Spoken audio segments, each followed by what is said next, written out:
Mhm.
So, Lieutenant Roberta, we invited you back this morning to ask a few questions. I'm going to afford the attorneys an opportunity to ask those questions, to ask some questions as well. But I was looking at the two exhibits, 99 and 100, that appear to be the extraction reports. And I'm going to hand this to you.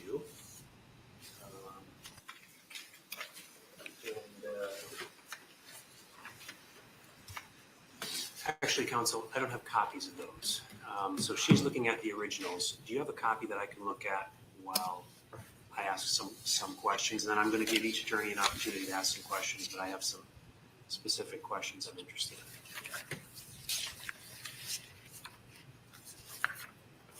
If they're your only copies, I'll give them back before you ask your questions.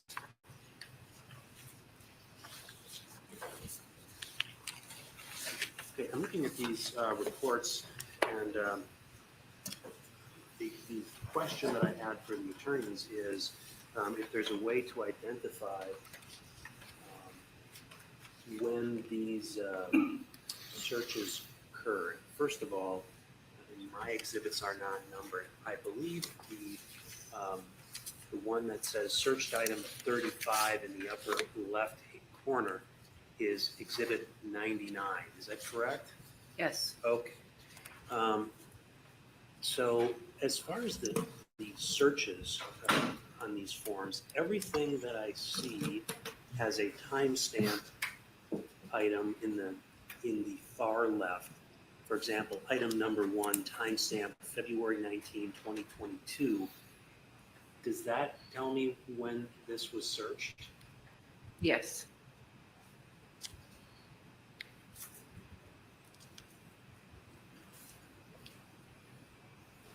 Okay. And each one of those search items seems to have one of those timestamp denotions on it. Can you, when I look at a Web 100, however, I don't see a similar indication as to when these were looked at. And so first of all, as far as Exhibit 100, are these searches or something else? These are something else. What are these then? These are you referencing the actual photographs or are you referencing the information? Well,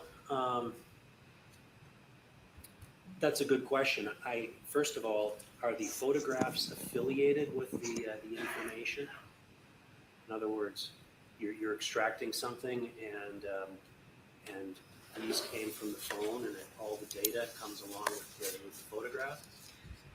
They are from the phone and affiliated with the search. However, I believe Analyst Danowski will be better able to answer that question for you as far as what's done on Google's end when I wrote the warrant. Okay. So you're not able to, the question I'm driving towards is, how do we know when these were accessed by the defendant through the defendant's phone? And you're not able to tell me that. Correct. Judge, I think I might be able to clarify with a couple of questions. The exhibit that you see in front of you, Exhibit 100, that has those photos, and then they all have a date associated with them. I think of March 8th of 2022. Is that correct? Correct. And that is the date after the phone was seized from Shabusiness, correct? Correct. Now, that is an extraction report built upon the return that you received from the Google warrant, right? Correct. Now, did you also review an extraction report from the phone itself? Yes. And when you looked at the extraction report from the phone itself, were you able to find dates that corresponded with the photos of Jeffrey Dahmer? Yes. And when you looked at the phone itself, what were the dates that corresponded with the photos of Jeffrey Dahmer? Was February 6th, February 12th, and February 13th. And are those consistent with the dates of the searches for information on Jeffrey Dahmer that you saw both in the phone and on the Google warrant? Yes. Now, do you know why the March 8th, 2022 date was assigned by Google when you received that from the warrant? No. But I just want to confirm that you did two separate searches. One is the phone itself, and then there's a second that is from the Google warrant, correct? Correct. And the exhibit that you have in front of you, 100, that's from the Google warrant, not from the phone itself. Correct. Mr. Fraley, do you have any questions to voir dire this witness regarding these exhibits? Well, I asked yesterday for copies, but I don't have them, so I'll have to take a look. Can I look at those? Sure. Could I approach your honor? Yes. Thank you.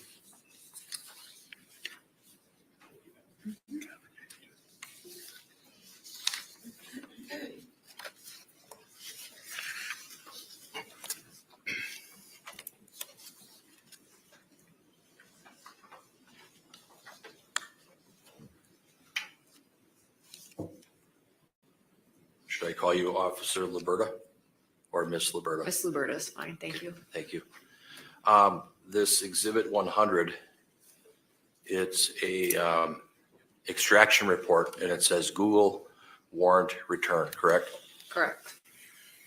And this is information that is directly from Google, Correct. and it shows different searches. Is that fair? Yes.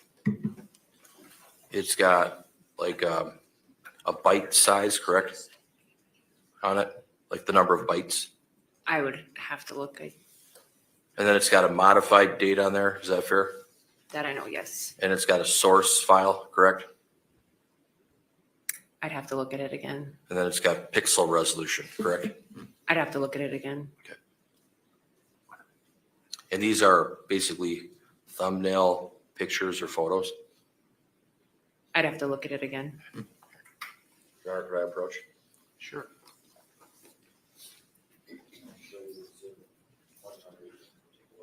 Thank you.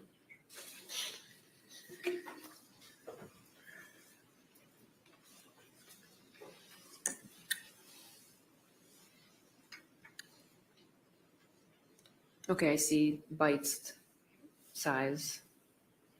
It's got different categories, correct? Different categories, yes. All the things that I just asked you about, is that fair?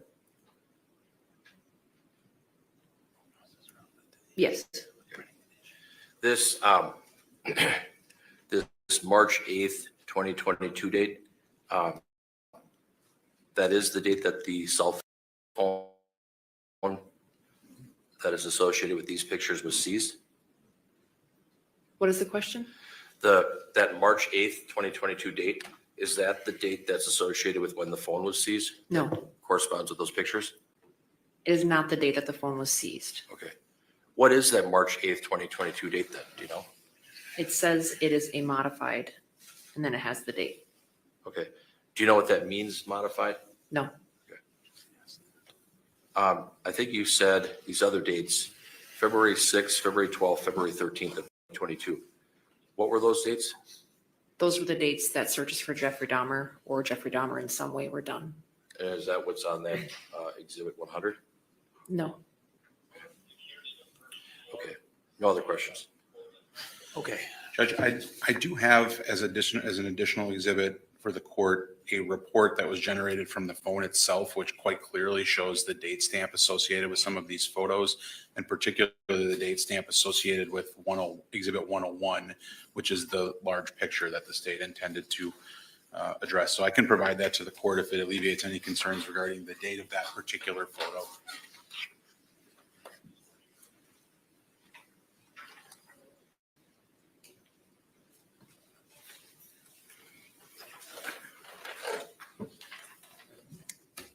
Ms. Lubert, I'm showing you this number as Exhibit 102. Can you review that? this is the Celebrate report extraction of the device screenshots taken by forensic computer analyst Danilski. And those are the screenshots that you testified to yesterday that you reviewed when you were doing your analysis of the phone extract itself, correct? Correct. And in that exhibit, are there a number of photographs depicted of Jeffrey Dahmer? Yes, And those have date stamps associated with them? yes, Google, and those are in the Google Photos section of the device, is that right? correct. And what is the date stamp associated with the picture of Ms. Shabusiness holding a cell phone photo of Jeffrey Dahmer next to her head and smiling? Saturday, February 12th, 2022. Thank you. I have no further questions on that point. Can the board hear the witness on that, Mr. Fraley? Thank you, Your Honor.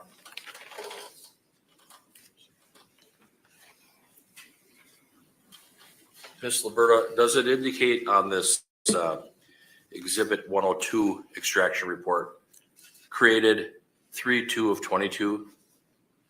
Says that, right? On the bottom, correct. Okay. Says it on the bottom of page 1, page 2, and page 3. Is that fair? Yes, Okay, nothing further. Thank you.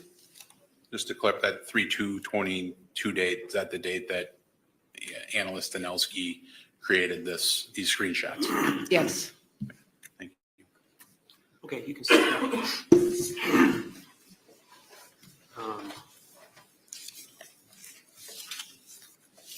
Is the state intending to call your other witness or have you other witness? I think only if the court has concerns on this issue and as a predicate to admitting this testimony, I could call analyst Danilski if the court wishes. Yeah, I'd like to have her called, so. Sure. Okay.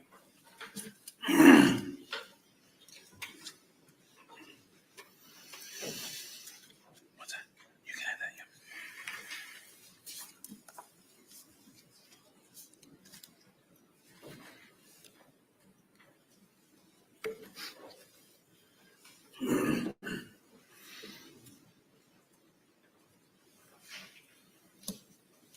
You solemnly swear to tell the truth, the whole truth, and nothing but the truth in the matter, and all before the court, so help you God. I do. Please state your name for the record. Kendall Danowski. Okay, Ms. Danielski, yes. Thank you. I'm going to give you exhibits 99 and 100. And I just had a couple of questions Sure. for you.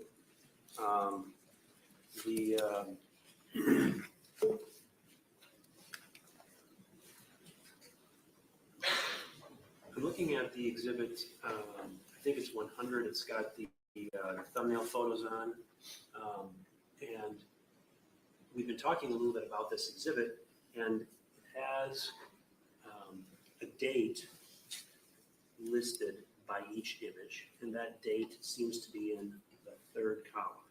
So the first column is just the number, the second column is the file information, the third column is additional file information, and under that, there shows a date modified, March 8, 2022. Do you know what that date is? I believe that date is basically when Google received that preservation letter, when they grabbed that preservation and then said, okay, we're going to take a snapshot of this data here and save it. I believe that's when that data is created. I went back and looked at a couple other Google warrant returns that we've had in the past, and it was of similar correlation. So for instance, the preservation was sent and received by Google on the 25th. And then I saw the modified dates on all of the images to be the 29th. So it seems consistent that that would be the date that when Google receives that preservation letter, that's when they're saying, we're going to create a snapshot of all of this data. Okay. And this data on this exhibit, what is this data? It's not a search on a cell phone, or is it a search on a cell phone? Because I'm contrasting it with exhibit 99, which seems to, on the upper left-hand corner, it says search items 35. You see where it says that? Yes. Okay, So- this one over on the other exhibit doesn't say that. So what is this? So the one on the left, the search items, those are going to be Google search terms. And then the one on the right, data files, those would be images that would be under the Google Photos application. Both of these can be cloud-based, where data can be on the phone and in these applications as well. So if you were to log into a certain Google account, you could access these images from a computer as well. So The fact that it's showing up on this report, what is that telling us about this information? So this is telling you this is what was associated and within that Google account when Detective Liberta created that or sent that preservation letter. And the Google account can be accessed via the phone. A lot of times the data from the phone will be automatically backed up and synced to these applications. So if you're on Google and you're searching, where is Starbucks? That could go onto the cloud and translate to that as well. So this report then does affiliate with something that was searched. Yes. Okay.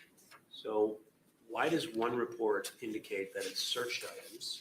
That's exhibit 99, but 100 doesn't indicate that it's searched items. So it's just different types of data. So the searched items would be like Googling where is Starbucks on the Google application, the Google search application, where the data files would be something like if you were to be searching on Google and save a file or download a file or take a picture on your phone, and then that's backed up and synced to the Google Photos application. Okay, so it's something else going on the phone other than searching. Yes. And would there be any way to determine when that activity occurred by looking at exhibit 100? So if I look at item 1, is there any way to determine when the phone performed a function that registered this piece of data in it? It can, yes. So if you were to look at the photos app, the regular photos gallery on the phone, under the images from the phone extraction, so not the Facebook or the Google warrant return, it would show a lot of these images as well, because a lot of images saved in the phone's gallery that comes installed with the device get backed up and synced to this Google Photos application. So a lot of these thumbnails and photos you're seeing here would also be in the regular gallery on the phone, which you could see going through the phone extraction. Okay. Is there any way for me to tell from this phone whether this data was collected by this phone, say, in 2022 or in 2015? Yes, some should have associated dates and times with them. I was looking, and some of the pictures of similar nature did have some download dates and times associated with them, which I believe were from February of 2022, which would be consistent with some of these search dates and times on the exhibit 99. Sure. Let me be more direct. This exhibit that the state is offering me, I want to make sure if I receive it, that there's some correlation in time between the events in this case and the events on this sheet. And by looking at this sheet, I can't figure that out. Can you tell me whether looking at this sheet, I should be able to figure that out or not? Not usually by looking at the sheet. We'd have to look at the original phone extraction and find some of these duplicate or similar images and then compare them and see the dates and times in the original phone extraction. I can't speak to Google and their servers and data after that preservation has been sent to them. So I can't say with 100% certainty what that modified time is on this form. That would be for them to speak to. I can say that the zip file we received from Google, the dates and times from that zip file are matched and were correctly parsed by my program. So it wasn't my program that edited and added in these dates and times. This is what Google sent us. So the best way to decide the dates and times for these images would be to either look at the captured screenshots that I took from the original phone extraction or to go through the images from the original phone extraction. I'm not so concerned necessarily with the March 8th date, because that was after the phone was seized. That was after the events that occurred in this case. And every single item on this form has that same date. It would seem as a result that that was some kind of recording date that was done when you received it. My concern is whether or not there's any way to pinpoint when this information was collected by this phone. And you're telling me, looking at this exhibit 100, there's absolutely no way you can tell that.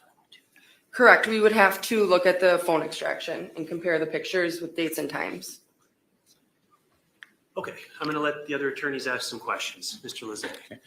And I'm not going to ask any questions on that exhibit. I guess I would ask, could she see exhibit 102?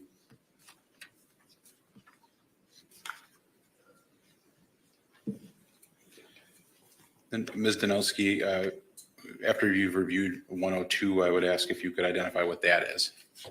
This would be a report created from my device screenshots that I took from the original phone extraction. So whereas the previous exhibit 100 is from the Google warrant, this extraction is from, or this report is from the extraction of the device itself, correct? Yes, these were taken after the phone extraction completed successfully, and then I manually navigated the phone. And do these photographs in this report allow you to associate a specific date with the photographs that are depicted in that report? Yes. And what date is that based on your review of that report and your review of the extraction of the phone?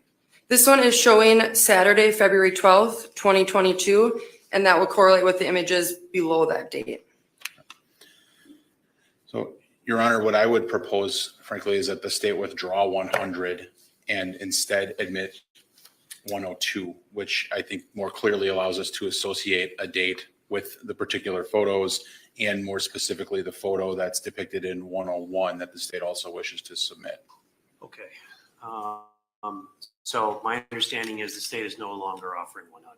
Not 100. We would want 99. I think the dates on those searches is still accurate. Mr. Freilich, you have an opportunity now to voir dire this witness if you'd like. She's not necessarily being recalled, which is a bit odd. She's already testified. Right. On the other hand, it might offer someone an idea that they want to call her at some point in rebuttal or in some other fashion. But when you voir dire the witness, I just want to indicate to you, you don't need to focus on 100 because they're not even offering it anymore. Okay? Yes. Very good. Thank you, Judge. Ms. Janowski, referring your attention to Exhibit 102, it's a 3-page extraction report, correct? It is, yes. And on each of the pages, it says created date, and that's 3/2/22. Is that fair? Yes, that would be when I captured the screenshots. And these are just basically shots off the internet. Is that fair? These are screenshots taken from the Google Photos application that was installed on the phone. Okay. There's a date, at least on the first page, that says Saturday, February 12th, 2022. Is that correct? Yes. And then on the last page, it says Saturday, December 18th, but it doesn't have a year. Is that fair? Yes. So are these different pictures from different time periods? So the date correlation would be, so the first one, Saturday, February 12th, 2022, you would start looking at everything underneath that belonging to that date and time. And I take screenshots in chronological order, and I always try to include the image above and below just to make sure there isn't any way to say that images were skipped or passed over. So you'd want to follow along chronologically, that any image that is after the one on page 1 that goes to page 2, which then goes to page 3, would all be under Saturday, February 12th, 2022.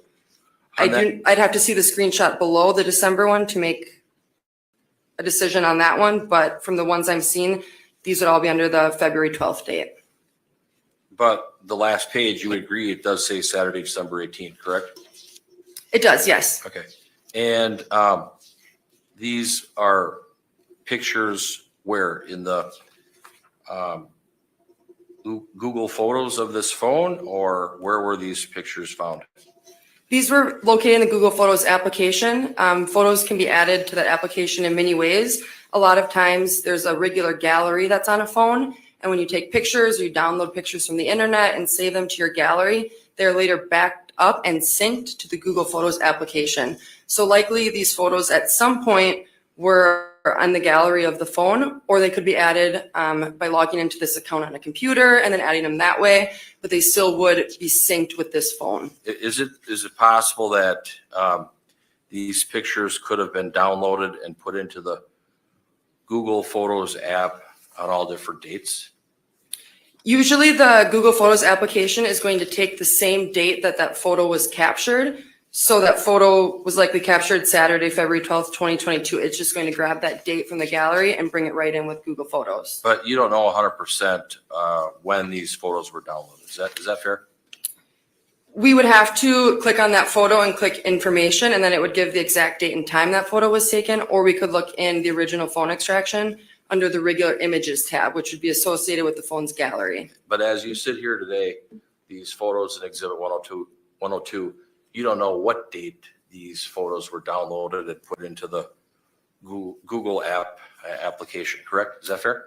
I would say the pictures were taken on Saturday, February 12th, 2022, or saved at that date or time. How do you know that? Because that's how Google Photos associates dates and times with pictures and images. Can you say that 100%? Very certain, yes. In my experience when looking at this application, it's been very consistent. Do you have any trouble with the fact that this Exhibit 102 has February 12th and December 18th, 2 different dates?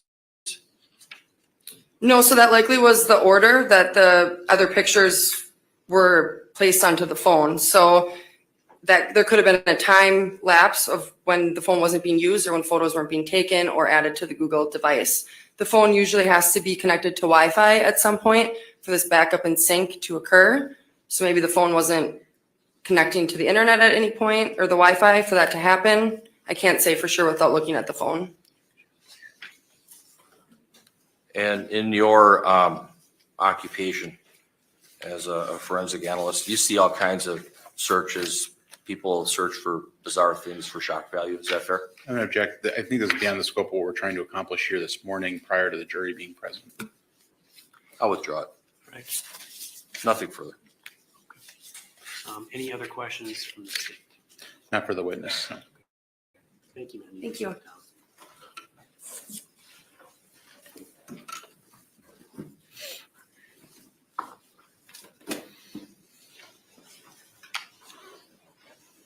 Anything else? You wanna- Just to clarify, I think what I would ask to do, Your Honor, is recall Ms. Luberta when we come forward. I have very brief questions for her regarding these issues. I don't intend to go into depth regarding these photos. I think we simply want to put in the fact that the searches were made and the photos exist. I would ask to briefly recall Analyst Danelski after Ms. Luberta, just to clarify the technical aspects of it, if Attorney Freilich has those specific questions, because she's going to be in a better position to answer those questions.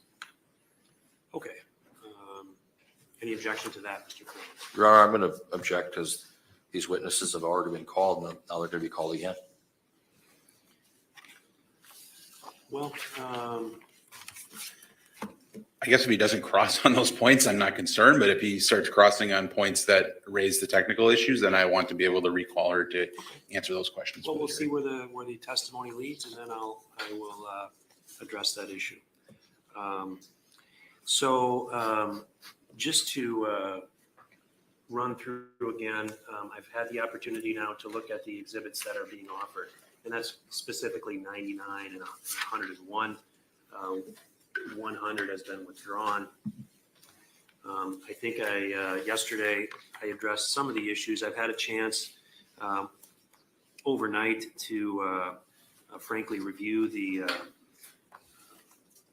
elements of the offense that the state has to prove, just in thinking through this issue. And one of those elements, of course, regarding homicide is an intent element. That's element number 2 on the homicide. And then if you look at the jury instruction, it explains to the jury what they can look at. It certainly indicates that the jury cannot look into a person's mind to find intent. Intent to kill must be found, if found at all, from the defendant's acts, words, and statements, if any, and from all the facts and circumstances in this case bearing upon intent. The second count, the mutilating a corpse, that has an intent element with it. But in reviewing what's being offered, particularly Exhibit 99 and then 100, I've indicated that items 1 through 9, I don't believe are, I'm not going to allow those to be referenced. If this were to go to the jury, I would want those redacted because I don't think those types of references are such that their probative value outweighs the prejudicial effect. On the other hand, the items 10 through 35 relate to Jeffrey Dahmer, and the circumstances of the events of Jeffrey Dahmer's homicides are frankly conventional wisdom, not just in Wisconsin, although particularly here, but other places. And people are familiar with the nature of what occurred in that case. The events, now having listened to some of the events, particularly from the coroner, about the events of this case, there's similarities. And while the court has to be cognizant of issues relating to prior bad acts, that's not what this relates to. This relates to someone's demonstrating an interest in these, and there's numerous searches. So I'm looking at 10 through 35, and all of those relate to Jeffrey Dahmer. And I think that's relevant. Relevance, essentially, relevant evidence means evidence having a tendency to make the existence of any fact that is of consequence to the determination of the action more probable or less probable than it would be without the evidence. And I think this really goes to that intent element. The state referenced that. I also referenced yesterday the concept of motive. And while the state doesn't have to prove that, that kind of evidence often comes in. I'm satisfied for those reasons that this report is relevant to the extent that I haven't redacted it. 101, I'm also satisfied that my findings yesterday, as well as the additional findings I've made today, remain the same. I'm going to allow that to be admitted. We've now voir dired these two witnesses, and I think the status of the case is such that we would bring the jury out and have Lieutenant Libera come back to the witness stand because that's where she was when they left. Anything before we bring the jury in, Mr. Saunders? No. Mr. Freilich? No, Your Honor. Okay. Then we'll bring the jury in.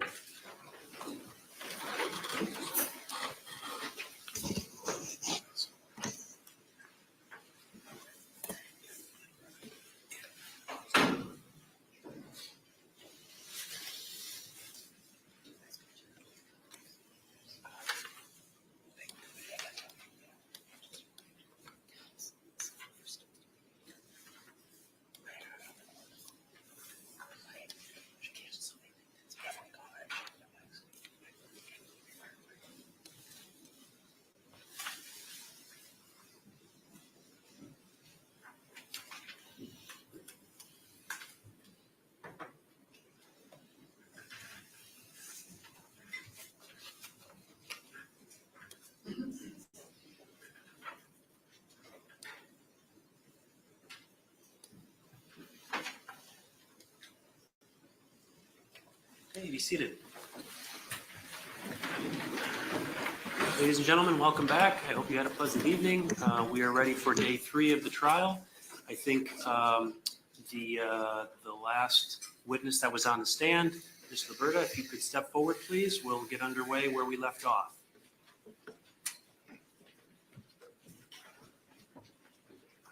And we're going to put you under oath again here in front of the jury. You solemnly swear to tell the truth, the whole truth, and nothing but the truth in the matter now before the court, so help you God. Please have a seat and state your name for the record. Jenna Luberta, Luberds and David A's and Adam. Okay, Mr. Lizette.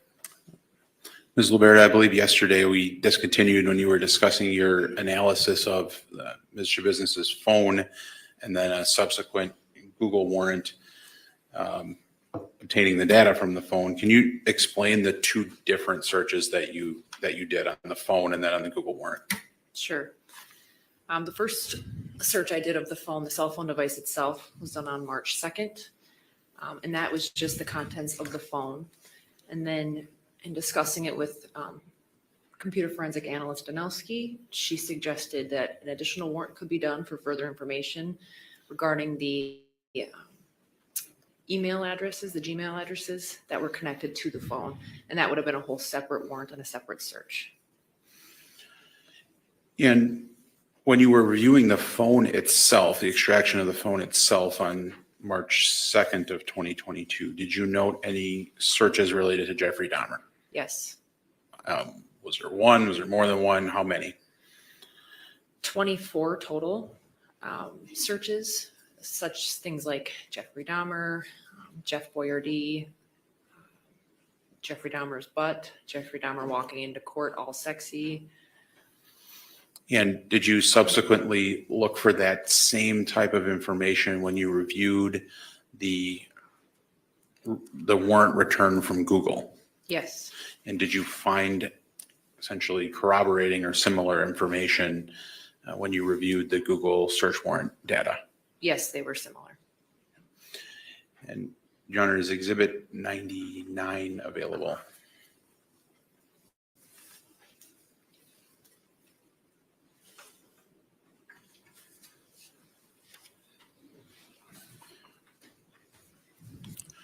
And Ms. Luberta, what is Exhibit 99? This is a Celebrate extraction report from the Google warrant return. And what is contained in that exhibit? Searched items. And I would draw your attention specifically to items 10 through 35 on that. Are they numbered? Is that correct? Yes. And items 10 through 35, generally what is contained within those numbered items? The searches that I had referenced earlier, Jeffrey Dahmer, Jeff Boyardee, Jeffrey Dahmer's butt, Jeffrey Dahmer walking into court, Jeffrey Dahmer walking in all sexy in court. And is that an extraction report consistent with reports you've generated in the past or that you've seen generated in the past using this Cellbrite software? Yes. Your Honor, then I would move for the admission of Exhibit 99. No objection, Your Honor. Okay. Well, there were objections, but Yeah. those were noted, and I'm Yes. going to receive 99. Yes, there were objections, but the court already ruled on that. Then, Ms. Luberta, did you also, on March 2nd of 2022, when you were looking at the device extraction, did you do a search of photos on the defendant's phone? I did a search of the device screenshots. And what are the device screenshots?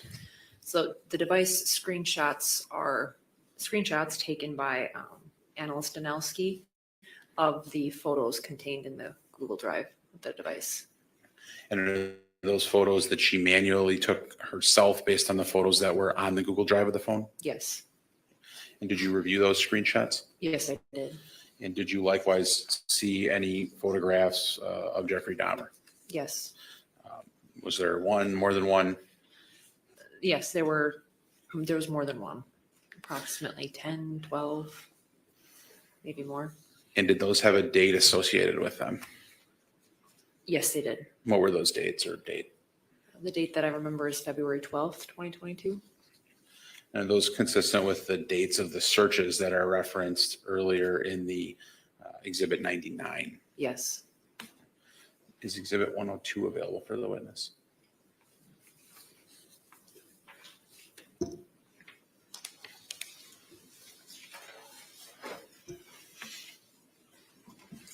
Ms. Luberto, what is Exhibit 102? This is a Celebrate extraction report of the screenshots taken by forensic analyst Danowski. So this is a report from the device itself, is that correct? Correct. And does 102 depict the photographs of Dahmer that we had just discussed? Yes. Does it also contain photographs of Ms. Shabusiness? Yes. What is she doing in the photographs that are depicted in that report? She's got a cell phone next to her head. There's a picture of Jeffrey Dahmer on the screen of the cell phone, and she's taking a selfie with it and smiling like they're taking a selfie together. And what is the date of that photograph? That was February 12th, 2022. And is Exhibit 101 available for the witness?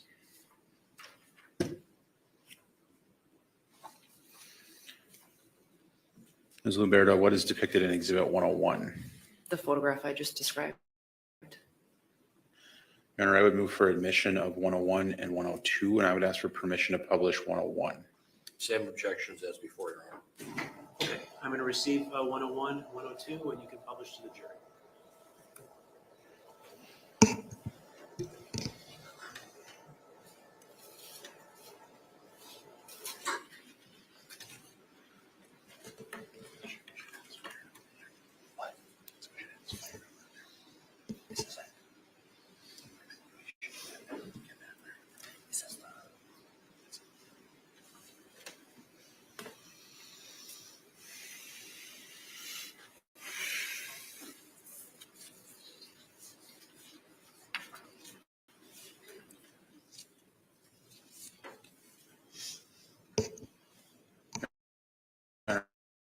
I think one of the jurors has his hand raised.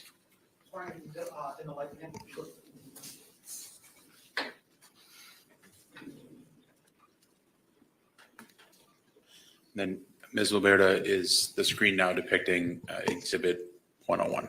Yes. And that's the photograph from Ms. Shabusiness's Google Photos from February 12th of 2022. Correct. Thank you. I have no further questions of the witness. Okay, cross-examination, Mr. Freilich. Ms. Liberta, you had talked to Taylor Shabusiness, correct? Did you talk to her? No. You found out that Detective Groff had spoken to her, correct? Correct. And did you find that, did you find out that Ms. Shabusiness said that she was only able to I'm utilize going to her? object, Your Honor. He's asking for hearsay information. He's not allowed to admit statements of the defendant through a witness. Only the state can elicit those things. And this witness also did not speak with Ms. Shabusiness herself. I withdraw that, Your Honor. Okay, questions withdrawn. Did you find that a large portion of the data from this cell phone from Ms. Shabusiness was stored on the cloud? No. Did you put that in your report? I don't recall.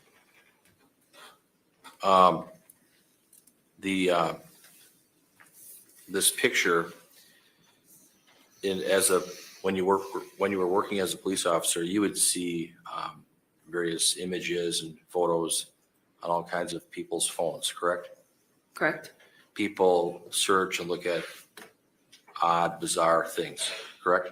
Correct. And based on your training and experience, people look at things for shock value sometimes. Is that fair? I don't know if I can answer that question. Maybe. This photograph in Exhibit 102 is basically a close-up picture of Ms. Shabusiness with a phone right by her, correct? Correct. You don't see any knives, you don't see any weapons, you don't see anything, correct? Well, you see a picture of Jeffrey Dahmer on the phone. But besides that, you don't see anything else, correct?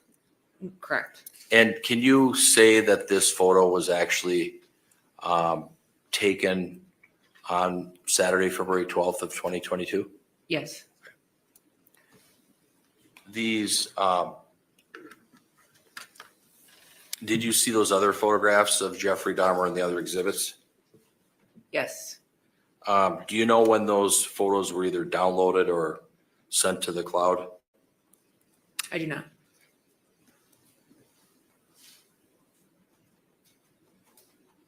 Okay, I have nothing further. Redirect. No, Your Honor. Thank you. You can step down.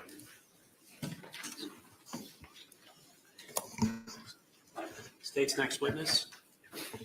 Judge, the next witness would be a statutory crime victim, just for the media. Okay, I just indicate to the media, and they're acknowledging that the victim will not be shown on live stream. State And calls, and I just want to clarify, the other media, it needs to be notified too. It's not just live streaming, any other method of showing them anywhere is prohibited. Go ahead. thank you. The state calls Michael Theory.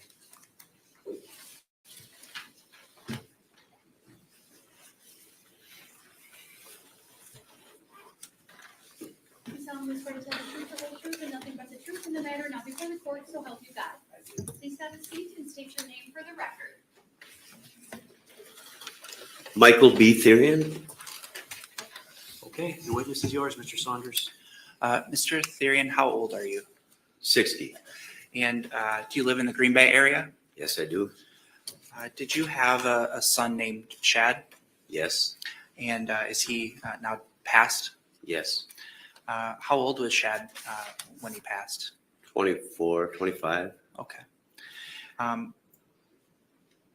Mike, I want to ask you about Monday, February 21st of 2022. Do you remember the day I'm talking about?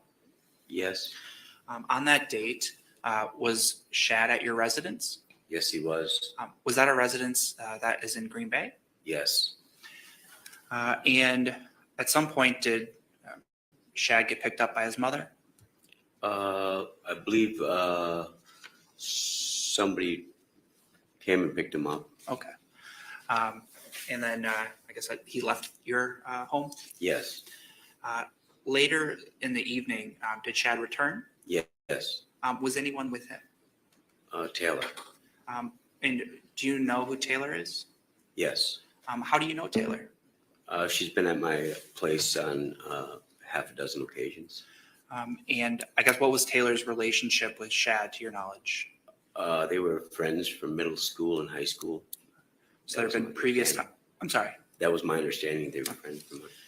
And you mentioned there were previous times she was at your home, Yes. and you've had the occasion to speak with her. Yes. About what time of night did Shad and Taylor get to your home? 9 o'clock, 9 p.m. or so. Was anyone else with them? Yes. Do you know who that was? AJ? So the three of them arrived. Did you see how they arrived to your home? No, I didn't. How long were they there? Short time, and then they left. Short time. Are you able to approximate how long? 15 minutes, and then they left. And Shad and just Taylor came back. So they came back for a little bit of time, Yes. and then did they leave again at some point? Yes. And they said they were going over to Terrace. So when was that second time that Taylor and Shad came back? It wasn't long after they left. I'm going to say within 45 minutes. During that second time that Taylor came to your home on February 21st, did you also have the chance to interact with her during that time period? Small talk. What was the nature of that small talk? They were just they were looking for something. They were on some mission. I don't know. I was preoccupied with other things, and I don't even really remember what the small talk. Just asking. Did you have the chance to kind of see Taylor's demeanor and how she was acting? Yes. Could you describe what you observed? Nothing out of the ordinary. Just the way she was. She wasn't real speakative. Didn't talk a lot, but she was polite and respectful and always kind. Was that sort of consistent with the prior occasions that you had contact with her? Yes. And then after they left, I guess that second time, did you see Shad again after that point? No, I did not. Thank you, Mike. I have nothing further. Cross-examination, Mr. Freilich. Mr. Therian, you live in Green Bay, correct? Yes, And your son, Shad Therian, was living with you in February of 2022? yes, He stayed primarily with you, but sometimes he would go over to his mother's house on Stony Brook Lane. Is that fair? that's correct. Your son knew Taylor Shabusiness. They were friends, correct? Yes, They went to middle school together. yes, They went to high school together at Bayport. yes. On this particular date, Monday, February 21st of 2022, your son was at home Yes, initially, correct? yes, And at some point, someone came to pick him up, correct? yes. Do you know what time that was, sir? Like morning, afternoon? I don't, I thought he left with, Taylor and, AJ. And so they all three of them they left together? Yes, And then, how long were they gone before they came back to your house? wasn't long, half hour, 45 minutes, something like that. Okay. I don't know, it wasn't long enough. I don't really recall, it's been a while. That's fair. They did come back, just Taylor and Shad. Okay. When they came back, did they get something to eat? Did they watch TV? Do you remember? No, they said they were going back. They said they were going by Tara's house. And do you know what time they left your house to go over there? I want to say 10:30. Maybe not even that. I'm not sure. Are you talking AM or PM? PM. And then at some point, is it your testimony that they came back again?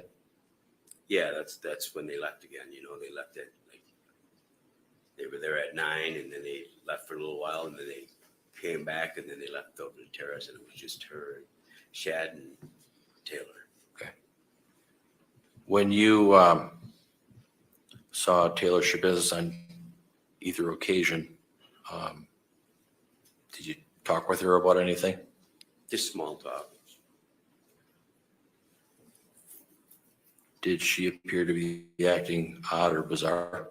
No, How about Shad? no. You said they were on a mission. Do you know, what do you mean by that? I don't know. They just seemed like they were talking about, you know, going somewhere, doing something, and I'm not really sure what was going on. I was preoccupied, and you know, and then they left shortly. You know. Okay, nothing further. Thank you. Can you redirect? No, Your Honor, thank you. Okay, thank you. You can step down.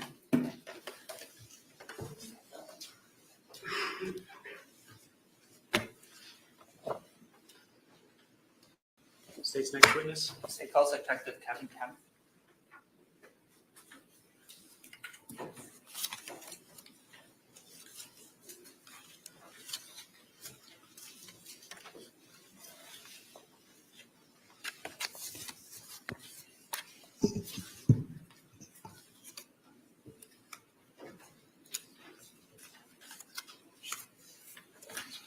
Okay, you just step up right over here, detective, and turn and face her. She'll place you under oath.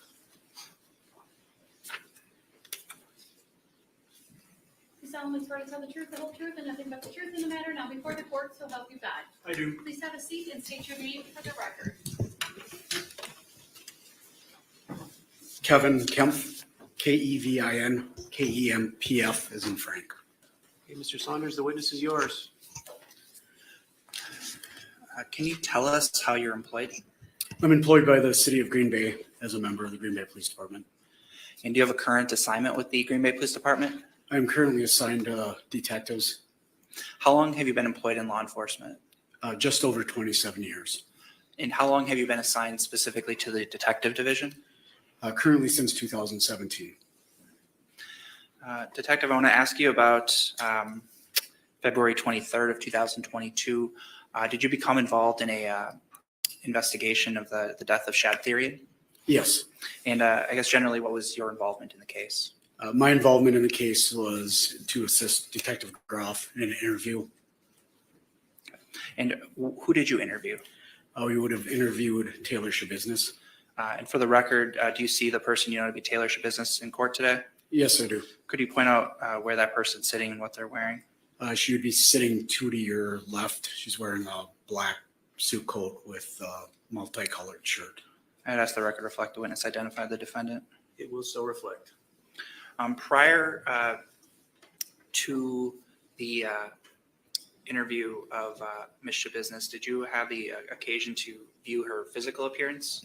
Yes, I did. Did you note any potential cuts or injuries to her? Yes, I noted a cut to her left thumb and some superficial cuts to her hands.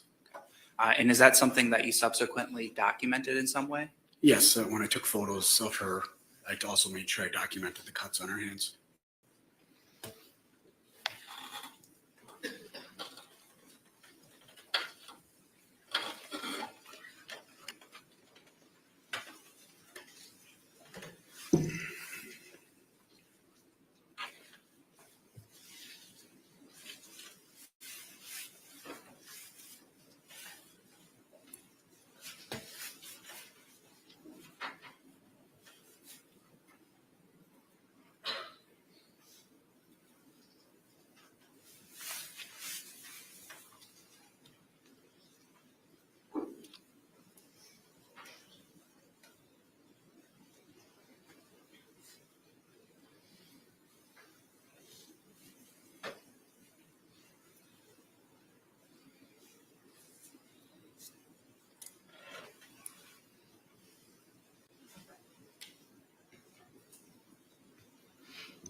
I'm showing you what's been marked as exhibits 103 through 106.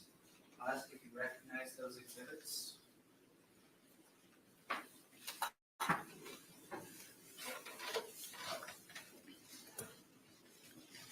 Yes. And what do you believe those to be?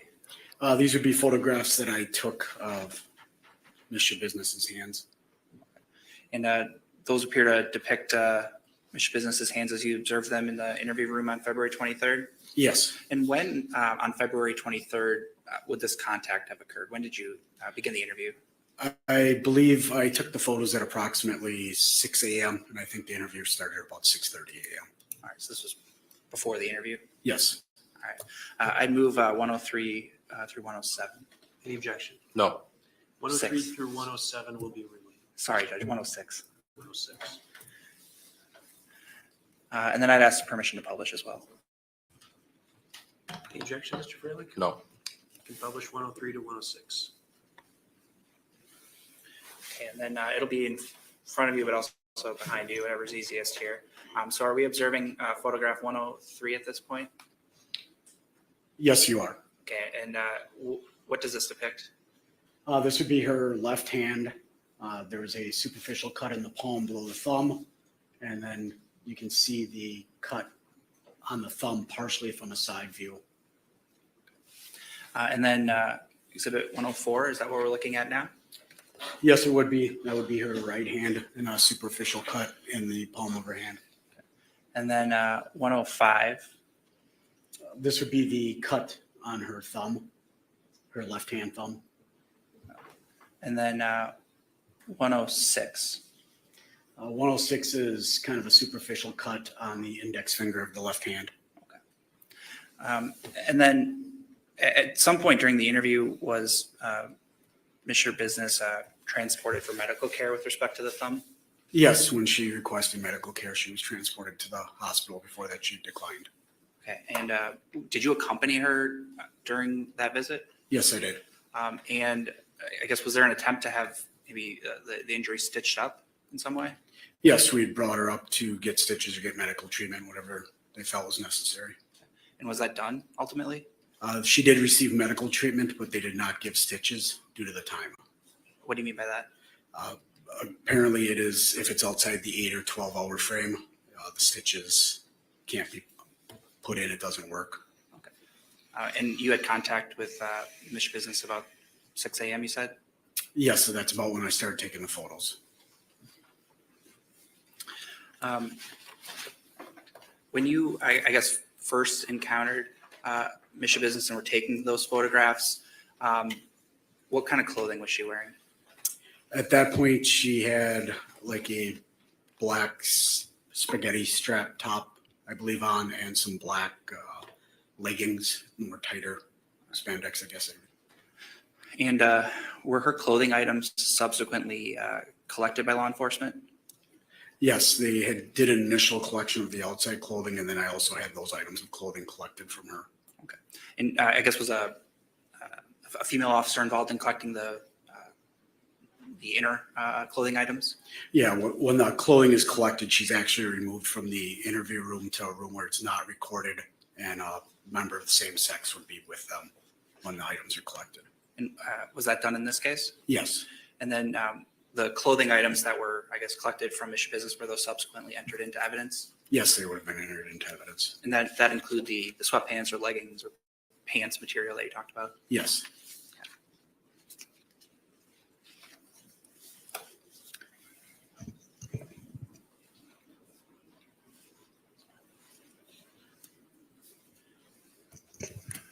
After those photographs of Miss Shabusiness, did you participate in the interview of Miss Shabusiness? Yes, I did. And which other officer was with you? Detective Groff. During the course of the interview, did both of you sort of interject at some points and ask questions? Yes. Have you had the chance to review that February 23rd interview of Miss Shabusiness? Yes, I have. And that appeared to be fairly and accurately and consistent with your interview, as you recall it, of the defendant? Yes. All right. Thank you. I have nothing further. Cross-examination. Thank you. Morning, Detective Kemp. Morning. So on February 23rd of 2022, you were contacted by the lieutenant at about 4:13 a.m. to come and assist. Is that true? Yes, that'd be approximate time. Were you told to go over to 829 Stony Brook Lane? No, I was requested to come to the station, that we were all going to meet at the station at that point. And from the station, then you went to the house? No, when I initially arrived at the station, I was asked to assist in interviews. Did you go to the home at all on that particular day? It would have been later that day that I would have went to the home. You went to the home after the interview was taken? Yes. Tell me when you got to the station, kind of like what occurred. What were the events that happened until you got into the interview room? Basically, as I'm coming in, I called one of the supervisors to try to get a quick briefing, try to get some more additional information. When we arrive at the station, they give us a briefing of what is known at that time, and then job assignments are given out by our supervisors, and they ask us to do what needs to get done, and they start formulating a plan on how to go about the scene. And what was your job assignment? My job assignment was to assist in interviews. Was it to assist Detective Ruff? With Taylor Shabusiness, yes. So when you got to the Green Bay Police Department or the station, was she there already? She came in, I believe, about 5:30. She was brought into the interview room. AM? Yes. And was there some things that had to be done before you started talking to her?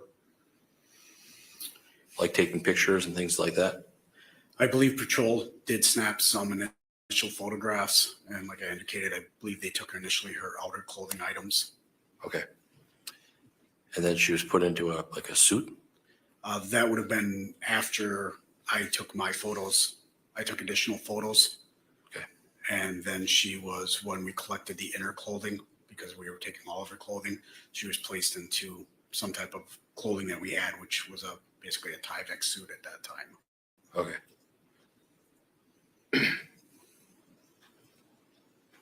It was early in the morning. Did Taylor Shabusiness appear to be tired? She appeared to be no more tired than I was. I mean, she was able to talk, able to speak to me, understand. How about her eyes? Did they appear to be odd, like where she was having difficulty seeing? I wouldn't say that she had a hard time seeing. It didn't seem like that. Did she have any slurred speech? Not that I noticed.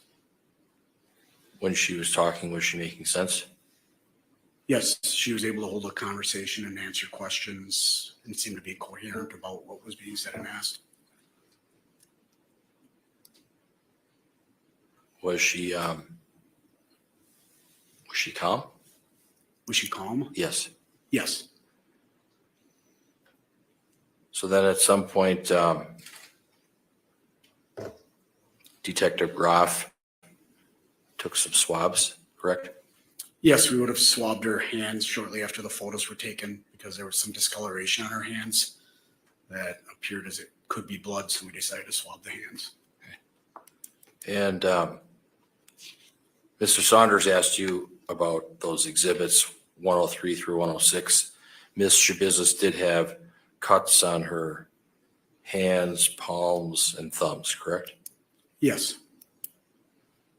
And the substance that was on her hands, you don't know where that came from, if it came from the cuts or something else, correct? I do not know. No. And then, so then you and Detective Groff proceeded with your interview of Ms. Shabusiness, is that fair? Yes.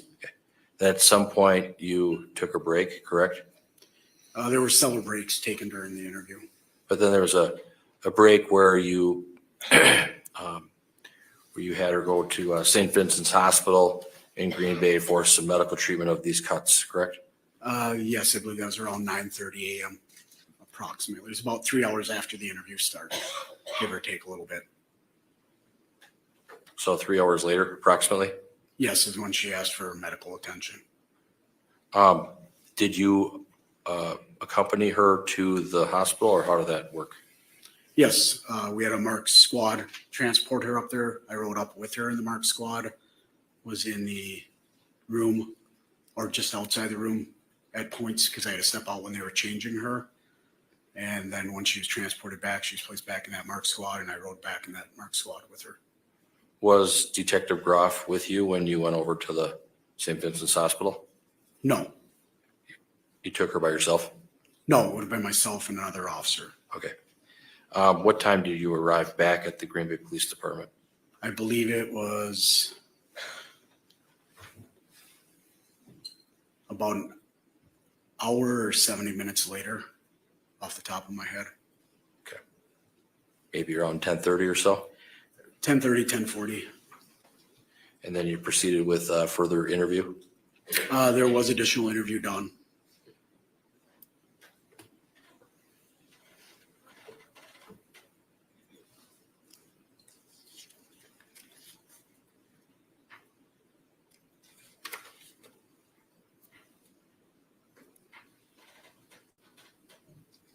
Okay, I have nothing further. Thank you. Be correct? No, thank you. Okay, thank you, Detective. You can step down.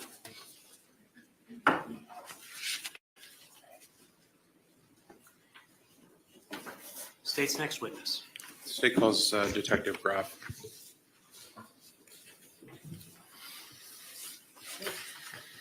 Forward. Clerk will swear you. You solemnly swear to tell the truth, the whole truth, and nothing but the truth in the matter, now before the court, so help you God. I do. Please have a seat and state your name for the record. David Groff, G-R-A-F. Okay, then the witness is yours, Mr. Lezay. Detective Groff, how are you employed? I'm a detective with the Green Bay Police Department. And how long have you worked with the Green Bay Police Department? I've been with Green Bay for 27 years. Do you have law enforcement experience prior to the Green Bay Police Department? I do have 30 years of total law enforcement experience. And what is your current role with the Green Bay Police Department? I'm an investigator detective in the investigative division. And how long have you been a detective with the Green Bay Police Department? 17 years. And what were some of your other job duties with the Green Bay Police Department prior to working with the detective division? I was a patrol officer for approximately 14 years. As part of my 17 years in the investigative division, I was also a narcotics investigator with the Brown County Task Force for 2 years. And since then, coming back in 2010, I've been a detective. Were you working as a detective with the Green Bay Police Department on February 23rd of 2022? Yes, Were you called in to investigate a suspected homicide of Shad Therian? correct. And what was your role in that investigation at the outset? My initial roles was to, I arrived at the police department and received a briefing of what was going on.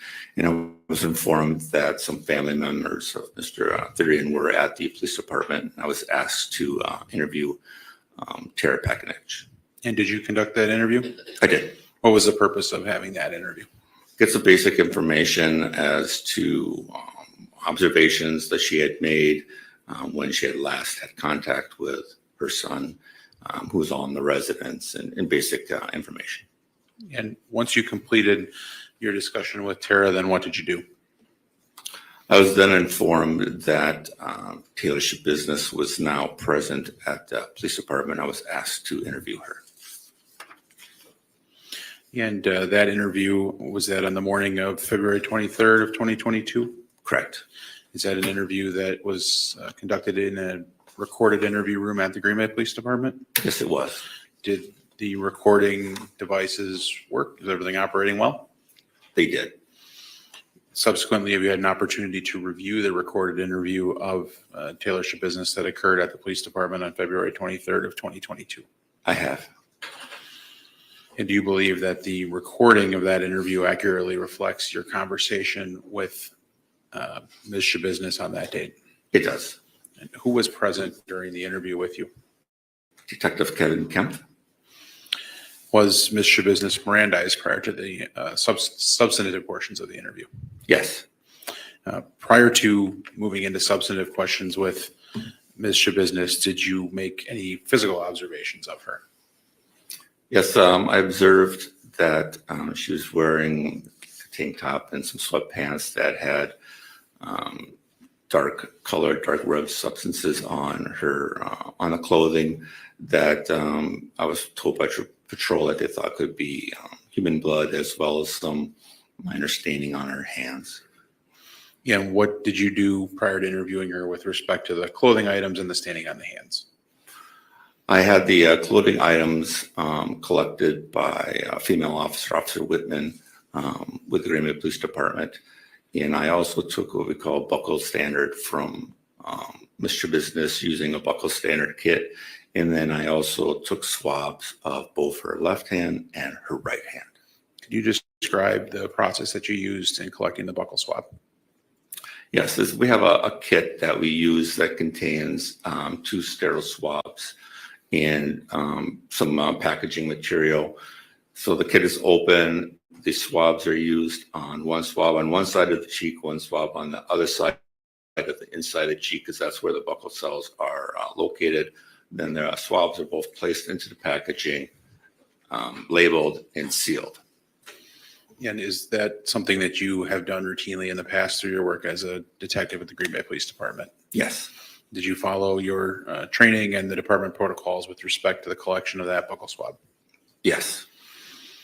And can you describe for the jury what you did in terms of swabbing Ms. Shabusiness's hands? Yes, I used, again, sterile swabs and basically 2 swabs. One, I would put some distilled water onto the swab the hand, and then the second swab would be a dry swab, and then I would swab the hand. Place those both into packaging, seal them, and then I would do the same for the second hand. When you say you swab the hand, what portions of the hand are you swabbing? I swab the entire portion, the palm, the top of the hand, and such. And with respect to the buccal swab and the swabs of the hands, what did you do with those after you had completed them and packaged them and signed them? They were placed into the evidence department at the Green Bay Police Department. Is that something you yourself did? Yes, And did you maintain custody and control those items until they were placed in evidence? I did. We'll return to the specifics of the interview in a moment, but I want to move on. After you interviewed Ms. Shabusiness, well, about how long was the interview with Ms. Shabusiness on that date? Well, it was over a period of time. There were several breaks. Let's see, maybe over a period of time of 6 hours or so. And after you conducted your interview with Ms. Shabusiness, what did you do? At one point, I did go to the scene briefly and just provided some information at the scene. I believe I also talked again with Ms. Pakinich because I had some follow-up questions that came up during that interview with Taylor Shabusiness concerning if Ms. Pakinich had in fact came down into the into the basement during a time period that Shad and Taylor would have been down there. And I should also ask, while you're interviewing Ms. Shabusiness, are you remaining in communication with other investigators that are working on the case? Yes. And after the interview with Ms. Shabusiness, did you continue to stay in contact with other investigators about different aspects of the case? Yes. Subsequent to the February 23rd interview with Ms. Shabusiness, did you meet with her again for a second interview? Yes. And when did that take place? February 28th, I believe. And where was that interview? That was also at the Green Bay Police Department in an interview room there. Is that an interview that was also recorded? Yes. Was Ms. Shabusiness read her Miranda rights prior to that interview as well? Yes. And did she agree to speak with you on the 28th? She did. And who was present with you for that interview? Detective Phil Scanlon. Have you since had the opportunity to review the audio video recording of the February 28th interview with Ms. Shabusiness? I have. Does that recording accurately set forth what you recall from the interview itself? Yes. Is the quality of the audio the same in that one as it is in the 23rd? No, it's not. The quality of the audio in the second interview was a little less than it was a little harder to hear. Is there a reason for that? The microphone in that particular room was not as sensitive as at other rooms. And again, we'll get into the specifics of that interview, but I want to move into subsequent aspects of the investigation prior to doing that. At some point in time after the interview, did you assist in this investigation in other ways? Yes. What was the next thing that you recall doing after meeting with Ms. Shabusiness on the 28th? Several things that I did was, one of the things that I did was I reviewed the evidence that was taken throughout the course of investigation and chose several items that I wanted to send to the Wisconsin State Crime Lab for further analysis. Is that generally how the process works with your department and the state crime lab? Is that the detectives select the items that will be sent to the state crime lab? Yes. And when you're deciding to send items to the state crime lab, are you aware of submission guidelines that the crime lab has? I am. What generally are the submission guidelines with respect to serious crimes such as this? In these types of crimes, they ask that the first submission of evidence be limited to 10 items. And did you send 10 items to the lab in this instance? I did. And when you were trying to select which items to send to the lab, what considerations did you have?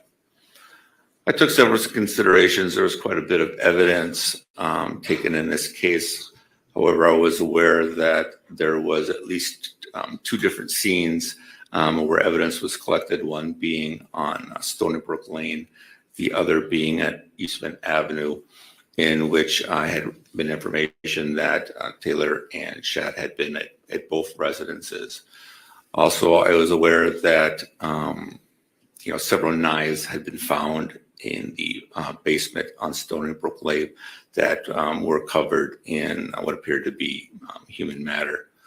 And my concern was that was Shad's blood and tissue. So I wanted to confirm that. So I took the one knife that I chose was the bread knife, so to speak, that she had used mainly to dismember the body, according to Ms. Shabusiness.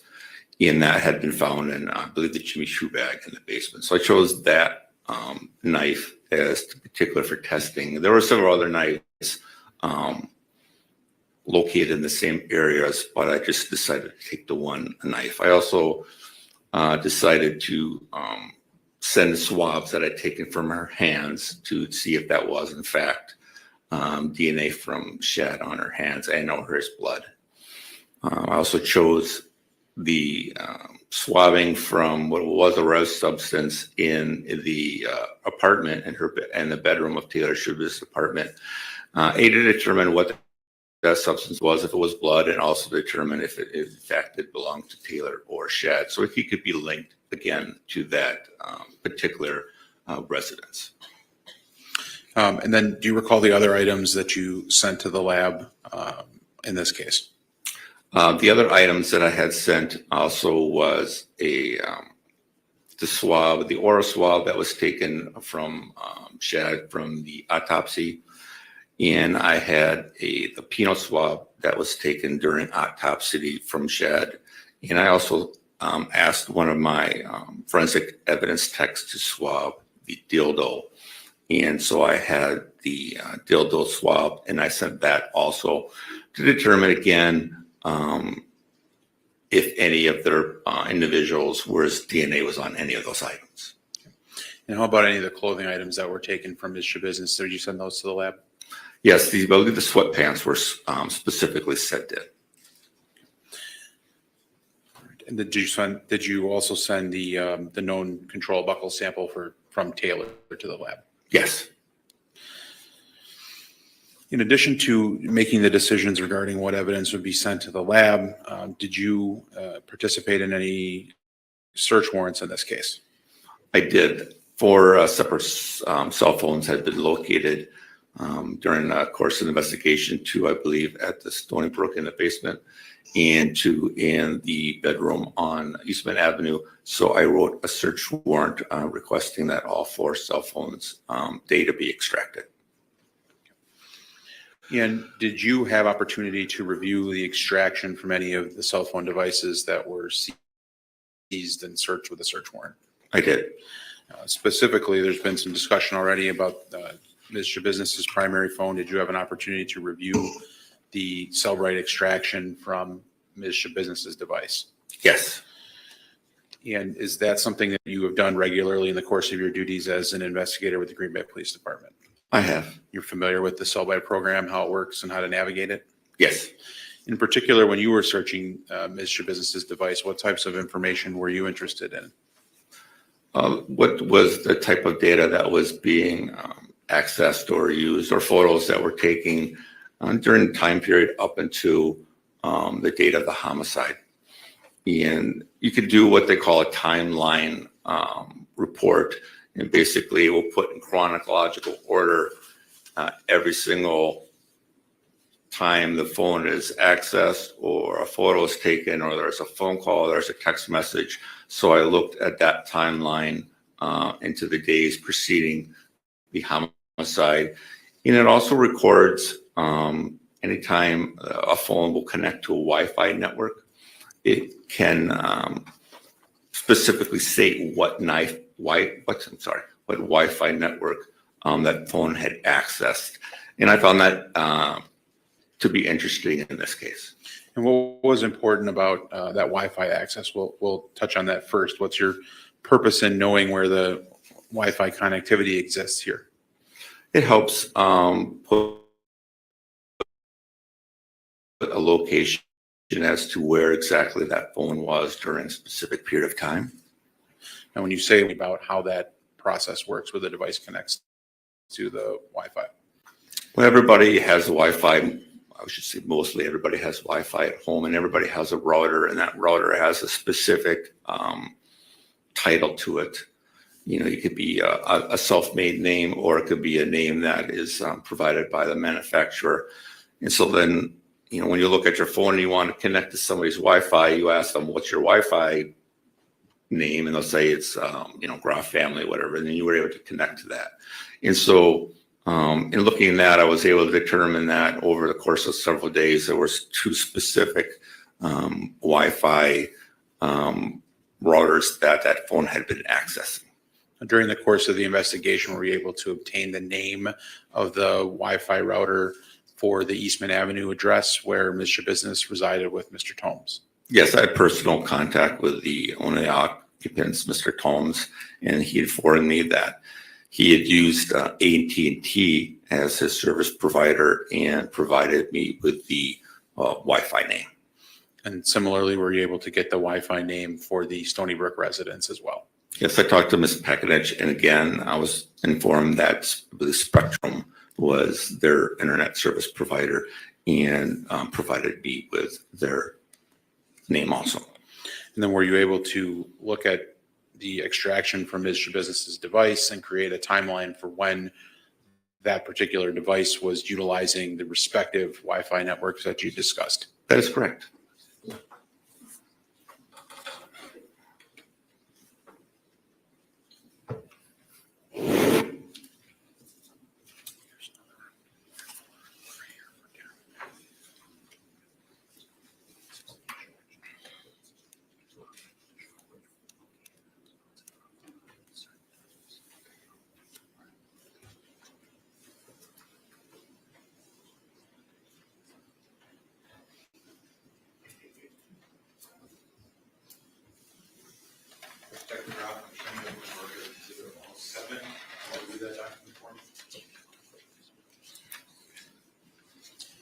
This is an extraction report that I completed from the data found in Taylor Shabusiness's cell phone.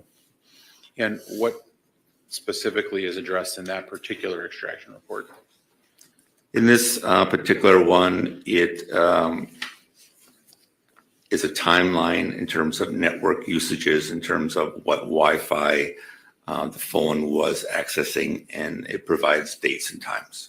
And using that report, are you able to then determine at what times the device is utilizing which of the routers? Yes.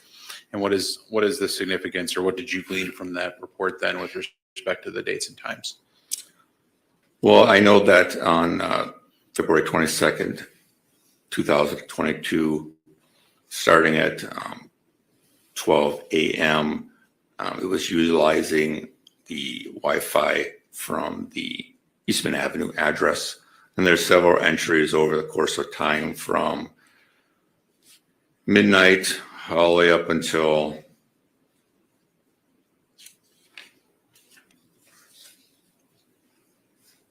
four a.m. and it utilized the router of ATT5 FTC 9D E800, which I had confirmed was the same name of the router from Mr. Thalm's apartment on Eastman Avenue. At some point in time in the early morning hours of February 22nd of 22, does the phone connect then to a different Wi-Fi router? Yes, starting at approximately 6 a.m. on February 22nd, 2022, all the way through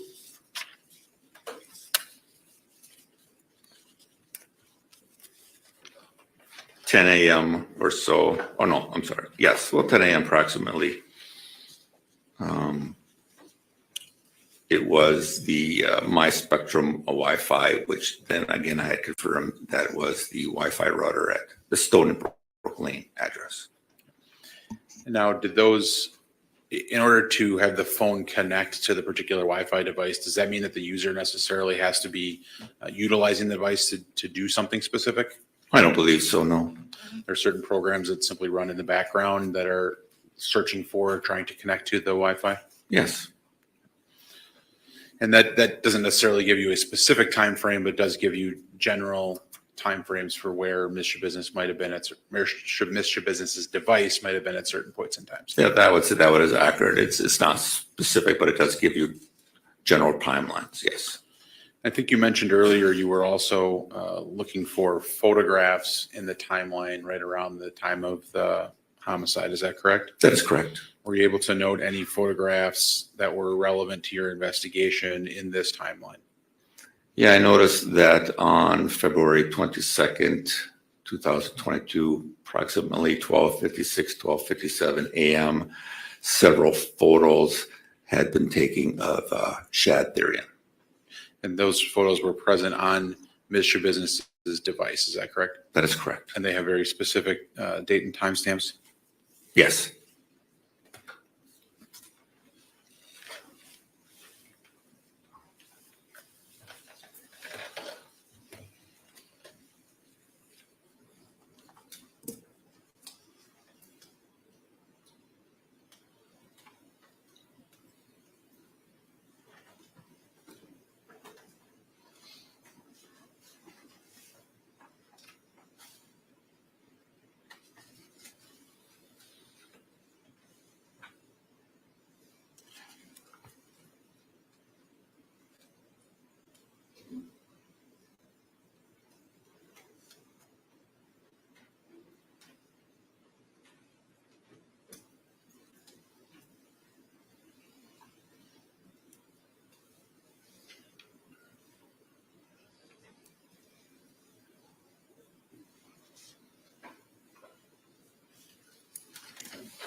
to 108 and 109.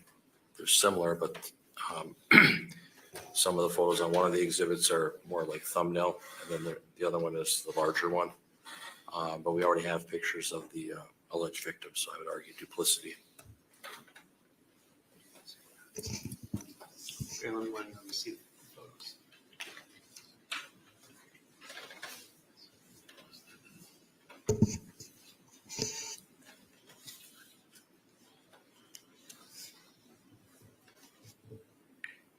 So your argument is duplicity? Yes. Well, I've taken a look at 108 and 109. They're different. Certainly there's thumbnails on 108, which are smaller. Those photos, actually, each one of them are different slightly. And there's some other data on 108. So I'm satisfied that I'm going to overrule the objection, and you can proceed. And, what is Exhibit 108 again, Detective? 108 is another extraction report documenting 5 photos that I had found in Taylor Shabusiness' cell phone. And what's depicted in those photographs? All photographs are of the head of Shad Therian. You say head, these are in-life photos of him, is that correct? I'm sorry? These are photos of him while he is still alive, correct? That is correct. And 109 depicts what? 109 is a full photo of one of those particular photographs described. And again, what is the date and time of the photographs in Exhibit 108? February 22nd, 2022, one at 12:56 a.m., another at 12:56 and 57 seconds a.m., another at 12:57 a.m., another at 12:57 and 12 seconds a.m., and the fifth at 12:57 and 18 seconds a.m. Have you, as part of your investigation in this case, had an opportunity to review photographs of the 2 residences, the Eastman residence and the residence on Stony Brook? Yes. Based on your review of those photographs and then the review of Exhibit 109, are you able to ascertain where that photograph was taken? The photographs just described, the background is the same as the bedroom on Eastman Avenue. And is that also consistent with the timeline that you noted from the Wi-Fi usage? Correct. That the phone would have been utilizing that device around that time? Yes. I would ask for permission to publish 109, Your Honor. Okay, you can publish 109.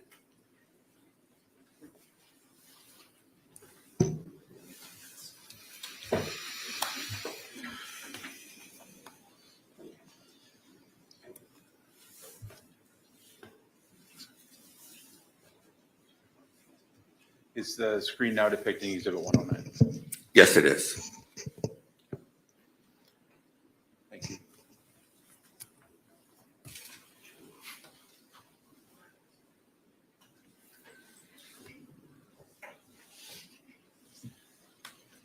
Detective, I now want to return to the interview and specific conversations about what Ms. Shabusiness told you on February 23rd of 2022.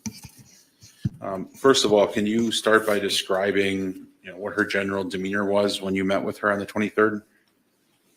A characteristic as a calm demeanor, no outbursts, no mood swings. She was quite frank and being able to answer questions and ask questions. What was your ability to communicate with her? Very good. She was able to answer my questions and with no issues. You indicated that you had previous work as a narcotics investigator. Have you had an opportunity in the past to meet with and interview suspects who are under the influence of drugs? Yes. Did you note anything in Ms. Shabusiness's behavior, demeanor, or appearance that would have suggested that she was under the influence of narcotics at the time you were meeting with her on the 23rd? I did not. Can you describe going into that interview, how much information you had about the specific acts themselves. At the particular time, I had very little information. What I knew was that their head had been fallen in a bucket in the basement, and also just the information that I had from talking to his mother about who was he last seen with and his last known whereabouts, according to her. In terms of the specifics of what happened to Shad and where the rest of his body was, is that information that you knew prior to beginning the interview with Ms. Shabusiness? No. The information about Shad and what happened to him and where his body was, where did that information come from? It's your business. And to begin your interview, how did you begin asking her about the specific events?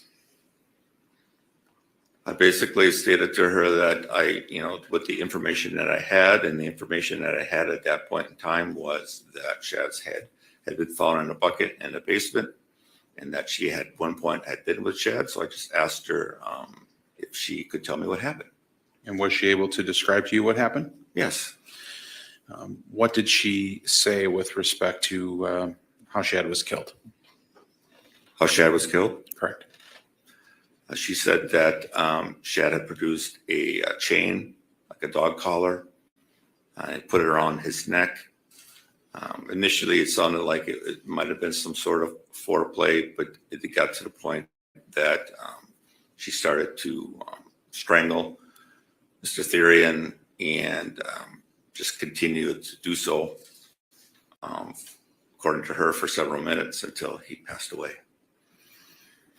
Did she, as it relates to the strangulation, did she make any statements about her observations of Shad as she was choking him with that chain? Yes, she stated that his head turned purple.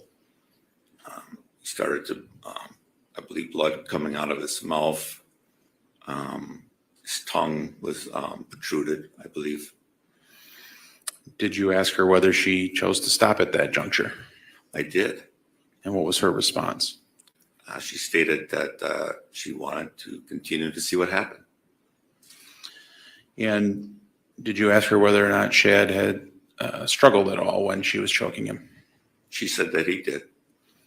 And what was her response to that? My understanding is that Shad had been laying on the bed, prone, face down, and she was on top of him. And so she was able to choke and control his body, so to speak, that even though he was struggling, she was able to still maintain control. Did you ask her about how she felt about what she had done? Yes. And what were her responses? Objection, relevance, yes to elements, Your Honor. I think they're certainly relevant as to her intent. Overruled. Her response was that she liked it. Had she also at some point expressed some remorse or that she didn't necessarily want this to happen? Initially, that was some of her comments, was that, it had intended, but once she started to strangle Shad, that she found that she could enjoy it, and so she kept on strangling him. Had she expressed anything to you about her use of drugs at the time of the offense or immediately prior to the time of the offense? She said that approximately 2 days prior to the offense that she and Shad had been smoking methamphetamine. 2 days prior to the offense or 2 days prior to the interview? I'm sorry, 2 days prior to the interview. Did she mention anything to you specifically about drugs or paraphernalia that might be found in the residence? Yes, she stated that there should be a pipe and some methamphetamine in the basement on a dresser or an entertainment center of some sort. Did she express any knowledge about the location of the chain or chains that were used to strangle Shad? Yeah, she stated that there was 2 chains. One would be the same location area as where the methamphetamine was used, and another would be in another table in the basement. And now I think I asked this earlier, but you're in communication with the investigators who are on scene during the course of this interview. Is that correct? Correct.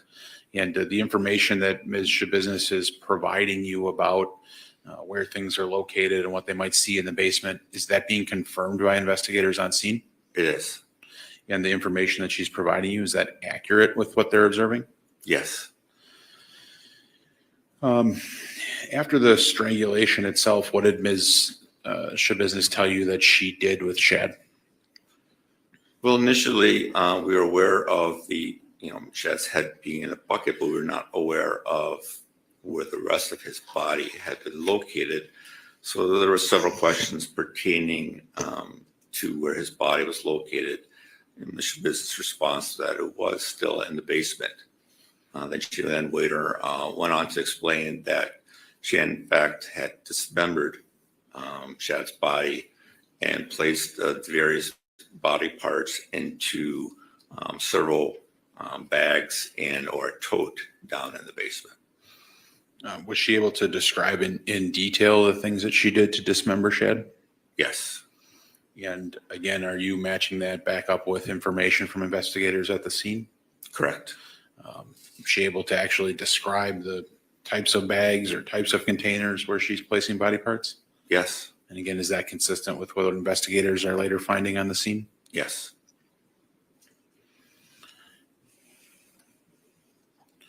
Did she talk to you about how she dismembered or what she used to dismember Shad's body?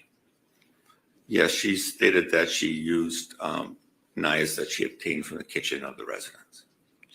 Was she able to describe to you where those knives would be located in the basement? Yes, she described that the knives would be in the same package or the bags that the body parts were also located. And again, is that consistent with what investigators were finding on scene? Yes. In addition to the dismemberment, did Ms. Shabusiness discuss with you anything else that she did with Shad's body after she had killed him? Yes, she did. And what was that? She described how she had sexual contact with the body in terms of playing with his penis. Also, she described that she had a dildo that she placed into Shad's mouth and to his anus, and that she also had cuddled the body. Did she discuss performing oral sex on Shad? That's correct. Did she indicate about how long she had cuddled or played with Shad's body? She indicated that, it was, I don't exactly recall how long of a period of time, but there was a period of time, I believe shortly before or after the start of dismemberment. Did she talk to you at all about trying to clean up the scene or what she was doing with the blood during the course of the dismemberment? Yes, I've been made aware that there was not a significant portion of blood found in the basement that would have been consistent with dismemberment. So I asked her about that, and my response was that she mainly used like the bucket and or the blue tote to capture a lot of the blood, and eventually to dispose of some of that into the shower in the basement. She also did talk about the dismemberment and the removal of body parts, and the fact that there should still be a portion of Shad's lower limbs, like legs, and the van that she had been operating. So she just described how she did remove at least a couple of his body parts during the course of dismemberment. And when I say move, I mean out of the residence itself. Did she specifically give you a reason for why she ultimately left the residence on that day? She told me that she had heard lots of walking around upstairs, and she also heard that she had thought she had heard some shots being fired in the area. In this call, there's some concern, and she just decided that she had needed to leave at that point. Did she discuss with you what her intention was with respect to Shad's head? One of the first things that she did say was that she did like the head, and that it was her intent to take the head as well as the genitalia that was in a bucket with her. That's why she specifically placed those items in the bucket. But she did mention that she had left the bucket by the stairs. And I don't know if she intentionally wanted to do that, but there was talk that it was her intent to take the head and the genitalia with her also. At some point in time, do you discuss with Ms. Shabusiness a specific timeline for the events leading up to that evening? Yes. And what does she tell you about the timeline of her whereabouts leading up to this event?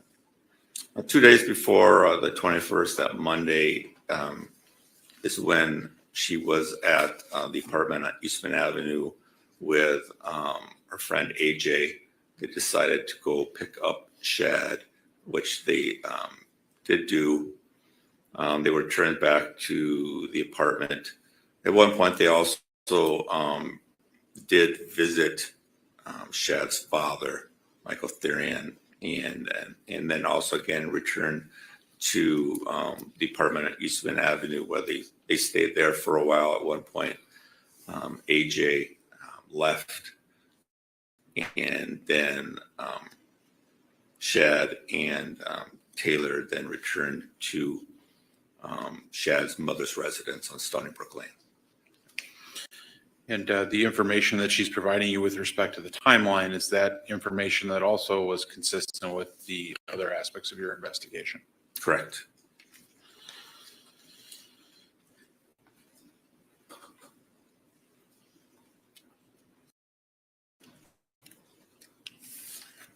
Had she mentioned to you while you're discussing the timeline use of narcotics or controlled substances?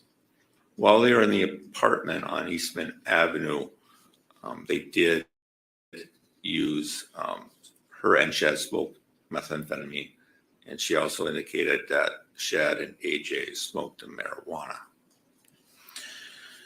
Had she talked to you about what vehicles she was using to travel around to these locations? Yes, the entire time she was using her roommate, Mr. Dom's gold Chrysler minivan. Did you ask her whether Mr. Thomas had given her permission to use the vehicle? I don't know if I asked her specifically that question, no.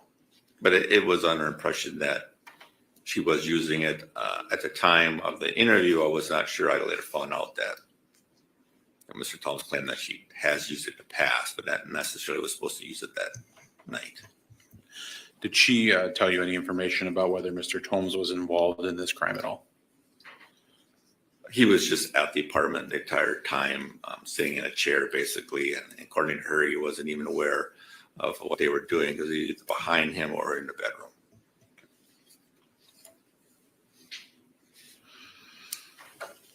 bedroom. When you were speaking with Ms. Shabusiness, did you ask her about whether or not anyone else had come down into the basement at any point in time? Yes. And what did she say? That's when she stated that she believed that Shad's mother had come down with a cat. And did she discuss actually having any interaction with Shad's mother at that time? She said that she did not, and I asked Taylor if she thought that the mother had seen her, and she stated that she did not believe. So asked her what she did, and Taylor just stated basically that she kept quiet and was off in the like the finished part of the basement.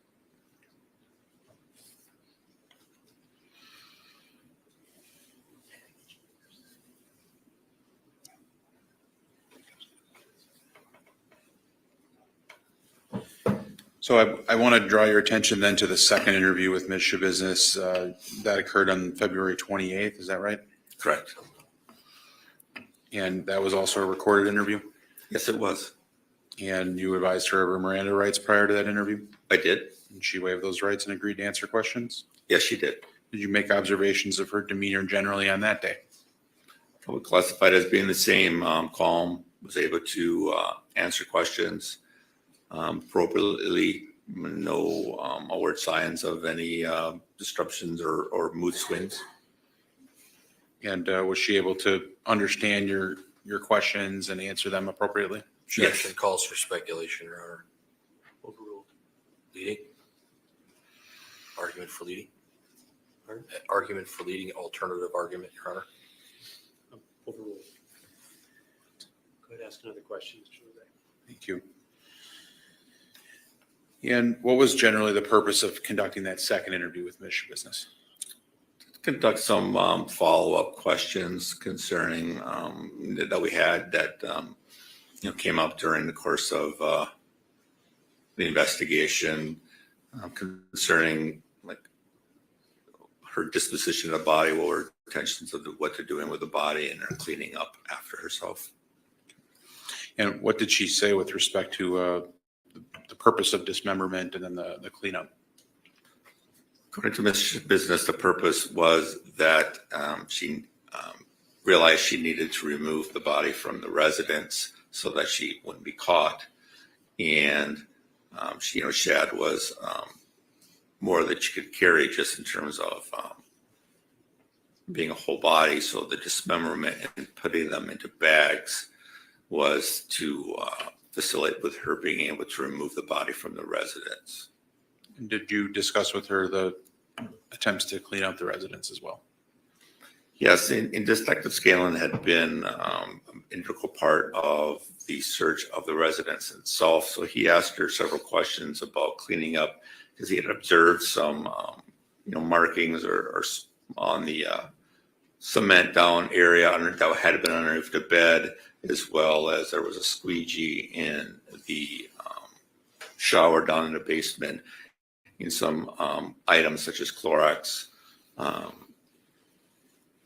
wipes. And so he asked her about that, and she stated that, yes, she did use the cleaning materials such as the Clorox wipes and the spray to clean up some of the areas in the basement, as well as using squeegee to clean up the shower area, and subsequently placed these wipes in the same bags that the body parts was found, which again is consistent with what Detective Scanlon had found.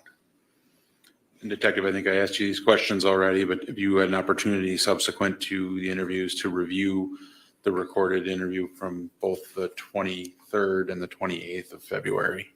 Correct. And you do believe that the recordings were accurate and consistent with your recollection of the interviews? They are. Your Honor, at this point, I intend to show significant portions of the first interview and a smaller portion of the second interview, but it's about an hour and 10 minutes in length for the first interview and about 4 minutes for the second. So I think now would be a good time to take a break. Okay, ladies and gentlemen, we started a little bit late, but nonetheless, we're going to be watching a video. So I think what we'll do is take a break until 10:20. It's now about 8 minutes after 10. And with that, all rise for the jury.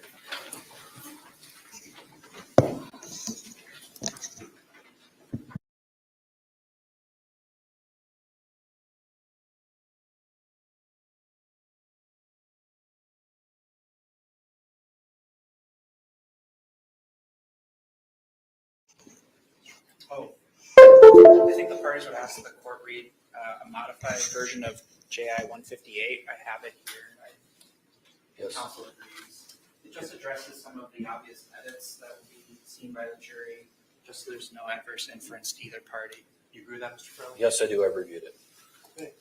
Then I will not read 158. I will read this version. Thank you. There's nothing else? No. We'll bring the jury in.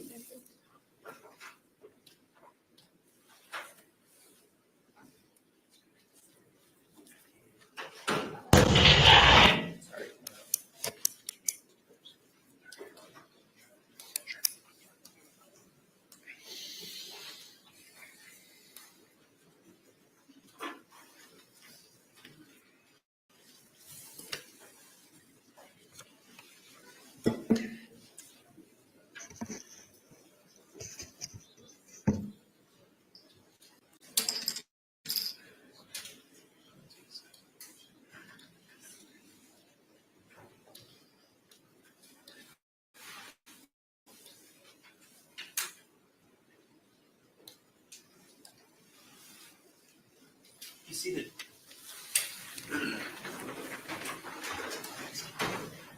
Ladies and gentlemen of the jury, you are about to hear and view an audiovisual recording. The state, the defense, and the court have agreed on relevant portions of law enforcement's interview of Ms. Shabusiness that will be played at trial. Recordings are proper evidence and you may consider them just as any other evidence. Listen carefully, some parts may be hard to understand.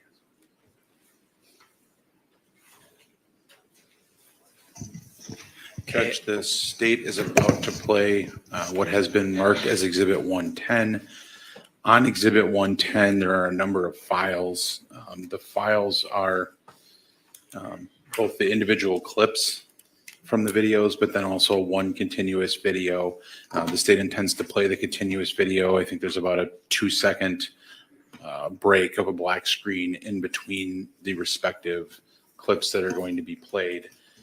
For the record, the actual name of the file is February 23 interview hyphen trial, and then there will be another clip played for the second interview, and that file name is February 28th interview hyphen trial. So those are the specific files from Exhibit 110 that will be played for the jury at this point. Very good.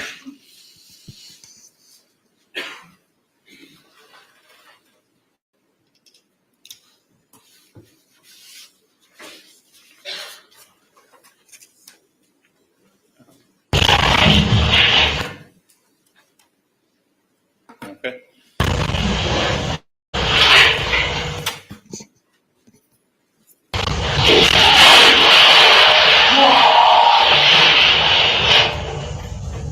I hate this fucking outfit. Never in my life. I'd rather be fucking dead than not.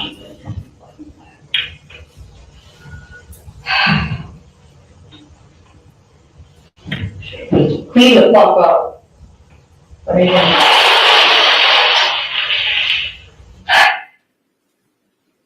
So if you don't understand anything, please let me know. You have the right to remain silent. Anything you say can and will be used against you in a court of law. You have the right to consult with a lawyer before questioning, to have a lawyer present with you during questioning. And if you cannot afford to hire a lawyer, one will appoint to represent you at public expense before or during any questioning if you do wish. And if you decide to answer questions now without a lawyer present, you have the right to stop the questioning and remain silent anytime you wish, including during questioning. Do you understand each of these rights? Yeah. Yes. Realizing that you have these rights, are you now willing to answer questions or make a statement? Yes. All right, what time is it? 5.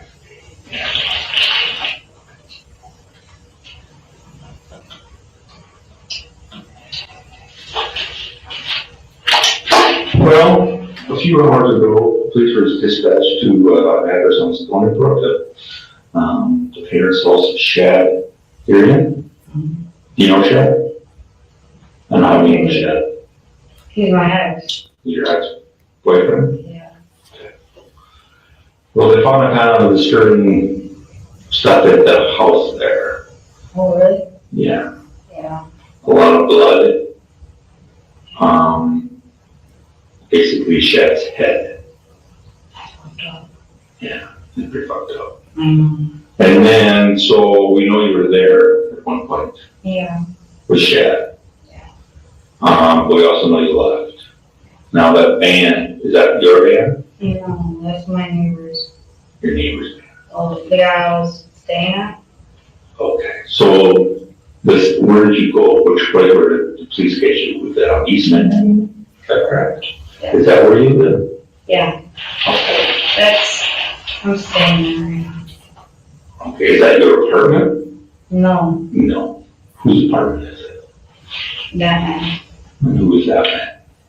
Got phones. Scott? Phones. Okay. So, that's his van? Yes. Okay.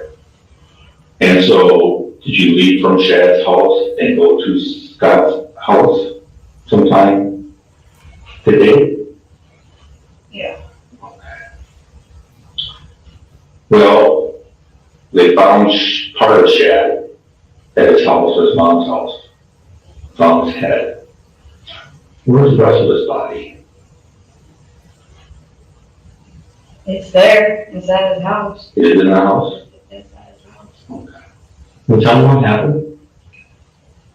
It's a good question, because I blacked out during that time. But, alright.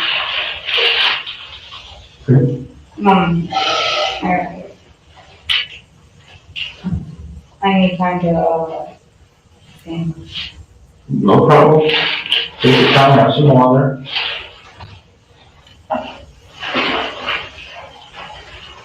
Do you think the body's still there? I don't see why not, unless just up and move, which it could have, you know. Where do you find the I was right there by the bed. Find anything? Yeah, I was cuddling it by the bed.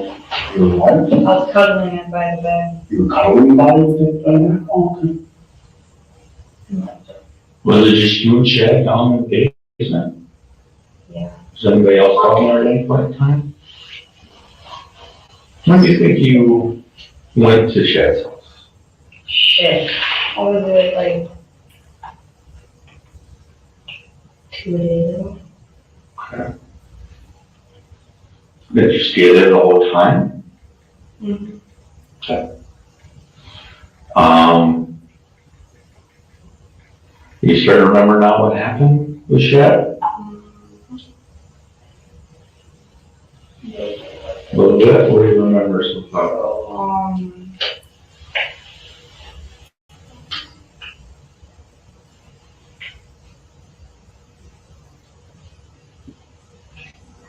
Shit. Oh, I don't know. There was this chain thing, right?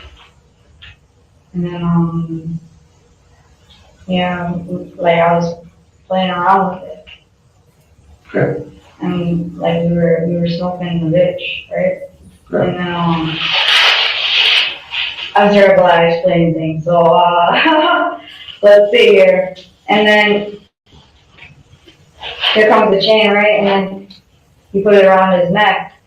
Well, we were like playing around and shit, and then, I don't know, I was tugging on it, and then,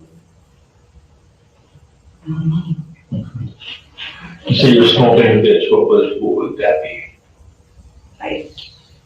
Ice? Ice. Have you taken any other drugs tonight? No, this is still from 2 days ago. I don't know, my eyes are fucking tight. Were you smoking ice? Yeah. And how, on a pipe or someplace else? The one that's on the counter, or on the table. I left the baggie there.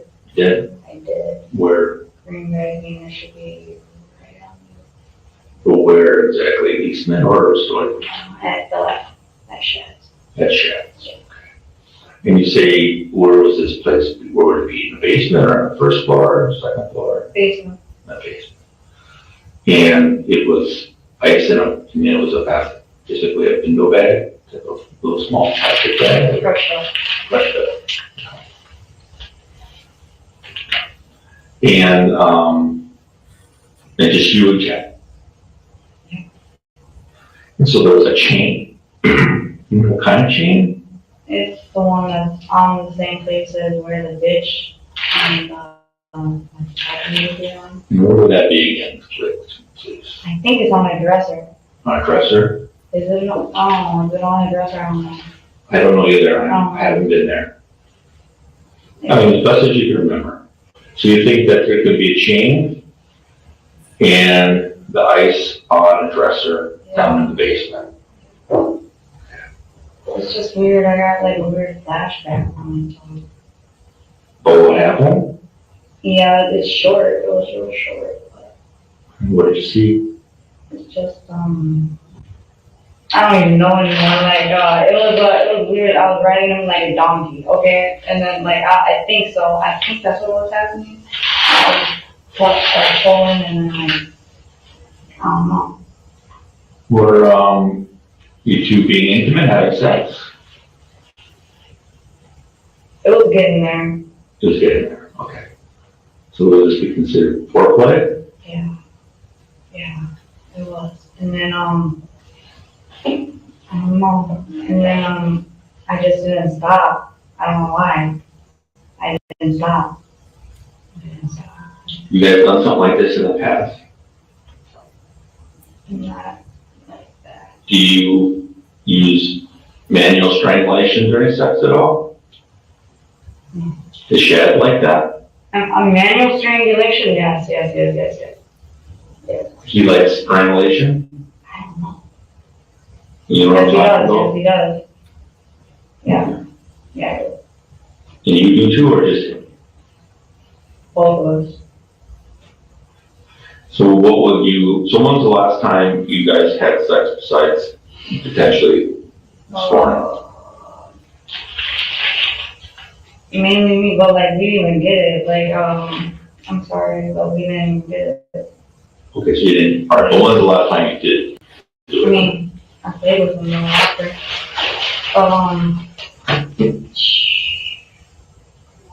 I have no idea, like August. And what would you guys like to do? Is there a certain role playing that you did with Chad? Or was it just some sort of strangulation? How would you guys, do your, basically have sex? It's like I just wanna, we just, so, yeah, and we, go at it. But does anybody like strangle the other person? I like doing that alone. Alright, so you like being strangled, like having your airway, or do you like doing it to somebody else? I like doing it to somebody else. Does Shad like to be strangled during sex? I think so. Have you done it before? Yeah, with him? yeah, he does. He likes it. Have you used what we call props in the past? Yes. What, Well, like dildo? that or rope or chain or underwear or anything? Yeah. I shoved a dildo in ass and mouth.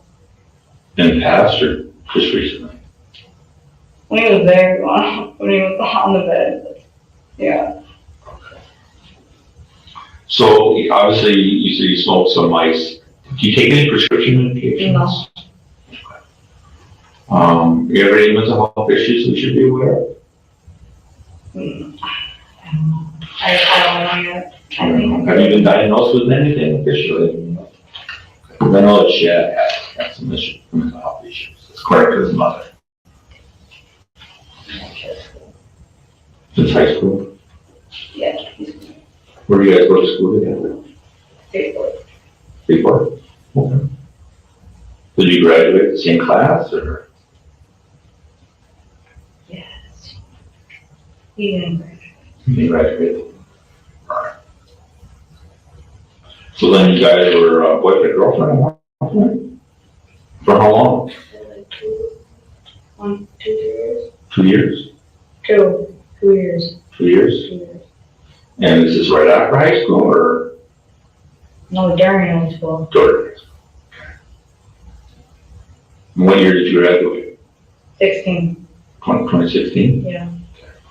So you and Chad, date after high school? We seen each other. Okay. We definitely seen each other. Seeing each other, but were you officially, a couple, so to speak, or was it just, did you still have sex with him? I did it once. Just once? Yeah. After high school? Yeah. So when did you start seeing him again? Recently? He's my buddy. He's my homie. So like, you know. So you've always been friends? Yeah. Okay. Yeah. So how did you get over to Shad's? The minivan. The minivan? When do you think he went there? You remember? 2 days ago. 2 days ago? Okay. Did you stay there all the time, or did you ever pick him up and go someplace? or then come back, or Stay there. how did you get in? Did Shed, was Shed there when you got there, or Shed let you in, or you just walked in on your own? He was there, we went in, got some shit, we came back, and then, methamphetamine, Ice. and then, ice, and then we came back.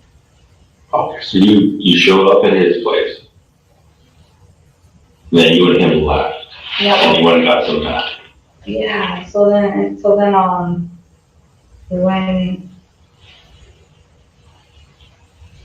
we went, and, I picked him up, went and got some ice, and then after that, we went to, back to Scott's, we smoked, Okay, yeah, and then, I did his hair, you did Shed's hair oh, yeah, I did him off, a little bit. at Scott's? Yeah, and then after that,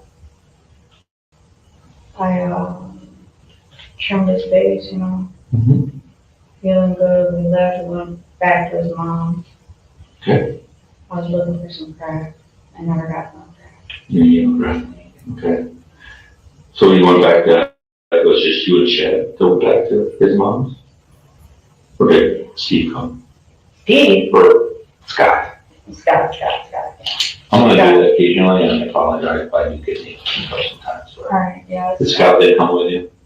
Scott stayed at home, the whole time, at Eastman, that's his residence. Alright, so you and Shed, He is not involved at all. okay. So you and Shed went back to, Shad's mom's house. How'd you get in? Did you see, was anybody home? The door was unlocked. We went, What time do you think this was? that's a good question. Was anybody home? Did you encounter anybody? I understand his mom lives there. Tara, Tara? I don't know, is that the mom's name? Yes. Damn, the head. And then, Yeah, I can't believe I let that go. where'd you do the body? The body's there. Yeah, it's, So we're gonna take the head somewhere? I like that. You liked it? Well, you're gonna have fun trying to look for all the organs, but, yeah, they're all dismembered. Yeah, So you dismembered the body too? yeah. And what did you do with the body parts? Oh, they're in the house. Somewhere? They're like, Basement, upstairs, downstairs? absolutely in the basement. I was gonna bring them with them. And then, I know I forgot the head. I wanted the head. Did you bring anything with you?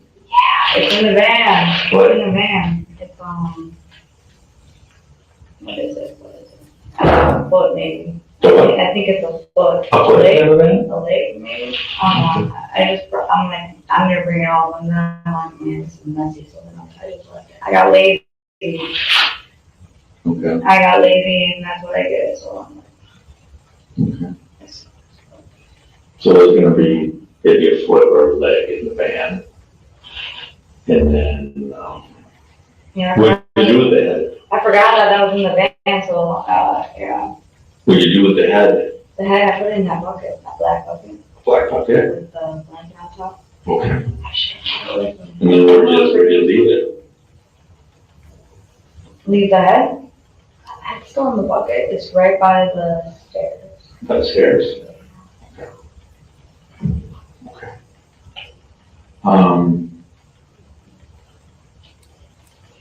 How did you dismember its body? Knives, Was that knives. knives? Just more than one knife? Where'd you get those from? Kitchen. So I couldn't find mine and I wasn't sharp. You weren't sharp? No, it was alright. Bread knife works good. Bread knife? A bread knife works good, yeah. Really? I had to use what I used, so like, yeah. I got lazy last night, so Where would these knives be now? they're in with all the organs and all the body parts And where was that? and the black bag. It's in the black bag Hmm, Basement? it's in the basement, they're all in the basement, I never left the basement, I just went up the stairs. They get the, so all the body parts and knives will be in a back bag. What kind of bag? Black zipper bag next to a pink and black Under Armour backpack. That Shaq gave me, so I left it there. Is it a big bag? Me, What kind of stuff would you normally put in this bag? could put anything in the bag. Well, I mean, is it a trash bag or is it a garbage bag or is it, you know what I mean? Kind of bag? Backpack, No, the bag that has the body parts. I have the backpack. That's a backpack? Is it a big one? Yeah, the other one's like a little duffel, black duffel. Okay. So you, at one point, did you bring these bags with you? Or were they already there? I was gonna, but I got lazy and. Right, you're gonna bring them with you when you left. But were the bags there when you used them? Or did you bring them when you was shed? Or did you just find them there? They were there, I found them there, and I emptied them out and put them in there, and I was gonna bring it, and I got paranoid, and then I got lazy, and I never get paranoid, but this time was just like, I think it was the dope. I think it was the dope. So, did you want Chad to be dead? No, it was out of random, like, I wasn't expecting that, and it kind of threw me off guard, and it was in an open place, you know, like, you went in the basement, right? Mm-hmm. It's pretty open. Well, I haven't been down there, but is it? Yeah, so like it was weird. It was really weird. And you open the door to the outside, and you go down the stairs, and it's right there. Like you can see everything. Like right as you go down the stairs. Yeah. And so, where did you get the chain? I don't know. He pulled it out of his pocket. He pulled it off. He had two of them, one for me, one for him. And can you describe them to me? Chain link and silver. Silver? Okay. And what size? Was it like a dog chain or a large lock type of chain? You know They're what I'm like saying? this big. And, you know, and then it has O-ring. Mhm. And, So silver chains. yes. And he had two. And what'd you guys do with them? We put them around their necks. You did. Okay. And then what were you doing while they were around their necks? I was strangling them. You were strangling them. I was having fun with them, and then, Was their clothes on or off? he had his shorts on. You had a shorts on. How about you? I don't know, I didn't really care. But, Did he ever put the chain around you? Was the chain ever around your neck? I put it around Do you have any marks or anything? You didn't get the chance to strangle him. Yeah, just you didn't get a chance to strangle you? Was that, he was going to though? Or was that part of the? Yeah, I thought that was the thing, and then like, I don't know, I just went a little crazy.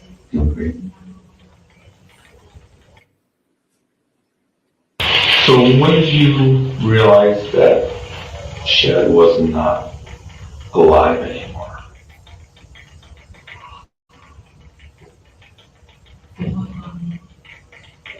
You know, his face turned purple. He was coughing up blood, and he was pissed. He was pissing himself. His face was all purple. I still didn't stop him, I don't know what was going on, I don't know what the blood, and then So his blood was coming out of his I kept on mouth? feeling his heartbeat. Hearing his heartbeat. I'm sorry? Hearing his heartbeat start. Okay. Did you hear it stop? No, maybe, no. Okay. No. So I'm gonna try to do that. did you figure he was dead then? Yeah, And what did you do? played with him a little bit. Did you try to call his mom or dad or anybody else in the house? You try to call an ambulance? Why not? Happened before. So, yeah. So did you want him? You want him to die or you did? I'm trying to understand. I didn't want him to die, actually. You did. He's my buddy, but like it happened. Happen again, but then did you feel a need to try to help him? Stop choking him or get an ambulance? You didn't feel a need to do that? I don't know why, I just, it happened so fast.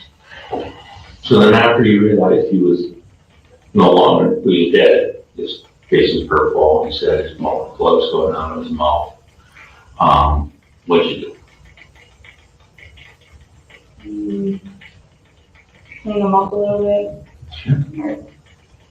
And then, I just played with him like that. You said play with him, what do you mean? Play with his big. Okay. Like I put him up over the bed and then, suck with it.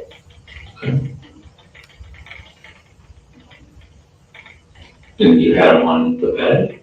What kind of bed? Was it an actual bed or just a mattress or what?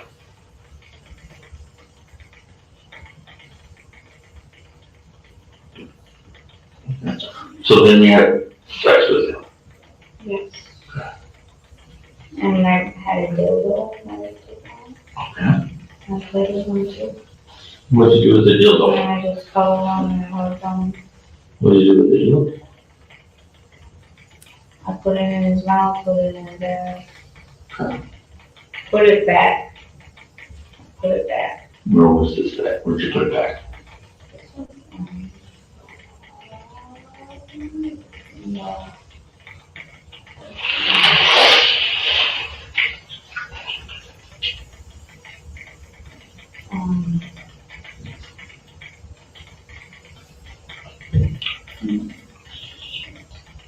It's like it's like on the wall next to the body, right? And then,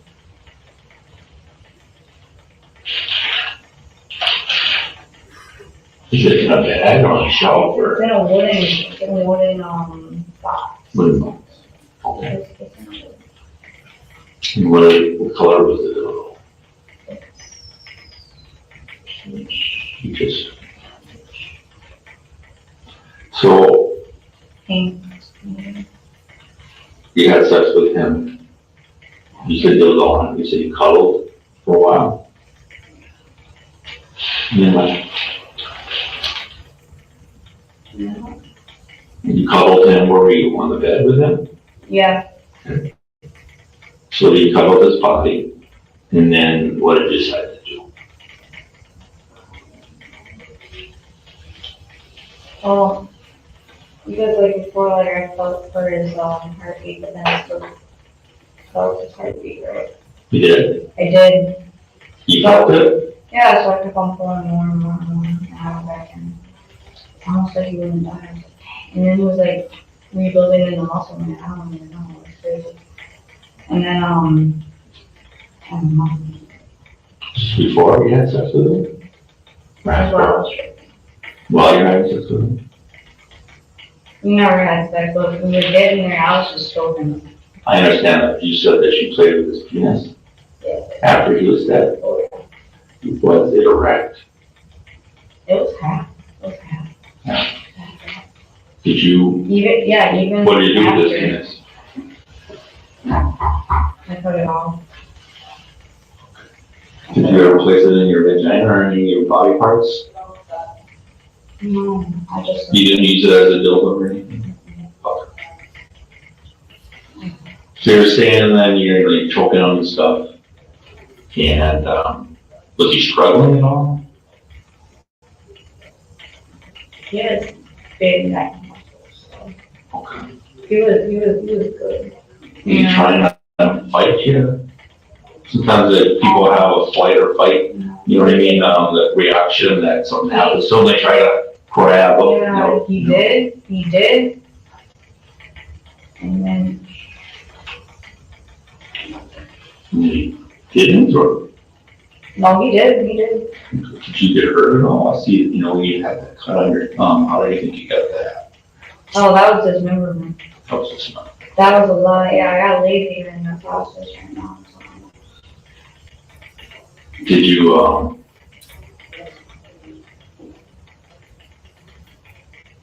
use any other devices besides knives?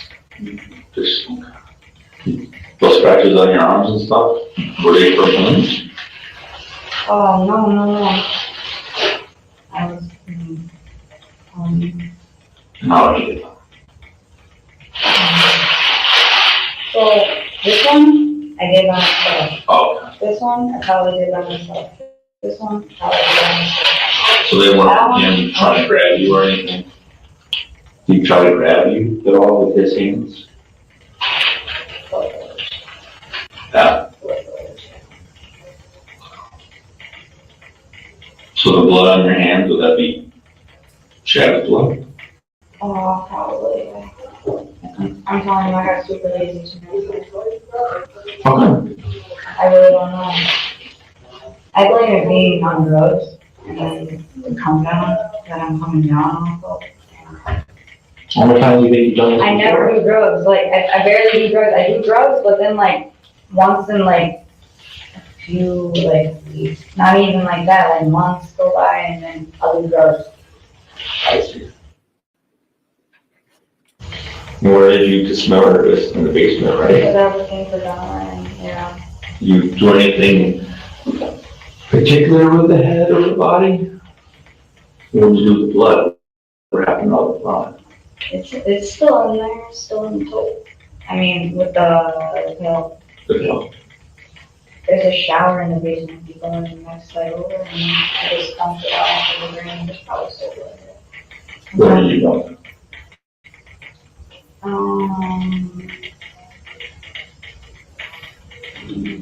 The bucket? Well, I drained his head. Well, like, after I saw his blood, I put it in the bucket, but then there's still blood in this bucket because it's coming out of the head. Should've took the brains out, but I didn't do that. And then So you cleaned his head in the shower and then dumped the bucket? I should've cleaned his head in the shower, I should've polished it up, but, Okay.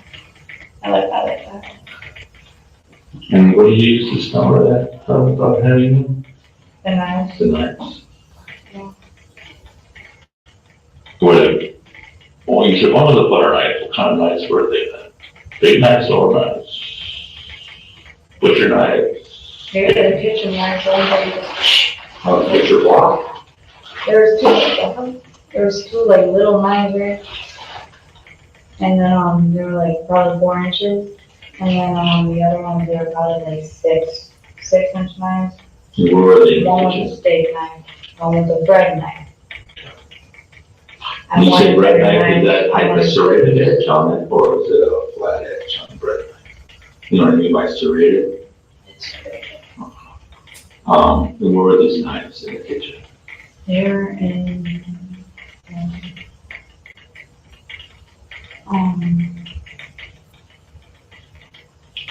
shit. They were right next to the oven. Were they in, like a knife holder thing, or a drawer, or where?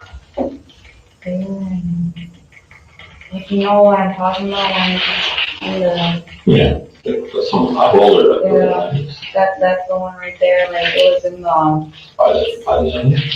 idea.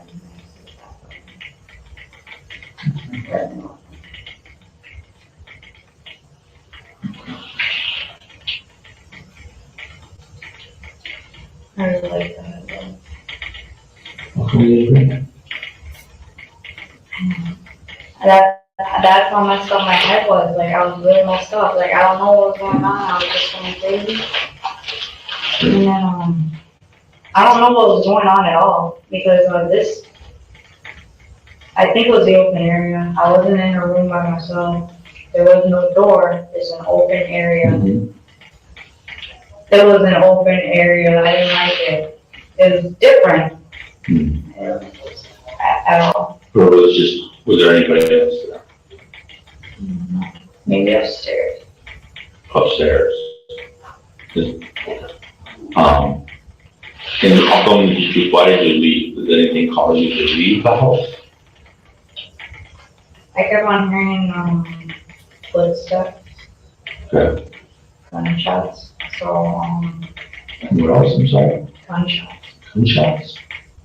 Why did you think you heard those? I have no idea. Do you have a gun with you? No, I did not. Did you hear a gun in the house? No, I think it was outside. Okay. Yeah, and then, You afraid someone was coming it there? was weird. I'm never paranoid, but then out of nowhere, like, I got a Yeah, where?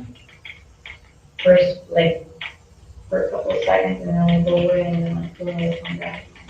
It was weird. It was it was a weird night. Like, Yeah, I would I imagine. don't even know. Like, this one was weird. I didn't like the openness. Yeah. I did. Too much room. Yeah.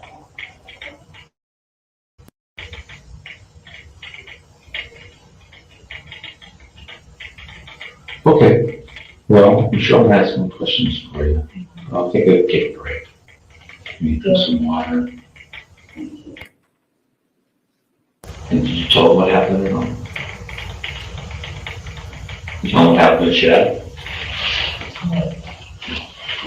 Yeah, he's got body parts in his hand, so he's gotta get that out. Yeah. I forgot about that. I've been off of it right now. I blame the plastic drugs. Just a minute. Yeah. Are you supposed to take any prescription medications? Nope. Okay. All right. I want to look into a couple other things and we'll be with you and if you need anything, knock on the door. Okay?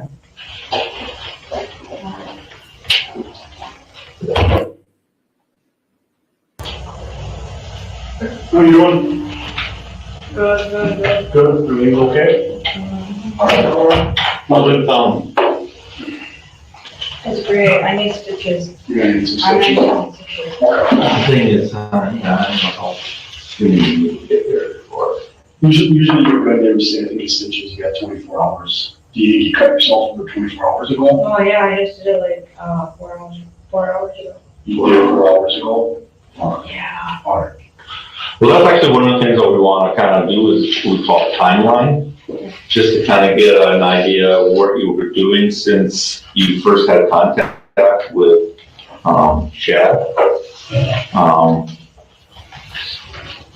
How did you call him up? Did he call you up, or did you just show up at his house, or how did you decide to go I over to his just, place? hey. I said, hey, come over here. And then I went and got him. You called him, or he called you, or Yeah. how?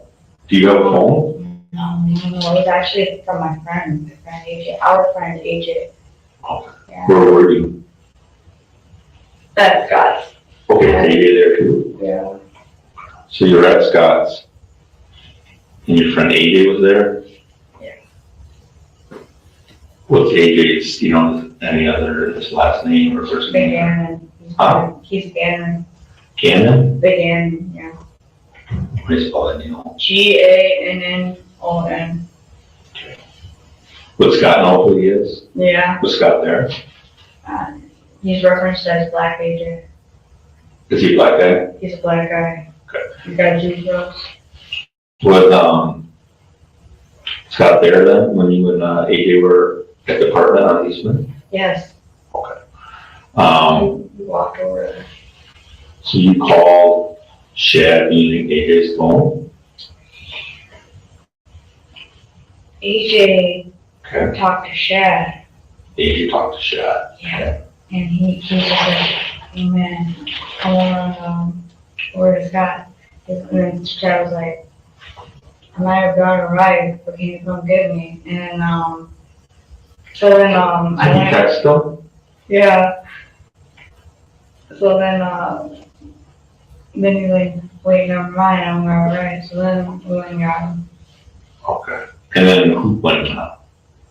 I took him in. Did you go by yourself or somebody else? I grabbed him. I took AJ and I put him in the seat.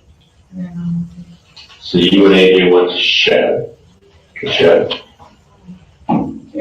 which I think this was.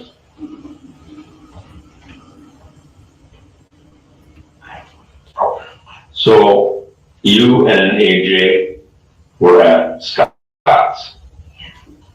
And AJ contacted Shad by text message probably, saying come over, something like that. Were you and AJ using drugs at that time? No, we're smoking the yield, Mary Jane. But Just smoking marijuana? Okay. So then who went and picked up, Shad? we grabbed, I put AJ in the front seat and then we went over to Shed. Okay. And so how did you get there? Via van. Did Scott know you were taking the van? I said, hey Scott, I'm taking the van, I'm picking up Shed. And then he's just like, no. And then I'm like, okay. And I took it. Yeah. Okay. So he didn't want you to take it, but you took it So I anyway? took it anyway. Okay. And where did you go? To Shad's house. His dad's house? Mom's house? Where? Mom's house.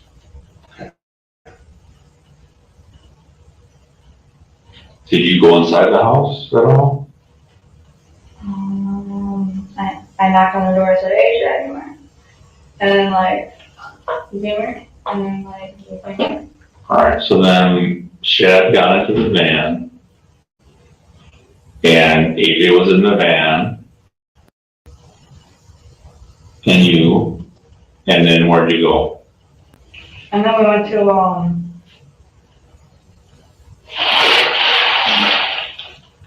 so me and AJ and Shad, we went to his dad's house, right? Who's house?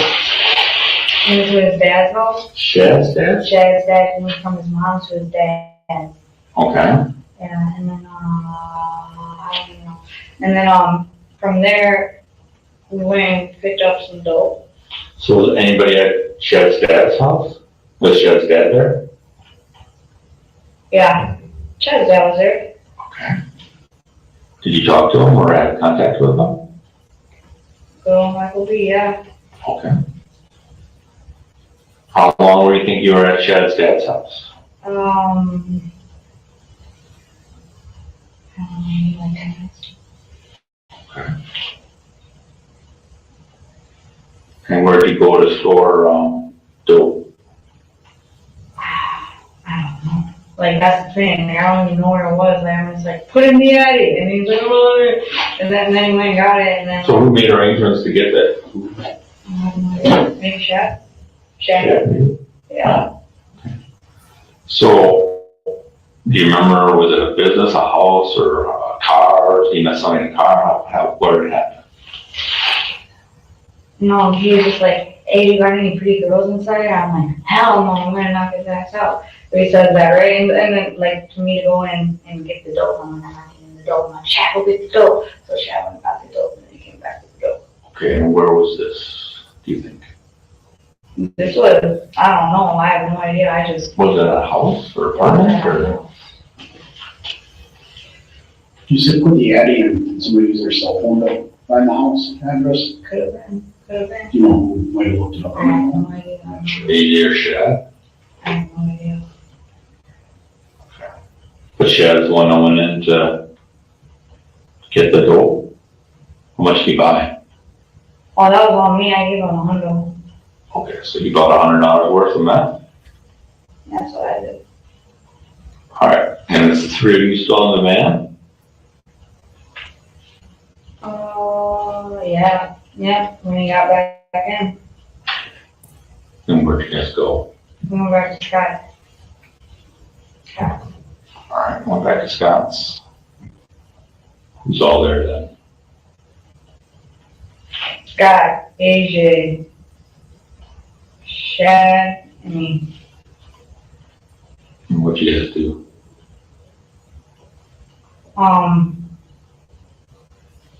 We smoked. Smoke what? The reefer. Marijuana? We smoked the reefer. I didn't smoke the reefer. You know, they smoked the reefer. Who had that, with the reefer? Someone bring it with them, or is that already there? It was, the reefer was there. The reefer was there. And then after that, me and Chad, we were talking on the beach.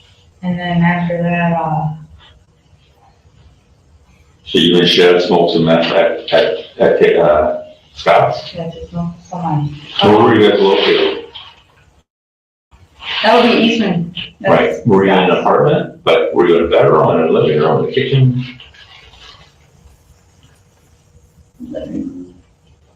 Bedroom. Was Scott using any of it?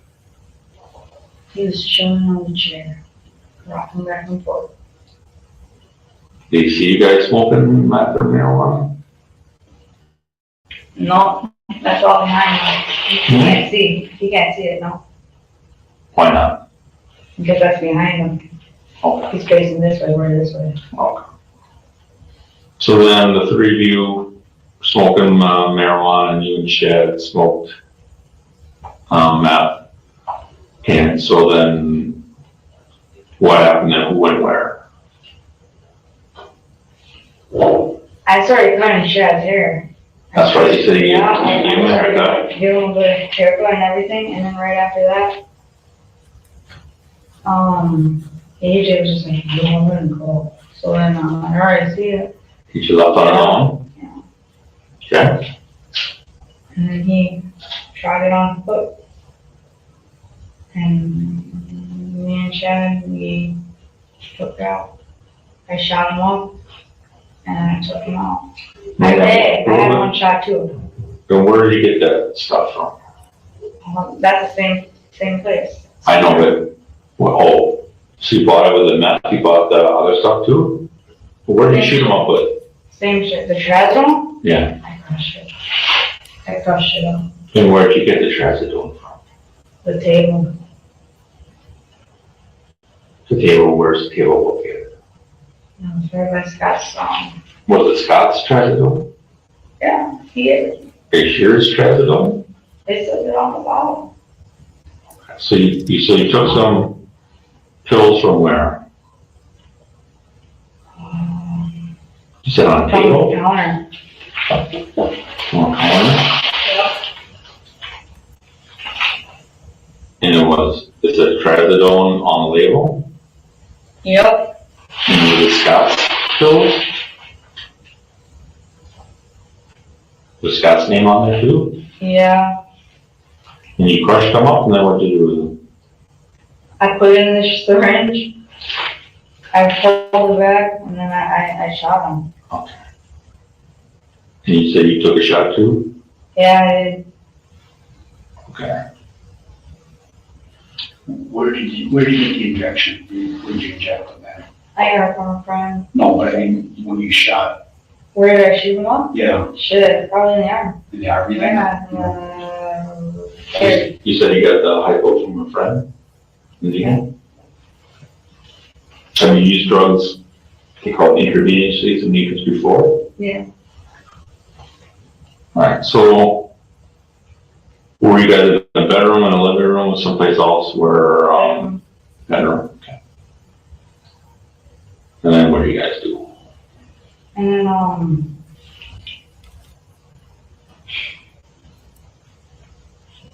we just took off, cause, we just headed over to his mom's house. We got cozy on the bed and we drove into the driveway, right? Opened the door, we went down the stairs. We chilled on the bed, and right after we chilled on the bed, he put the collar on. So you and Shad left, Scott's van. Did Scott know you were leaving? I said, hey, I don't even know, actually. I don't know. Do you remember what time that was, or was it day, dark out, light out? Night, you know what I mean? What time of day was it, you think? Let's go, maybe I'm just gonna guess. I really have no idea. I don't. AM? I don't want to phone. Was it dark out? Yeah. Okay. So you went to Shad's parents' house, Shad's mom's house. Mhm. Did you meet anybody as you were arriving? No. He didn't. All right, and then you went into the basement. Yep. Open the door and then into the basement, down the stairs, and then onto the bed where you put on the collar. Was it right away you started doing that? I don't know. This is what I remember. How long do you think you were in the basement? Until I left. I really don't know. Was it during the day at all?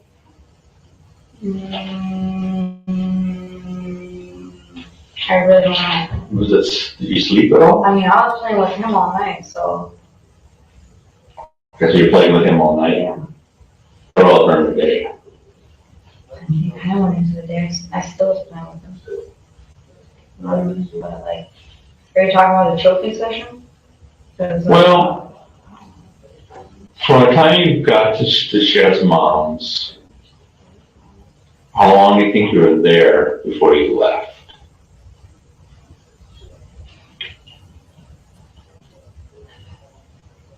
like, until he like died, or like, No, until you actually left. until I And left? back east then. Yeah, so by the time you first got there to the time you actually left, I don't know. I don't do times, like, I really don't do it. was it overnight? Yeah. So I'm asking because it was the time that the boyfriend see. Did you at some point the boyfriend have to let you and, Shit. into the house? Who don't unlock the door Did he unlock the door and open it? and opened it for you guys? He did. Okay, so when you guys got there after shooting up the first time and coming back to Eastman, he did open the door for you guys? Yeah. Okay. So then, from then till the time you left, how long do you think it was? A whole day? An hour? You know what I mean? It was, shit, I don't even know, like, he So you got there and Chad's mom's boyfriend let you in, Mhm. and you went to the basement. Did you start getting together right away, or did you sleep for a while, or what do you think you remember you did? We went there, 5 minutes in, I was already choking him. All right, so it happened pretty quick. Yeah. And you talk about you're playing with him. My husband was sticking with his corpse. Was it light out at some point? Was the sun I out? mean, when I looked out the little window, I seen it. You could see I light? could see the So light. you were playing with him when it was light out? Yep. All right, so particularly within, you said within 5 minutes of it getting there, you guys started, he pulled off the chains, I guess you're saying? Mm-hmm. And he put it around his neck. Yeah, Did you put one around, you never put one around yours, or did you put one I around? did. You I did. did. It was tiny. I finally got it around and I put it on my neck and then I took it off. After he was on, but like, So you started choking him, and when you were choking him, what did he do? What were you guys doing, I guess, is to try to explain it as best as you can. he was coughing up the blood right and I was just waiting for him to die and then, like, I was looking at his purple face. Well, did he expect to have sex with you? Cause I felt like it was fucked up. I'm like, damn, I'm already this far, so then I just like, yeah. I understand, but why would he put the chain around his neck? Because he's a kinky out there. So was he expecting to have sex with you then? Kinky sex? Kinky sex? I would assume so. But you said that he just started choking.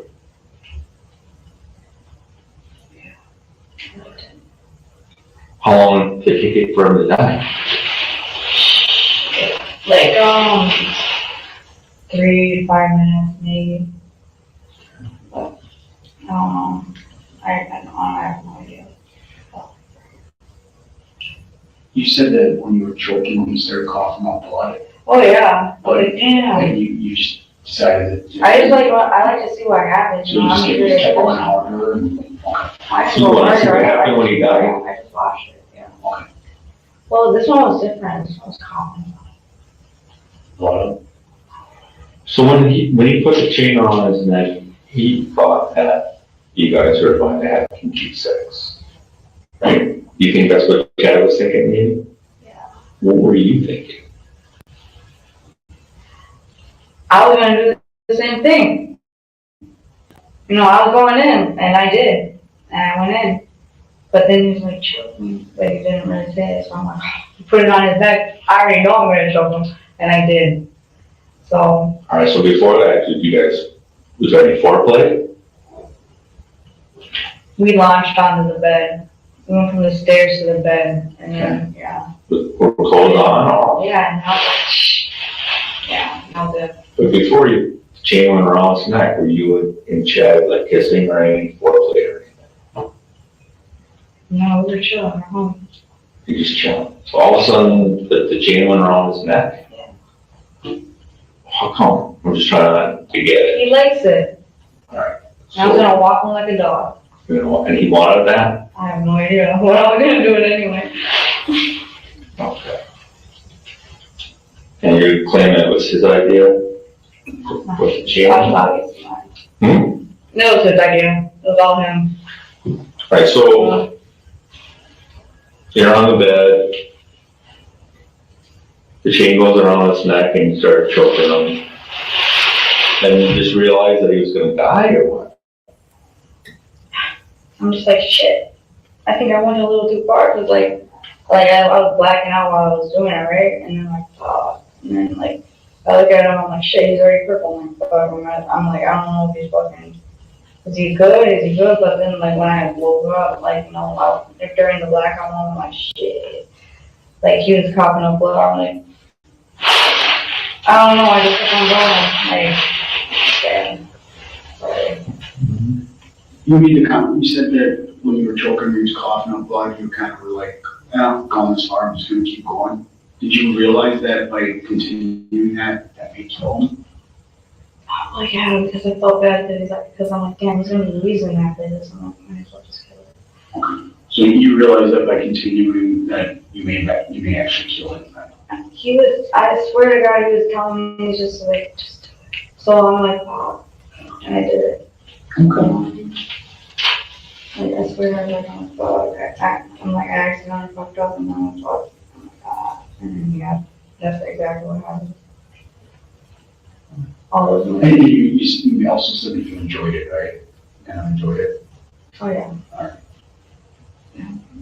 What did you enjoy about that? Just, Was it kind of thrilling, a rush, exciting? What was the feeling that you got out of it? that's all it is. I'm just trying to understand what you were feeling. You're saying that it's kind of joyous. You know, did it make you happy? Was it just kind of exciting? Like opening Christmas presents or? I don't know. This is the thing that I have, I've always had, you ever love something so much that you kill it? It happens to me, that's the feeling that I have. I love something so much that I kill it. I love it so much and then I kill it. That's what happens to me. So, Alright, so he dies, he's dead. And then you just kept playing with his body? Okay. And, when did you decide to, how long did you play with his body, you think? Is that when you thought it was booked outside and it might have been light out too? I don't know, it's so dark. Still dark? Yeah, it's gotta be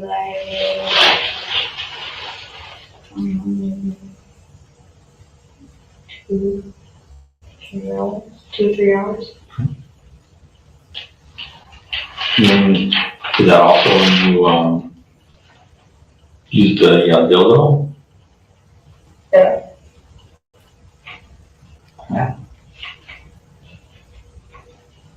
Did you have sex with his body at all? Hand points or any type of special contact? You know, obviously the dildo and stuff, Put but, the dick hmm? I grind it on him, I put the dick in his ass. You riding on, Yeah, I listen. did you ever put his penis in your vagina? Or you just grind on him? Did you see before that you performed a roll on him? Yeah, Okay, and that was after he was dead? yeah. And then, yeah, and then he got happy. He was like half hard while I was still sucking while he was dead. Okay. Okay. And was that part of playing with him, or That is part of playing with him. That was part of playing. did you? Actually, I was just mad. I was never gonna tell you I was doing that to him. You were sorry. Yeah. So when, it was only a couple hours before you severed his head? Or did you fall asleep at any point in time, or? So how long do you think you were in that basement? Because you didn't leave until like 3 or 4 this morning, right? But what about during the day? What do you do during the day?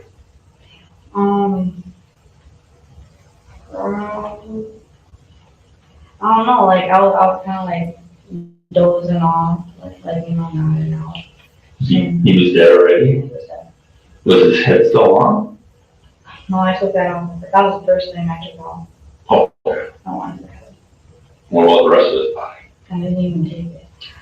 And then, the rest of his body, it's, like on the fucking, I don't even know what it is.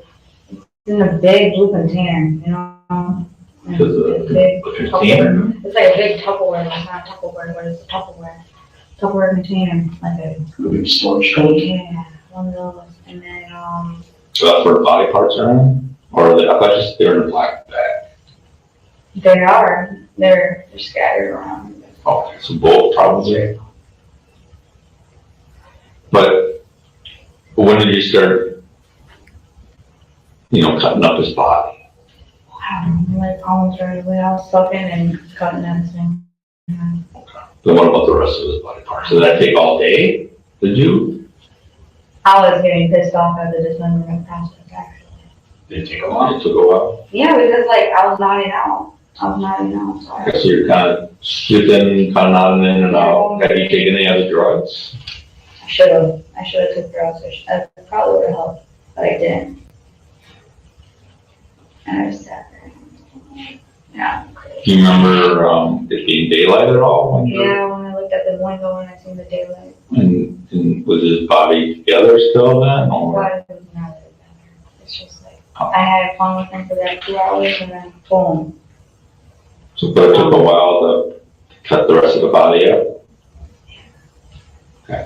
All messed up too. So, I'm just trying to, so I understand the rules. So you said you were cutting and then you cut a knot off, kind of wake up and start cutting again? Yeah. So it took you a little while to cut the body apart. There were times where you might have napped or whatever, it wasn't, you didn't work nonstop to dismember his body, right? I mean, I probably did, well, in my sleep, I do things in my You sleep. do things in your sleep. But yeah, but like, that's probably it right there. Did anybody come downstairs at all? Tara came, she came downstairs and then, with the kitty cat, and then she set the kitty cat down. Flip over the kitty cat and then the kitty cat was walking around. And I threw the kitty cat, and then, yeah. Did you talk to her? I'm like, hey Tara. I don't know, it's just weird. Cause like it was an open space, like there's no closed door, and I'm like, Did was weird. she saw anything? I have no idea. I don't even have to ask. Good question. So you think she came down on one point and dropped the kitty cat off downstairs in the basement?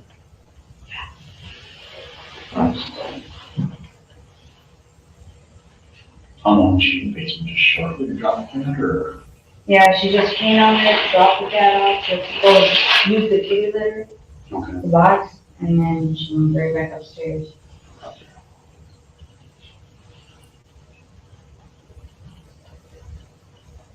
Yeah, and then,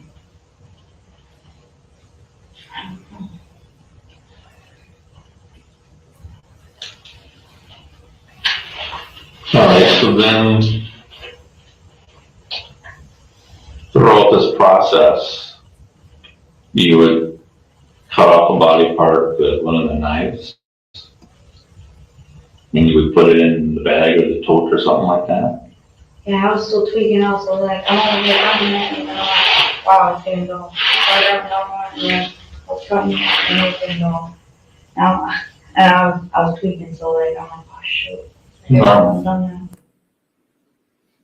now. I didn't mean for all this to happen, and I'm like, I fucked up, I know I fucked up, and I'm like, shit. Yeah, I'm sorry. That's what happened. No, you know, it's, you needs a mom and a sister and a dad and family and more and more of being sorry, you know. You kill them. You gotta tell the sister sorry. Didn't mean for that to happen. You need to kill them. I But you didn't try to didn't. help them. No, I didn't, no. It works both ways, like, I have no idea, like, You was it gonna gotta die, be put into chain. right? You was gonna die, so. I mean, I didn't, but at the same time, I woke up like, fuck, that's bad. I didn't know what to do, cause like, he was gonna like, ah, like, fuck, I didn't know.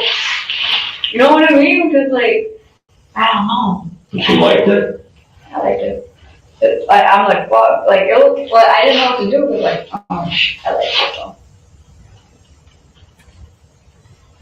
Well, you knew that you didn't want to call the police or ambulance or anything, so. Actually, I thought about it. And then, I was getting angry at myself. Mhm. Very angry at myself because I didn't have practice.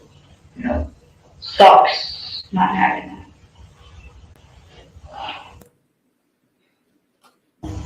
Was it exercise you when you were choking? Yeah. Oh, yeah. Very. Was it exciting when you were sucking on his penis after he was dead? It was very exciting. Everything was, we should check on my panties. Boom. Hey, can you see us? I'm gonna ask you a question. I just want to kind of clarify something this quick. I think we're all here shortly.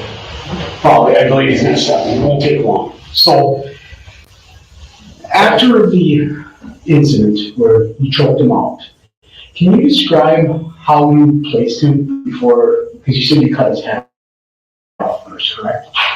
Yeah. Can you describe where, was he laying on the bed? I pulled him, Okay, like, say this is the bed. okay, so this is the top of the bed? Yeah. Okay. And then, I pulled him, and then, his head was hanging off. So you're probably laying face out? So Yeah. his back was on the bed, Back was on the his bed. head's partially off the bed? Yeah. Okay, And then, the tub was like right there. the pail that you had the Yeah. head in before? Okay. So basically his head's here and the bucket's right here? Yeah, and then, from there, I said it is. You cut his head off? Yeah. Okay. After you cut his head off, I know you said you dumped the pail at one point into the shower. In the shower, yeah. Did you leave the body there for a while to drain into the pail, or what, how? It's all in the tub, in the blue tub. You found the blue tub, right? I don't know if they're slowly going through the scene, so there's a lot of his blood. Did you pull the tub under there then? Oh no, I moved the tub like real fast. Oh, so you cut the head and pulled the tub under there? No, when I was dismembering the Yeah. body, Yeah. it was, I mean, I'm going like this with a knife, so there's blood fucking going everywhere, sorry. Okay. Yeah, and then,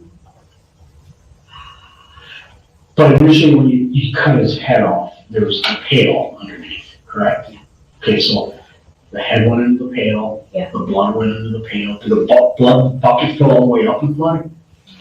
No, No? Okay. no. Then, did you move them again when you started with the pail? Because you're talking about that blue Tupperware thing. So I think there's a black pail, and then there's a blue Tupperware thing, right? And then his head was hanging off. And then I cut the head off, and then, I moved it over, and I brought it back, and then I put it in the pail. Okay, so initially the head went into the blue Tupperware thing, kind of, Yeah, yeah. There's a lot of blood in that one right now. in the blue Tupperware thing. Yeah. At any point did you, like, before you, because you said you removed the head first, did you start removing limbs right away, or did you kind of wait a little while? And That's the weird thing, like, because, when it started happening, like, I started, like, nodding out. Okay, And then I was going crazy on the limbs, like, even while I was sleeping, and then it looked messed up, and I didn't like it. okay. But you believe the blue tub, that big tub, like, probably, I'm thinking it's the way you're describing, it's only, like, Tupperware tubs about like this size, that's your cubic foot one, and that's where most of the blood is, along with a bunch of his organs. The organs are everywhere too. His organs are everywhere. Yeah. Did you like hide organs in the house? Oh, they're in plastic bags. They're in plastic bags. In the tub? In backpacks. In the In back? the backpacks and then in the. Did you remove all organs, like his intestines and everything, or where are the intestines? Do you remember? They're gonna be in a plastic bag. They're all in plastic bags. They're gonna be in a plastic So that bag. blue tub is almost just all blood, is what you, I thought you were saying. It should be like only like this much. Alright. Okay, we're just trying to clarify a couple things, I'm just trying to make sense of something, Yeah. okay? Okay. Alright, I appreciate it, thank you. All right. Thank you.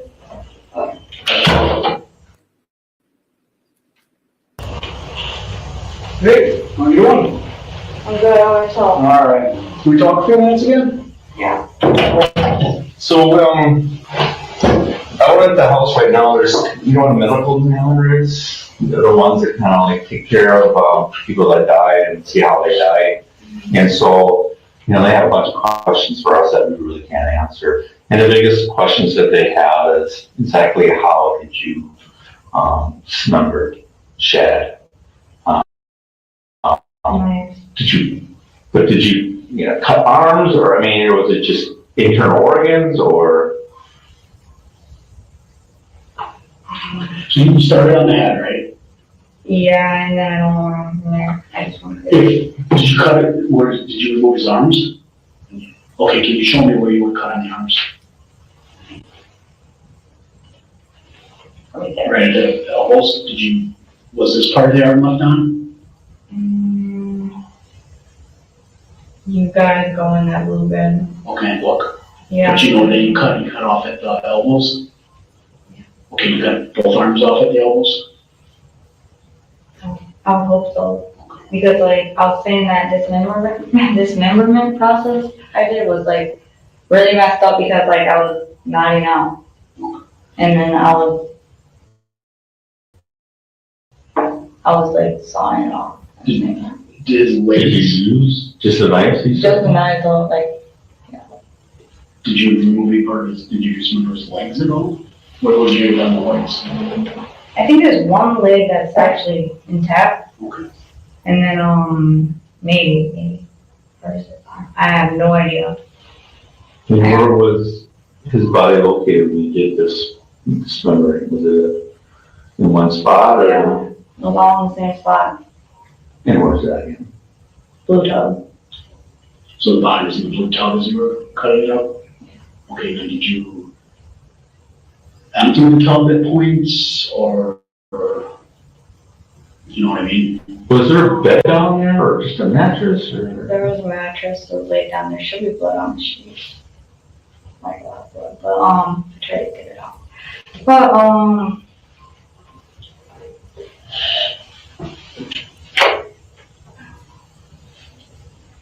I can't fucking think right now. I'm sorry. That's okay. I'm fucking nuts. Yeah, you know, because I said, just, yeah. And they'll probably figure it out eventually, but, they just had some questions about, like where blood might have went, or most of it went. You said a Down the bucket, or, yeah, down the drain, or that.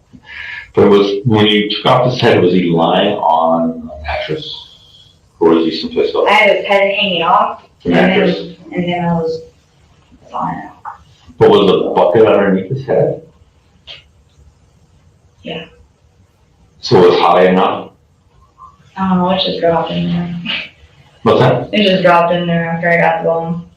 But it was high enough that it could stand up underneath the body, you know what I mean? So let's say the body sits at the bed, the bucket was able to fit underneath there. Was that bed was high enough for a bucket to fit there? Or would it have to be outside or something, the bucket? No, the bucket was just fine where it's at, on the edge of the bed, On the floor or on the bed itself? on the floor. So there's a box spring and then there's a mattress. You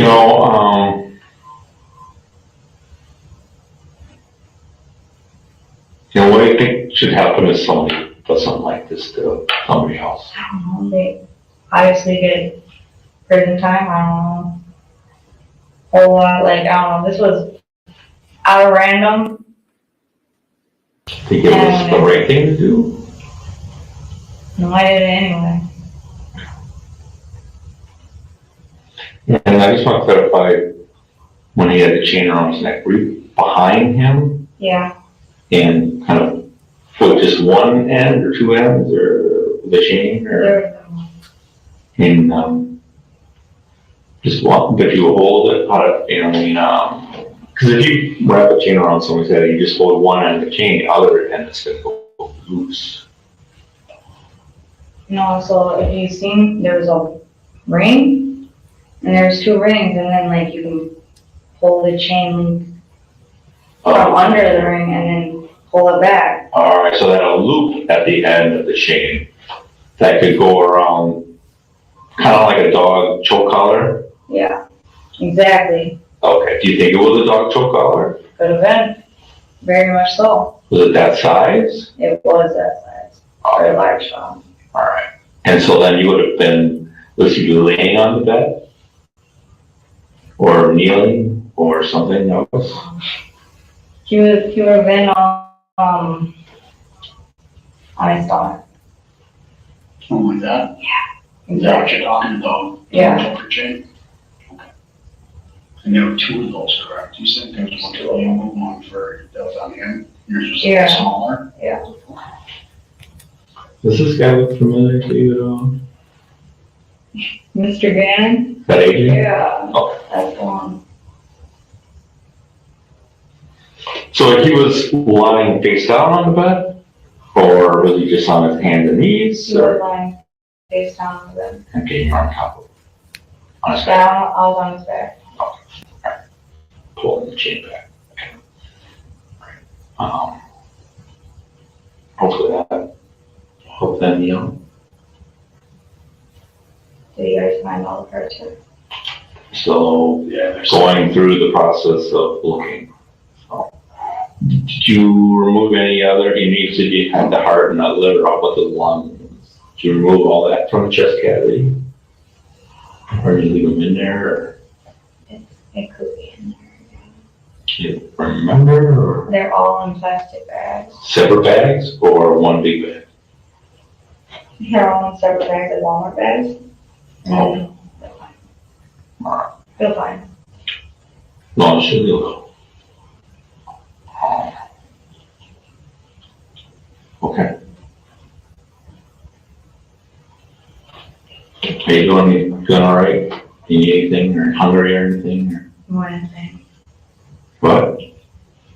Just one thing.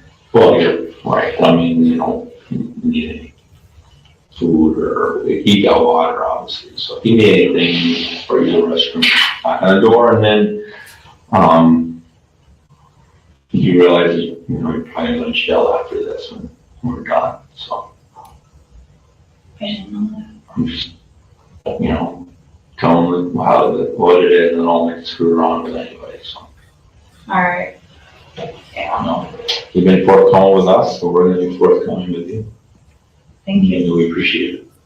I mean, like Dave said, if somebody kills somebody and dismembers them, do you not think that person probably should go to jail? Oh, fuck yeah.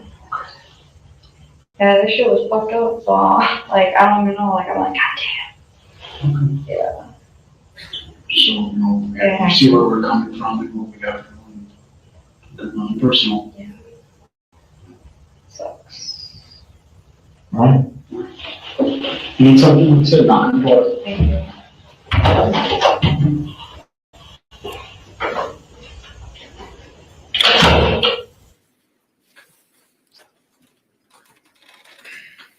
Detective Groff, the video that we all just watched, is that video accurate and consistent with what you recall from your in-person meeting with Taylor Shabusiness on February 23rd of 2022? Yes. Just want to address one thing. At the beginning of the video, she's wearing a yellow outfit. Toward the end, she's wearing a blue outfit. Can you explain that for the jury? When she went to the hospital to have her thumb checked, the hospital changed her into the blue scrubs. And then you indicated there was also the recorded interview from the 28th. I intend to play a much shorter portion of the interview from the 28th.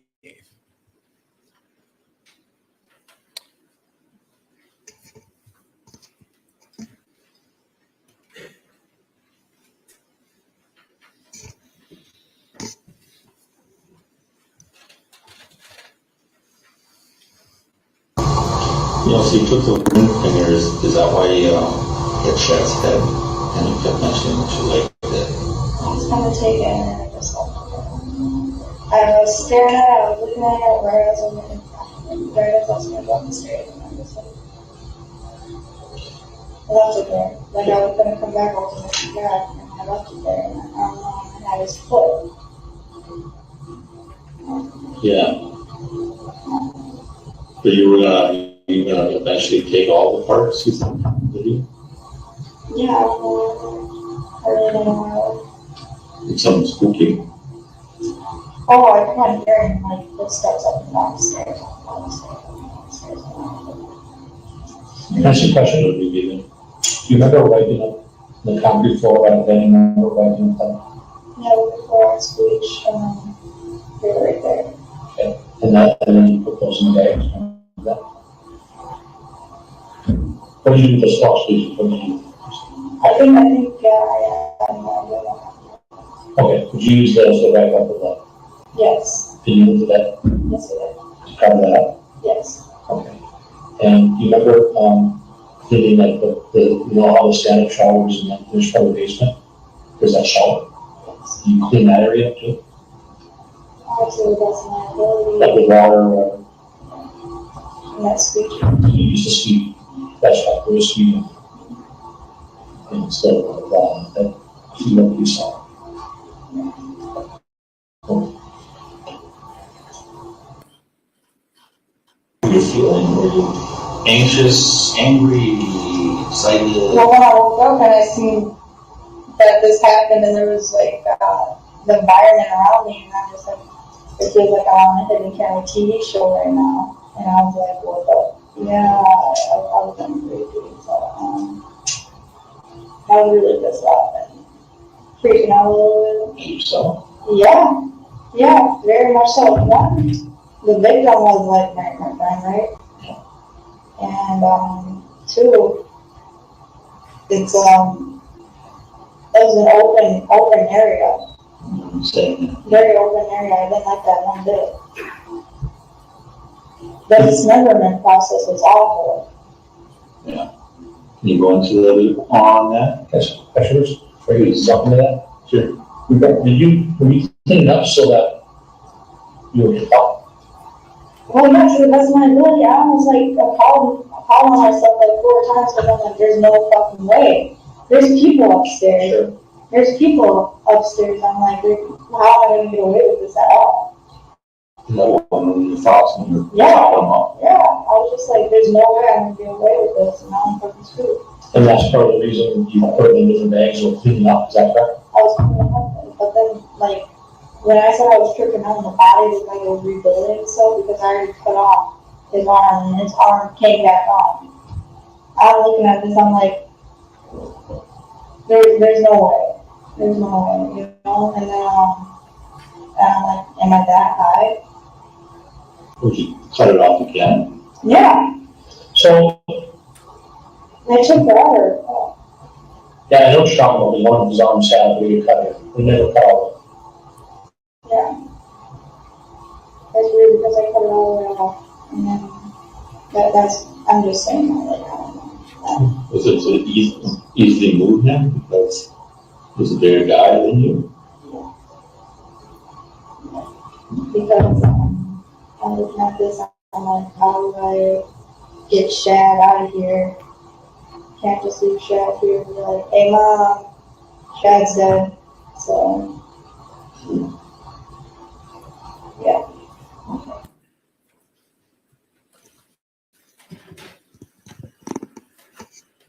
And Detective Graff, the portion of the video that we just watched from the February 28th, 2022 interview, does that accurately reflect a portion of your interview with Ms. Shabusiness on that date, February 28th? Yes, it does. And I would formally move for the admission of Exhibit 110. Any objection? Your Honor, can I confer with Mr. Lissay for 1 minute?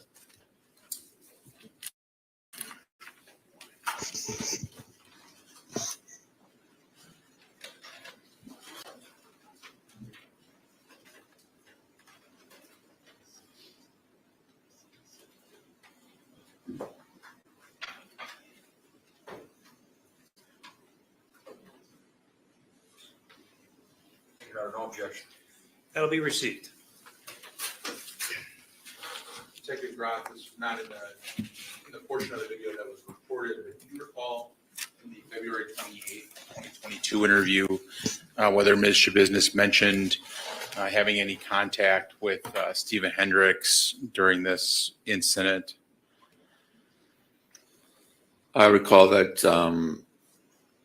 if I recall correctly, I think at first she didn't mention that, but then later on she did. And the contact relative to the eyeglasses? Oh, yes. She did mention that at one point she did go up into the kitchen and had contact with Mr. Hendricks and borrowed some glasses. Yes.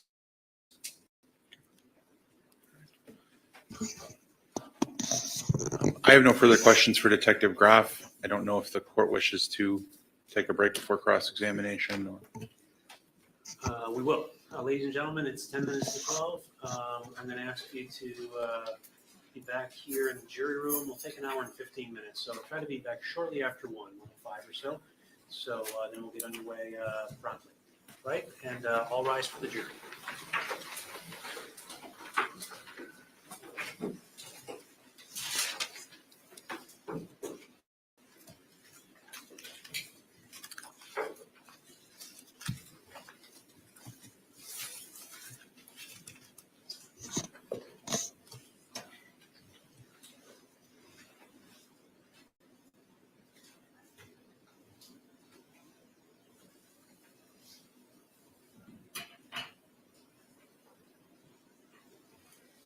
Anything to bring up before we recess for lunch, Mr. Saunders? No. Mr. Fraley? No. Can I ask Mr. Saunders, or Mr. Lozay, either one, do you have a sense of how many more witnesses do you have? Is this the last witness? This is, Yes, it's our last witness. Then probably what I'm going to do is distribute a draft of proposed jury instructions so that you can start taking a look at that. My judicial assistant is out, but I'll try to have those on your desks by the time you return. Okay?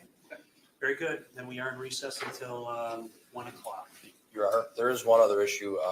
The defense then would have Scott Tomes as a witness, but apparently he's unavailable.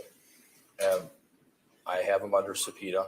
You know, the timing of his unavailability is suspect for me, but I've conferred with the prosecutors and they've advised that he is simply not available. So what we talked about was talking about potentially some agreed facts that could be presented to the jury.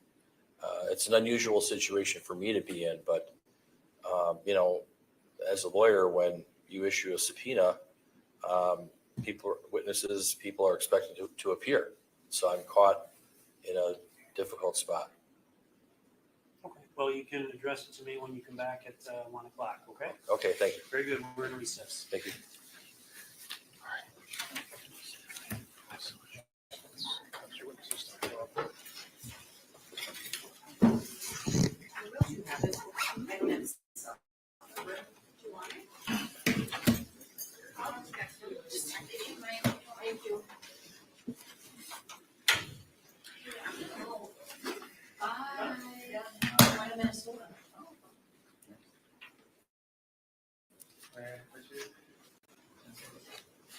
He doesn't get it from softball up there. Eden Prairie. That's where that was about. Sure. Well, have fun. Yeah, it's gonna be hot.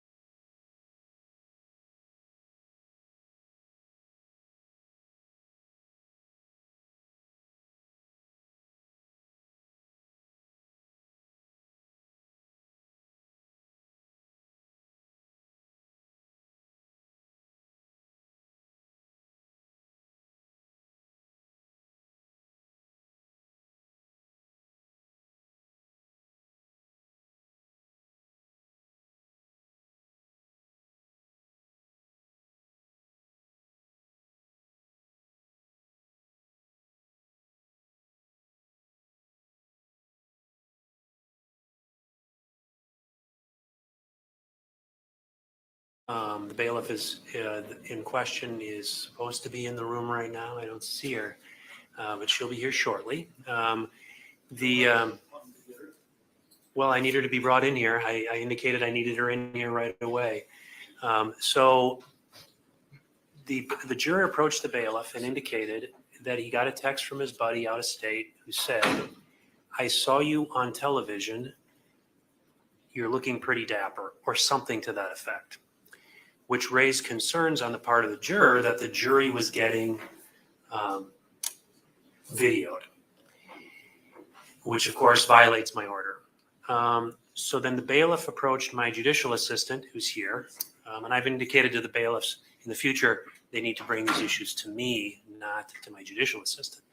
My judicial assistant, hearing this issue, went to the videographers from Law and Crime, who are in the back, and indicated this is being reported. They apparently indicated that we'd need to know when it was in order to look to see if it happened. My judicial assistant then went back, spoke to the juror to try to nail that down. Again, I've indicated to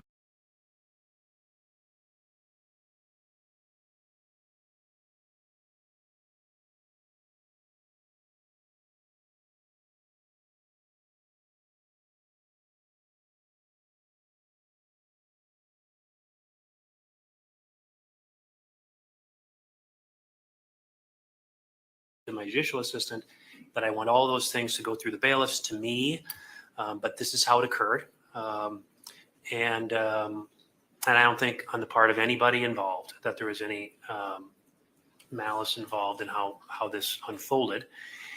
The juror then apparently was able to give some detail as to when this occurred. I think it was around or later in the afternoon yesterday, but I don't know that for sure. Some of the details I don't have. And that'll be part of what we'll talk about here in a minute.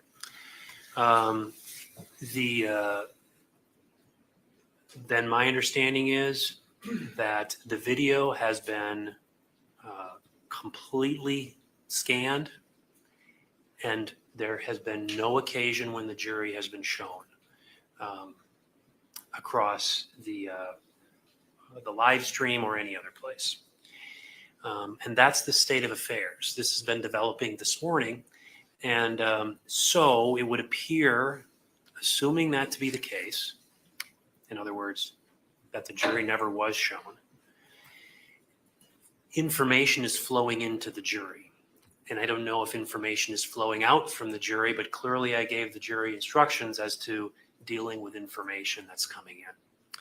That's the current state of affairs. And so the real question, I think I'm going to turn it over to each side and see if they have a thought about what to do. I have some thoughts about what to do, but I'm going to turn it over to the state first. Is there anything you'd like to address me on with regard to taking this issue up?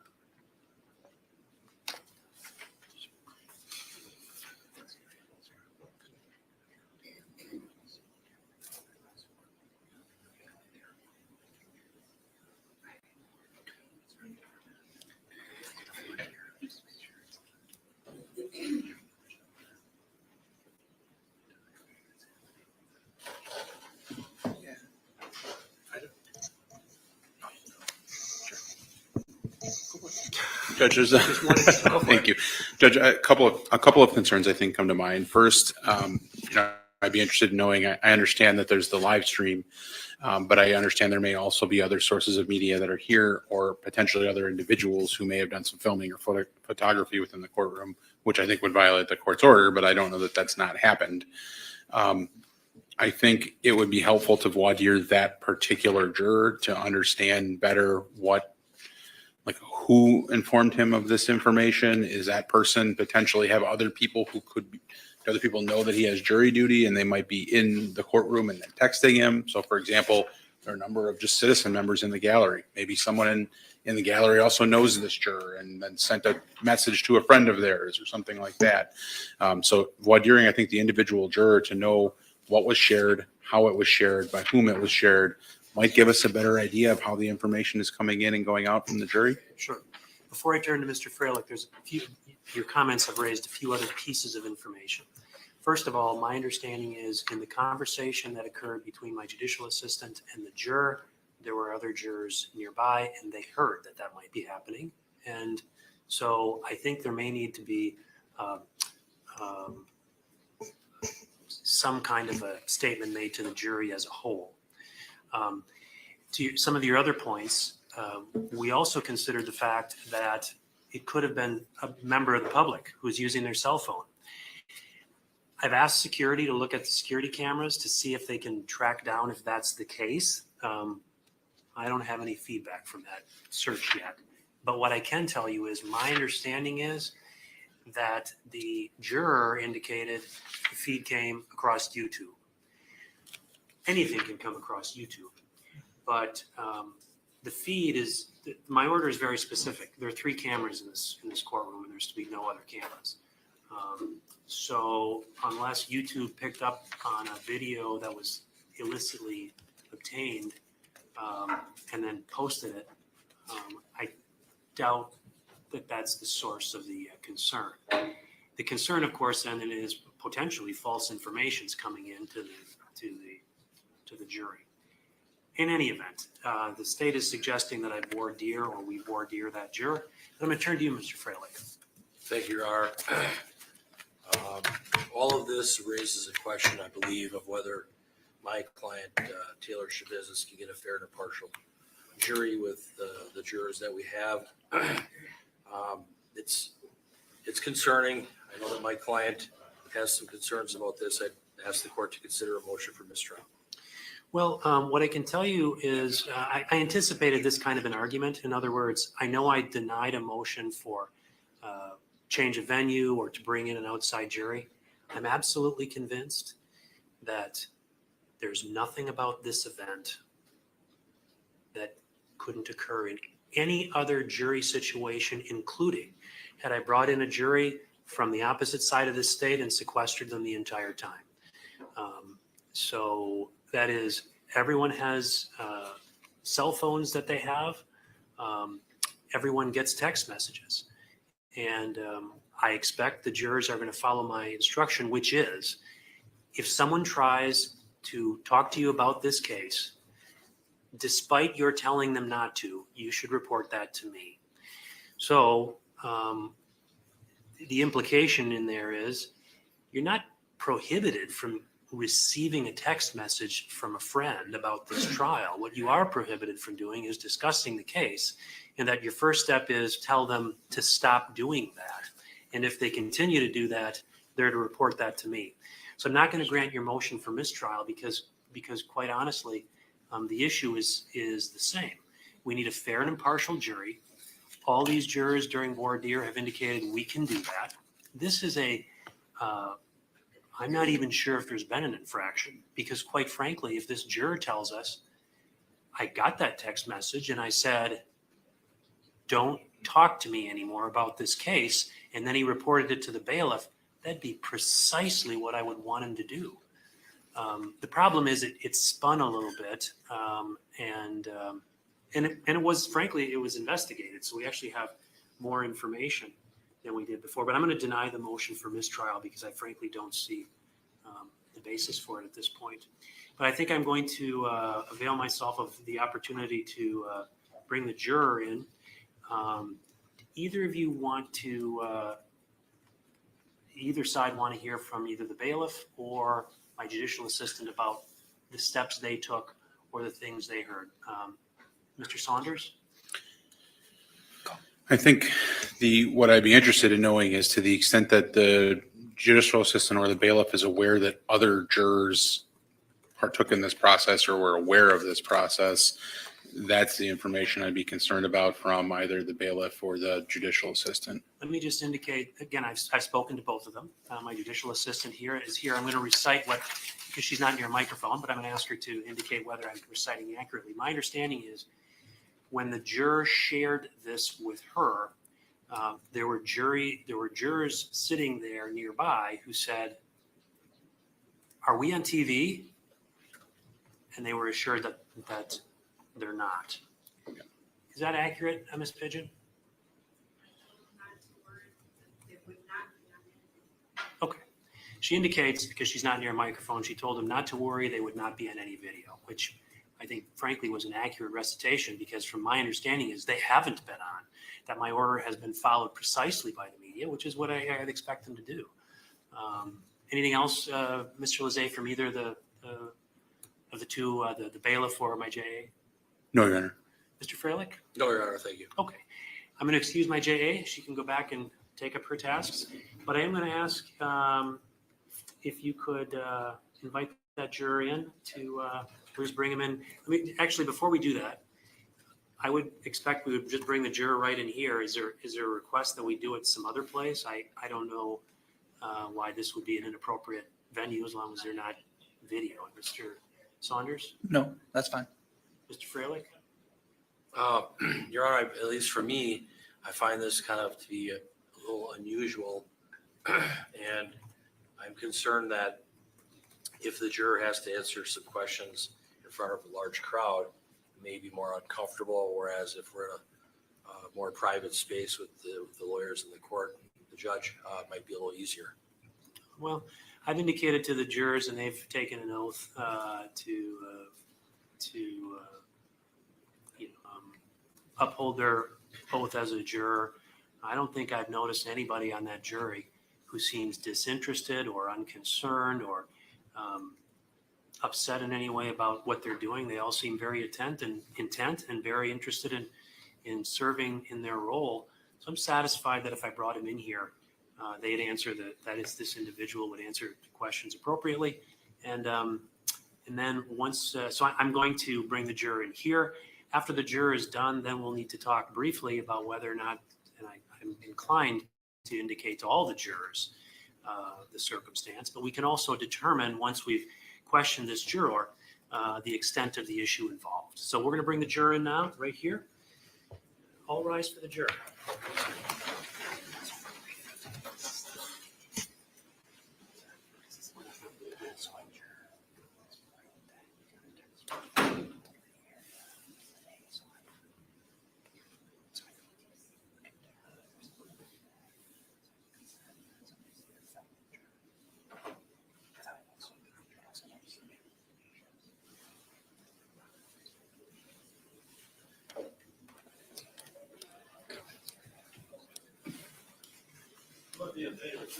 No.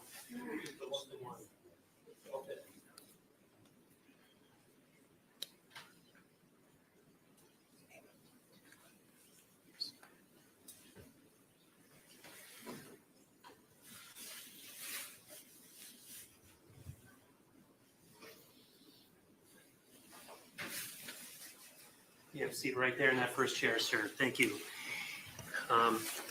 So the reason you're in here is because we are responding to a concern that you had raised earlier this morning with the bailiff, I think, regarding potentially having been videoed while you're serving on the jury. And I'm really interested in knowing what you heard, because we're trying to get to the bottom of the issue. Sure. And it conversation I wasn't concerned, but so yesterday afternoon, a coworker of mine who works in Indiana, we work remotely, texted me that he had seen me at this trial, and I thought that was unusual. And I'd seen the text when I went back into the room, and our phones are.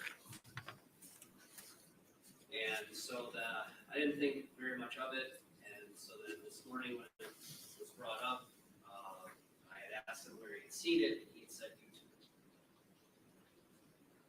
Okay. And said that it was streaming.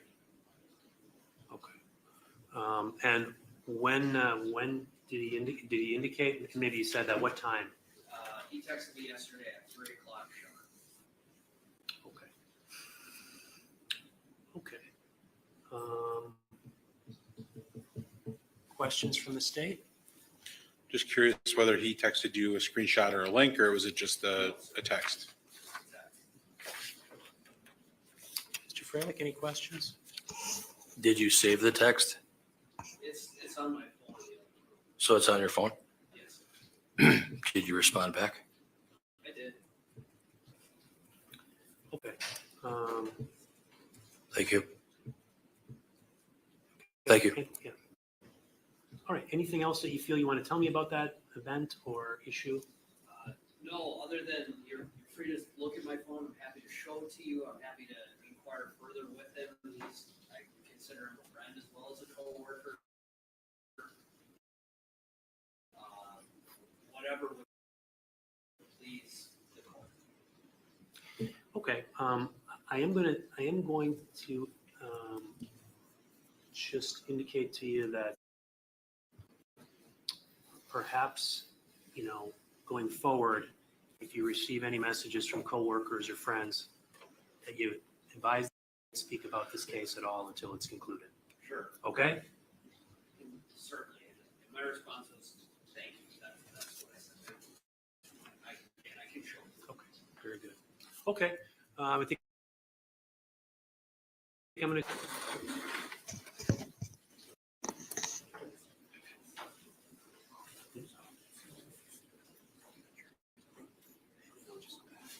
Be seated.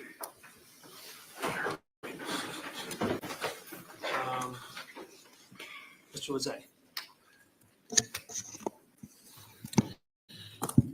Your Honor, I guess I don't have any concerns about how this impacts the integrity of the jury in any way. It seems like a very limited conversation.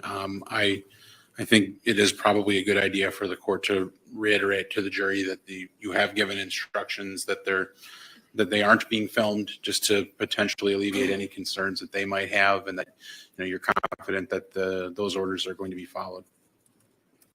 Mr. Freilich? Your Honor, how is it possible that a juror in a case like this or any case is seen on TV? And that's concerning to me. I believe that, this juror, even by responding back, which he shouldn't have done, causes an issue for the defense, at least for the integrity of the jury. My client and I are concerned about, this jury, can it be fair and impartial? So I, again, based on what's been discussed here, make a motion for mistrial. Okay. Well, I'm going to deny your motion for mistrial. A couple of things. First of all, I agree that the juror shouldn't have replied. I was First of all, the juror also indicated that he's not really concerned about it. And I think, one of the main reasons that we enter orders that jurors are not to be videoed is so that there's, for juror security. So this individual apparently wasn't concerned with that information. Secondly, I'm not even certain that it happened. It's hard to drill into why he would get a video from, or a message from a friend in Indiana about being on this case. And, if he wasn't, I can't explain it, but I'm satisfied that that the cameras over which I have control in this courtroom, that being the media cameras, aren't filming the jury. It's possible, I suppose, that someone in the audience used their phone to make that video. I don't have the results of the efforts by security to try to track that down. Hopefully I will get something. But I'm not satisfied that this juror has indicated in any way that this is going to make it more difficult for him to serve on this jury. He indicated he wasn't concerned. So I'm going to deny the motion for mistrial. I intend to just indicate, I intend frankly to do two things.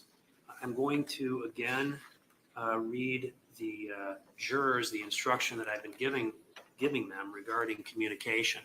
I think it's important to reiterate that for them. I'm also going to advise them that I've made a specific order that they're not to be videoed, and that from my investigation as a result of this issue, that they haven't been videoed. As part of that, I think I'm going to need to relate to them that a concern has been raised, only because beyond that, they'll wonder, why are you telling us all this? But that's what I intend to relate to them. Mr. Lizzie, any objection to that? No. Mr. Freilich? No, Your Honor, but I have a concern. Okay. So would the court consider striking that particular juror because we have alternates? The other thing I'm worried about is there going to be discussion about, well, why did the court want to talk to you, to this male juror? I have some concerns about that as well. So would the court, consider maybe striking this juror? We've got several alternates. Sure. Well, first of all, regarding a conversation the jury might have about why did the court want to talk to you, that's why I indicated I would tell them that a concern has been raised. And they'll get it, oh, it was the guy you brought out here. So, and I don't think the jury will in any way look on him disfavorably because he was simply reporting to the court something that occurred, which is what I want people to do. So that's that. But let me turn to the state. Mr. Freilich has asked that I strike that juror. And I don't think there's a basis to do that at this time based on the nature of the 1 year with that juror. I don't either. I frankly think this juror has perhaps skirted a little close to my rule. Instead of responding thank you or asking when it occurred, he should have said something along the lines of thank you, but please don't talk to me on this until this trial is over. On the other hand, friends might feel that's a bit terse to reply, but I'm going to reinforce that. I think the point is that the reply that he made was so innocuous that I'm not satisfied he violated my order to the point where he would have to be excused. Again, I think the notion that nobody on this jury is going to get any text messages from anybody while this trial is pending is something I simply can't control. So I can't find that in any way would cause me to strike him. And again, he's indicated he wasn't concerned with being shown as a juror. So he hasn't formulated any sort of bias or prejudice as a result of that event. He's just simply reporting what happened, which is what I expect a juror to do. So I'm going to deny the motion, and your motion is noted, Mr. Freilich. I'm going to deny the motion to strike him, and that's what I intend to do. Thank you. Okay. Anything else, Mr. Lezay? No, Your Honor. Mr. Freilich? No, Your Honor. Okay, we'll bring the jury.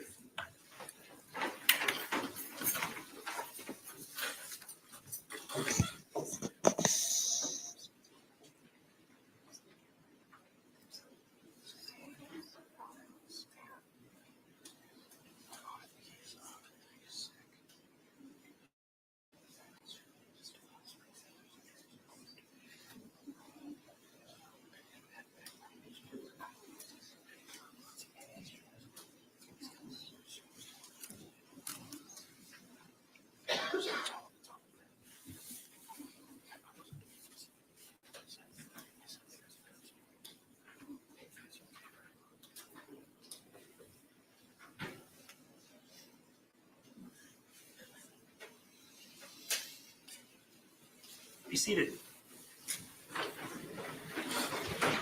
Welcome back, ladies and gentlemen of the jury. And I need to take up an issue with you before we get started. A concern has been raised by one of your number that perhaps at some point in time, perhaps yesterday, that the jury may have been videotaped and put out on a live stream. And a couple of things that I want to advise you about that situation. First of all, I appreciate the fact that that it was reported right to the bailiff, and that's what I need you to do. As a result of the report, the matter has been looked into by scouring the videos that have been taken of this trial, and at no point in the videos that I have authorized to be taken have you been videoed. Just to give you a little more detail about that. In this trial, I've allowed 3 cameras to be utilized. Those cameras are situated in such a location that you're not being videoed by them. When I need to, I look at the media room and I can stop the video feed at any particular time for a particular witness. Perhaps you've seen me do that and heard me do that. I've entered an order that no one in the audience is allowed to use a cell phone to take photos or videos. At this time, security is scouring the videos of this entire trial to see if anybody in the audience has been doing that. I can tell you that I can see everything from up here and I haven't noticed it. And in case you wonder, this courtroom is also being monitored in various different locations. So we're being watched while we're being watched, okay? The people that are videoing it are being watched by the people that are sitting in the security office downstairs. That order was entered by me. I'm endeavoring to great lengths to make sure it's abided by. And as far as I know, right up until this very minute, my orders have been followed to the T. That doesn't mean I'll stop looking into it. And I would encourage any of you, if you have a concern about that, as we go forward, report it to the bailiff. There's one other thing I want to do because it's important. I'm going to again give you this instruction. You've heard it before and you'll hear it again. Do not communicate with anyone about this trial or your experience as a juror while you are serving on this jury. Do not use computer, cell phone, or other electronic device with communication capabilities to share any information about this case. For example, do not communicate by blog, email, text message, Twitter, or in any other way on or off the computer. Do not permit anyone to communicate with you about this case. And if anyone does so despite your telling them not to, you should report that to me. I appreciate that it is tempting when you go home in the evening to discuss this case with another member of your household, but you may not do so. This case must be decided by you, the jurors, based upon the evidence presented in the courtroom. People not serving on this jury have not heard the evidence, and it is improper for them to influence your deliberations and decisions in this case. After this trial is completed, You are free to communicate with anyone in any manner. That's all I'm going to have to say about that for right now. I believe the case is still with the state. Actually, we're at cross-examination, however. Detective, I think you were on the witness stand. I'll have you come back. And I will just remind you, Detective, you're still under oath.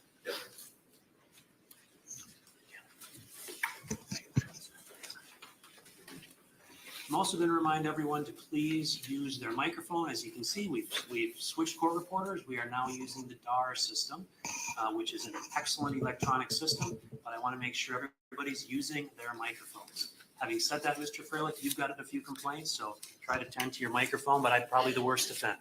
So go ahead. Thank you, Your Honor. Detective Groff, good afternoon. Good afternoon. So on February 23rd of 2022, were you called down to the police department? Yes, What time did you get there? I probably arrived about 4:45 in the morning, I think. Okay. Is that kind of a normal shift for you, sir? No, What's a normal shift? 7 a.m. to 3:30 p.m. And why were you contacted to get down there at 4:45 a.m.? As far as my duties as a detective, we can get called after hours for major crimes, and in this case, I was called by a supervisor to ask if I would assist in a homicide investigation. And were you told that there was a minivan that was found parked at the Eastman Avenue apartment complex? Initially, my initial phone call, no. Okay. At some point, then you were told that there was a minivan that was of interest, correct?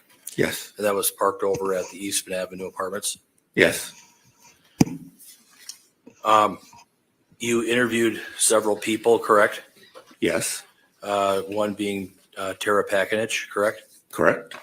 And did you also talk to Stephen Hendricks? No. Okay. Did you talk to Taylor Shabusiness as well? Yes. You talked to Ms. Pakinich and Ms. Shabusiness on the same day, fair? Yes. Did you talk to Ms. Pakinich first? Yes. And was it such that they were down at the police department when you arrived? No. Okay. You got there first?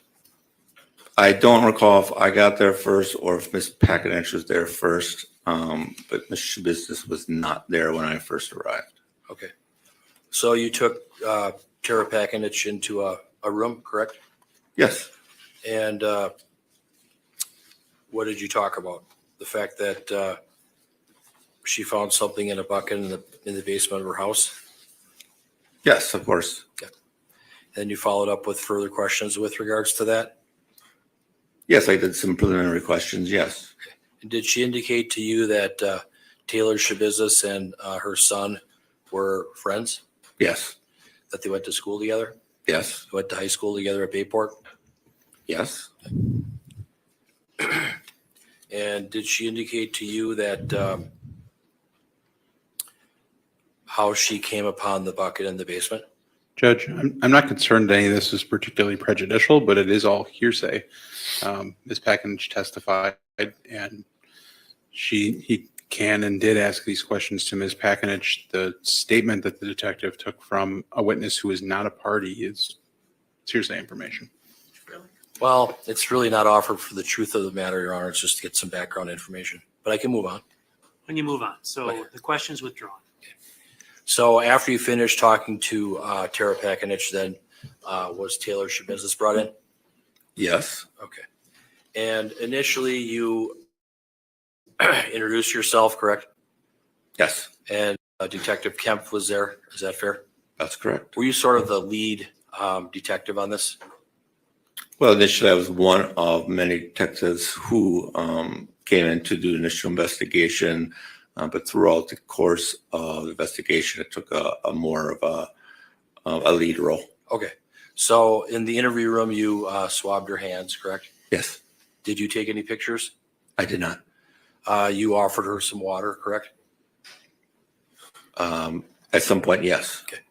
And then you told her that a few hours ago, officers went to a residence on Stony Brook Lane and a bucket was found with a human head in it, correct? Correct. And what was her response? Do you remember? Something effect of, oh, really, or something to that. Did she say that it's pretty effed up? Yes, that would be correct. Pretty fucked up, correct? That's what she said? Yes. And did she indicate to you that Chad was her ex-boyfriend? Eventually, yes. Okay. And then did you confirm that she lived on Eastman Avenue? Yes. Apartment 1 at 2353 Eastman Avenue, correct? Correct. And she indicated that she lived there with a Scott Tomes? Correct. And then you had further questions, correct? Of course. You asked her questions about things that may be in the basement. Is that fair? Yes. And did she give you comments like, well, that's a good question? That sounds familiar. Yes. Did she say that she blacked out at some point? Yes. And did she tell you that she needed time to think? Yes. And you said, that's not a problem. Take your time, correct? That's correct.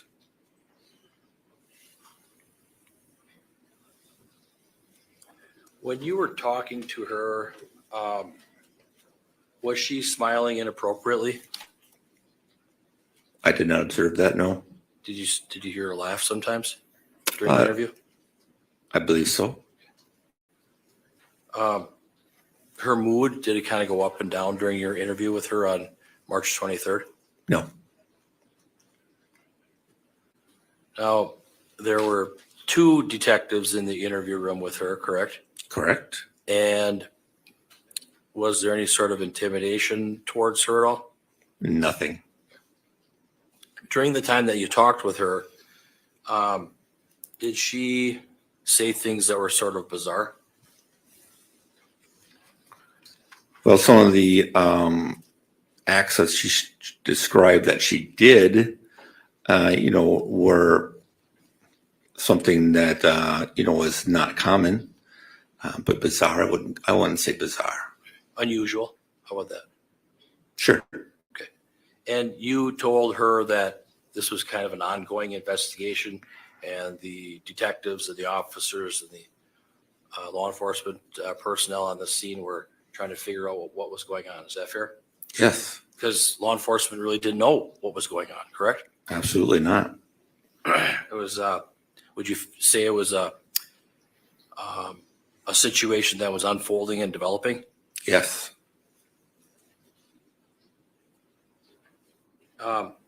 She did indicate to you that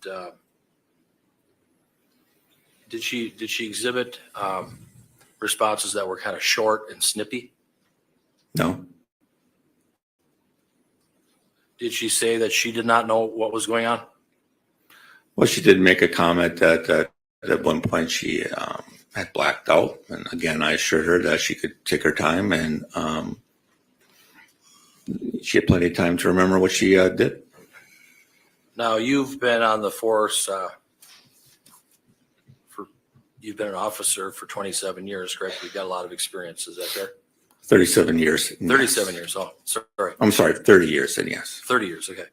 So, and you've been a detective for 17, yes? Yes. You've worked with people that have used meth, correct? I have. Meth is a very powerful drug, isn't it? It can be, yes. It can cause people to act and react in an unusual way. Is that fair? Yes.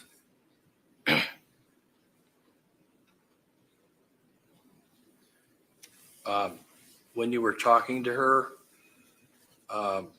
she had some problems answering questions, correct? No. She would mumble and trail off when you would ask her a question. Is that fair? No. She said a few times, damn, my head. Didn't she say that during the interview? I don't know if she's referring to her head or Mr. Therian's head. Okay. You didn't know what she was talking about, correct? On that topic? I don't recall. Okay. Did she tell you that she was coming off a high or a buzz? No.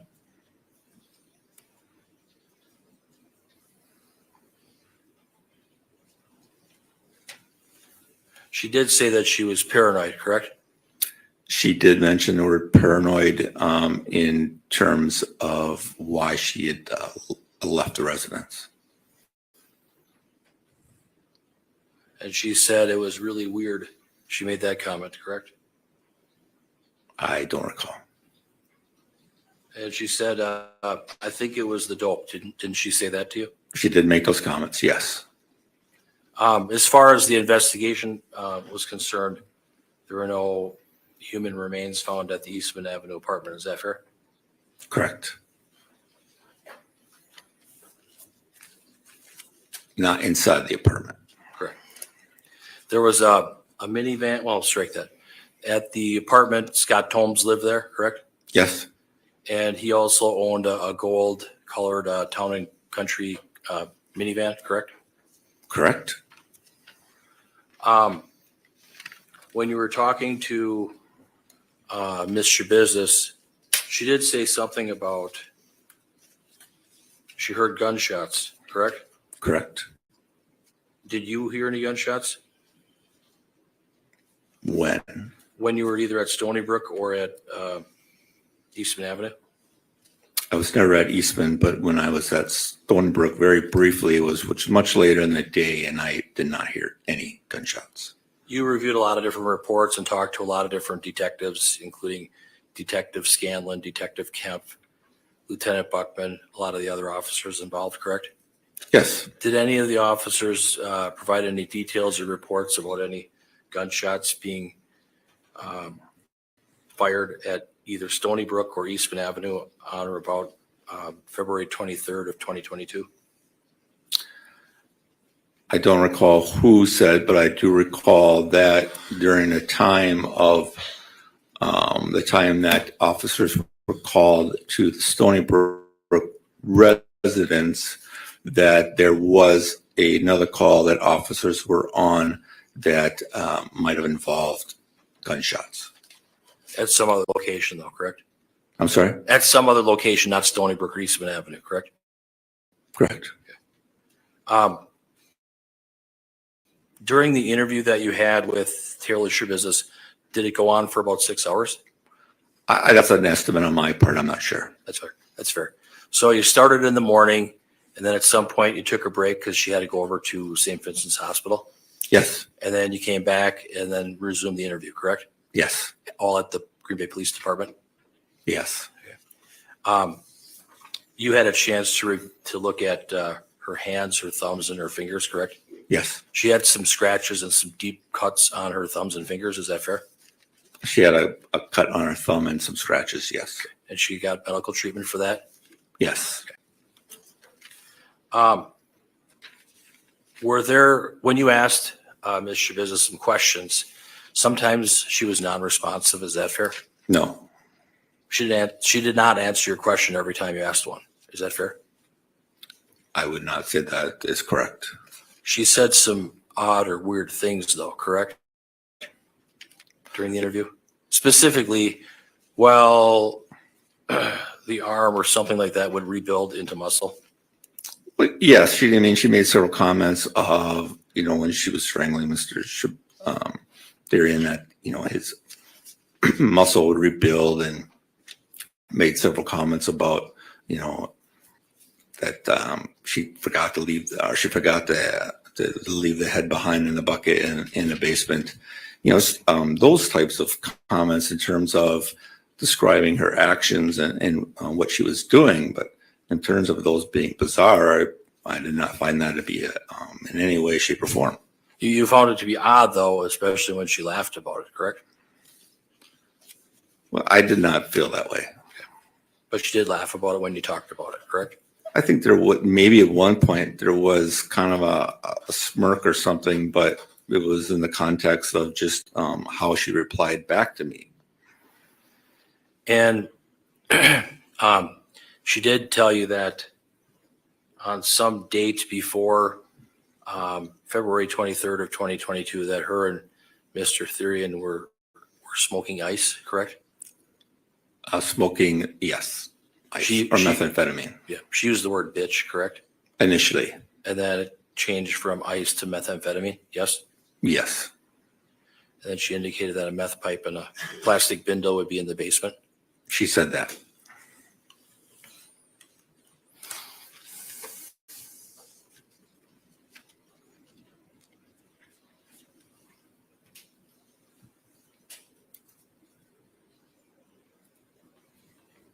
She told you that it was a weird night. Is that correct? I'm sorry, can you repeat that? Did she say that it was a weird night? That's possible. And then she did talk about drugs, and she talked about the fact that she's been off drugs and then she's on drugs. She said words to that effect. Is that right? We did talk about her drug use in the days previous to the interview. I believe she did make comments of using drugs in the past. Okay. As term of her, how much, I don't recall that. Okay. And fair to say that during the interview, oftentimes Ms. Shabusiness would say, I don't know. She didn't know the answer to your question. I'm sure that she probably had some of those answers. She would say, I have no idea, correct? I guess I would have to know specifically what I was asking her. And is it fair to say that some of the things that she said just didn't make sense? No. You sort of had a narrative and she kind of went along with it, correct? I would not say that, no. I did repeat several of things that she would say to clarify, but I would not say that I led her in any way. When you were talking to her, oftentimes she'd have her hand over her mouth, correct? It's possible. And she would talk very softly, correct? I was able to hear her. But she did talk softly, correct? I don't know.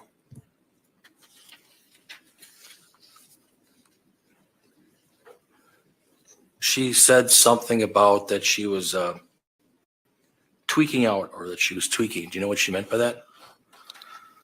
I do not recall those specific words. I would know what she would mean by tweaking out, though, yes. And I don't recall as to what time she was talking about either. Okay. Is it fair to say that the first part of your interview was about 3 hours and then you went to the hospital? That's fair. You came back and then the second part, was that about 3 hours or how long was it?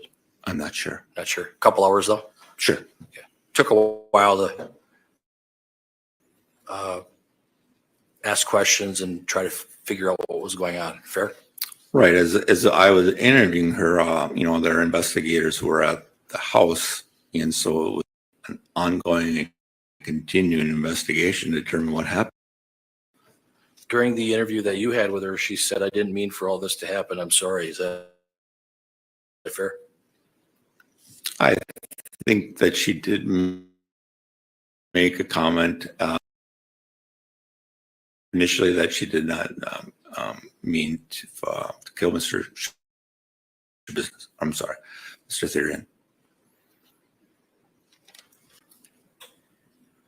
You've had cases involving asphyxiation, correct? Yes. And can you tell me what we mean by that? Is it choking? Asphyxiation? Yes. Choking is another word. Is when someone's windpipe or has been blocked and breathing has been obstructed. Is it a situation where people that maybe are into this kind of thing choke each other to get some euphoria or pleasure out of it? I have heard of that practice. Okay. With regards to this case, law enforcement did find 2 dog collars or 2 chains. Is that fair? Yes. During the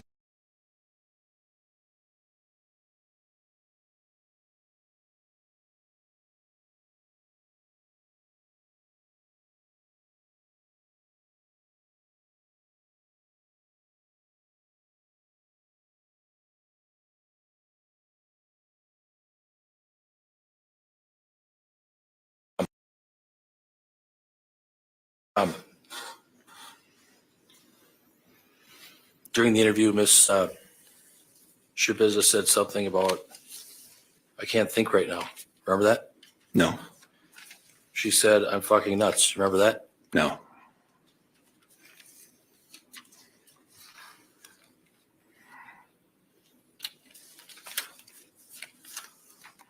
Were you surprised by some of the things that she said to you?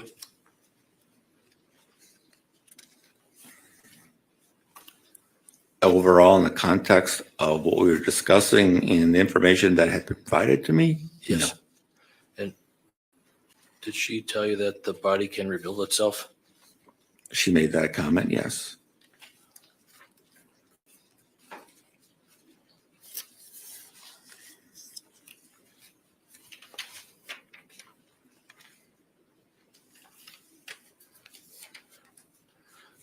There was a second interview on February 28th of 2022 back at the Green Bay Police Department, correct? Yes, And Detective Scanlon was there for that. he was. Did he kind of ask most of the questions for that interview? I think it was 50-50 on both our parts. And did Ms. Shabusiness indicate to you or to Detective Scanlon that she was freaking out? I do not recall those exact words. It's possible. Okay. Do you recall though that she talked about having a lot of issues with open areas? Remember that?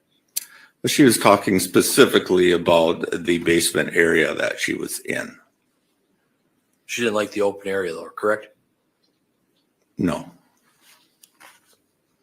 I'm correct on that?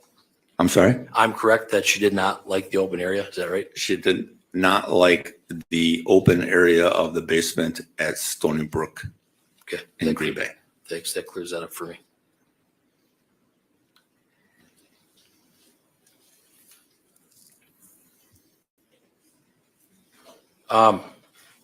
Her emotions came out during the interview. Is that correct?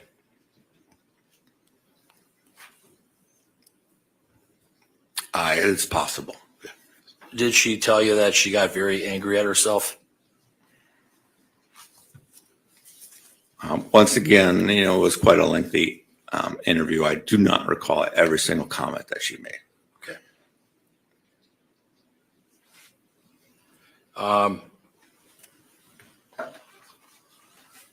She did say during the interview that there were some times where she nodded out, correct? Yes, I do recall that. And she indicated to you that her and Shad went in the basement and within about 5 minutes got to it, correct? Got to it. Yes. She stated that Chad produced a couple chains. Yes. Yeah. Within 5 minutes of being down there, correct? Correct. And she told you there was no kissing, correct? I do not remember that at all. And she told you there was no sex, correct? She said that it was starting to lead that way, but there was no sex while Shad was alive. There was no penis to vagina sexual intercourse going on, correct? Is that fair? Penis to vagina, no. I'm correct about that, right? She never stated that that occurred. Okay.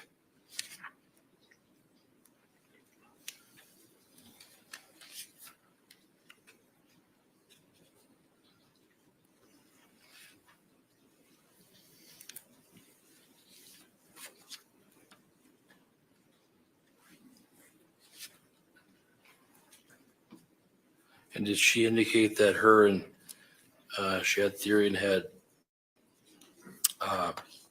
took a toke off of some meth at the Eastman Avenue apartment in the bedroom? Yes.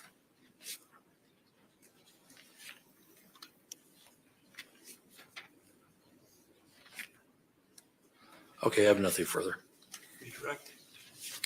Just very briefly, you were asked about a couple of terms, nodding out and tweaking. Are those terms that you have encountered in your experience as a detective or as a narcotics investigator? Yes. What do those terms mean to you, starting with nodding out? Nodding out is a term typically heroin users would describe when they would become drowsy As a result of the drug use? as a result of the drug use. And how about tweaking?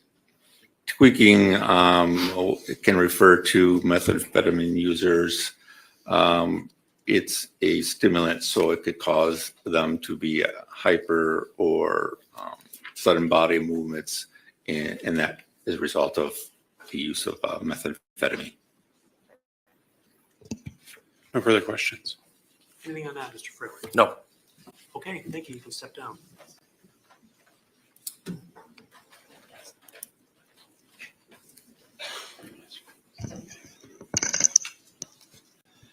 Does the state have any other witnesses? No, Your Honor. At this time, the state rests. Okay, ladies and gentlemen, the state has now rested their case. We're going to take a brief recess and we'll reconvene in about 10 minutes. All rise for the jury.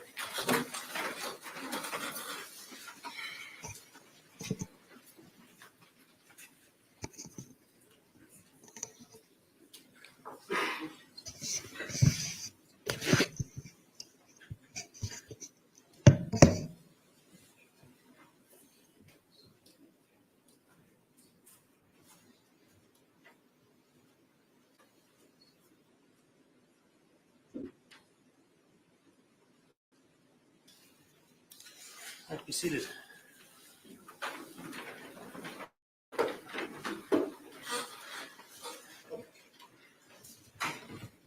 The state has rested, then Mr. Frelick, the case would then turn to the defense. Do you intend to call witnesses or do you want to address me on the stipulated facts? Yes, before I do that, Your Honor, I'd like to make a motion for a directed verdict. Ask that the court consider. Use the microphone. Ask that the court consider that as it relates to the first degree intentional homicide count, I would argue that there is insufficient evidence to support that particular charge. There's insufficient evidence to show that my client, Taylor Denise Shabusiness, had any intent to kill St. Shabusiness. What we have here is some testimony from a number of law enforcement officers. We also have some video footage from an interview between my client and Detective Groff and Detective Kempf. It's clear that my client likely did consume and ingest methamphetamine with Mr. Therian. Prior to his death, my client provided commentary and answered questions from Detective Groff. I would submit that what she indicated that was that she had no intent to kill. The question is, did my client do it or not? That's another question. There are a lot of different issues here going on, but based on what she said to the detective, I'd ask that the court consider dismissal of the first degree intentional homicide charge on the grounds that there was no intent to kill. Also, there are really no eyewitnesses to whatever went on in the basement at 829 Stony Brook Lane in Green Bay. When Tara Pakinich and Stephen Hendricks went downstairs, they didn't find anybody down there. They found body parts, unfortunately, but they did not find my client there. My client was at 2353 Eastman Avenue, and that's where she was arrested. And there were no body parts over there. There were body parts in a van that was owned by Scott Tomes. That's not my client's minivan. That gold Town and Country Chrysler minivan belonged to Mr. Tomes. So there are a lot of issues here. As to the third degree sexual assault charge, the state's got to prove that my client had sexual intercourse with Shad Therian. I believe based on this record, in the video, there's no evidence to show that my client had any kind of penis to vagina contact with Mr. Therian.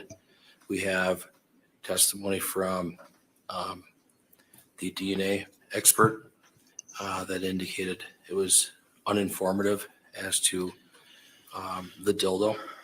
And I know that my client claimed that the dildo was used on Mr. Therian, but there's no DNA evidence on that. And so I would ask that the court consider dismissal of the third-degree sexual assault charge as well for those reasons. Thank you. Finally, as to the mutilating a corpse, count 2, again, there are no eyewitnesses to observe what really happened in the basement on the date in question. So for all these reasons, I'd ask that the court consider the motion for a directed verdict and dismiss these charges. Mr. Saunders. A reasonable juror viewing the evidence in the light most favorable to the state could convict. The state's met its burden. His motion should be denied. Okay, well, these motions are fairly common in cases like this, and the court does have to, in these circumstances, look at the evidence in the light most favorable to the non-moving party. This is by no way the court making a decision about what the ultimate verdict in the case will be. That's up to the jury, not up to me. But the court's task at this point is to take a look at the four corners of the record, the evidence, to see whether the state has satisfied their burden of proof, at least to this point, such that the matter can move forward and be given to a jury. Each of these counts has 2 elements. The homicide count has 2 elements. The mutilating a corpse count has 2 elements, and the third-degree sexual assault count also has 2 elements. And the court is satisfied when considering the entire record in this case that a reasonable jury could conclude that the state has met its burden and convict based upon the evidence that has been offered thus far. Again, I'm to look at the evidence in the light most favorable to the non-moving party.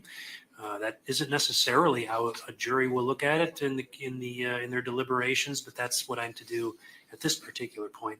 And in doing so, I'm satisfied that these motions for directed verdict should be denied, and that's what the court does at this time. So those motions are denied. And so I'm going to turn back to you, Mr. Freilich. My understanding is as a result of Mr. Tomes not being here due to some health issues, that there's been a set of stipulated facts. Yes, Your Honor. But before I do that, I know that my investigator had made attempts to contact Scott Tomes as part of the defense investigation in this case, and my investigator was not successful in making contact. But we did get a subpoena out, and the Brown County Sheriff's Department, I believe, subpoenaed Scott Tomes for court as a defense witness. The prosecutors did inform me promptly that he is not going to be available. Maybe he's got health problems or hospitalized, but they told me that he is not available. I've advised my client of this. I find that, and I'm not blaming the state, but I'm blaming him, that the timing of this seems suspect to me, that he's not available. I haven't seen any report, doctor's note, anything like that. So before I answer the court's question, I'd ask that the court consider a motion for mistrial because this witness is not here, has been properly subpoenaed, and I really have no recourse to call him and question him about the issues in this case. So I'd ask that you consider that motion. Well, before I turn to the state and ask for the response, Mr. Freilich, what can you tell me? What was your expectation of what he was going to testify to? Well, I have some highlighted sections from his statement that the state and I agreed on as to what his testimony would be about. But, when you call a witness, there may be other things that come up, but I'm working off a statement. I've highlighted the yellow parts that would be told to the jury if the court felt that was appropriate. But I felt the need, because I'm at this kind of crossroads with this kind of problem, that I would make this motion first. Okay, sure.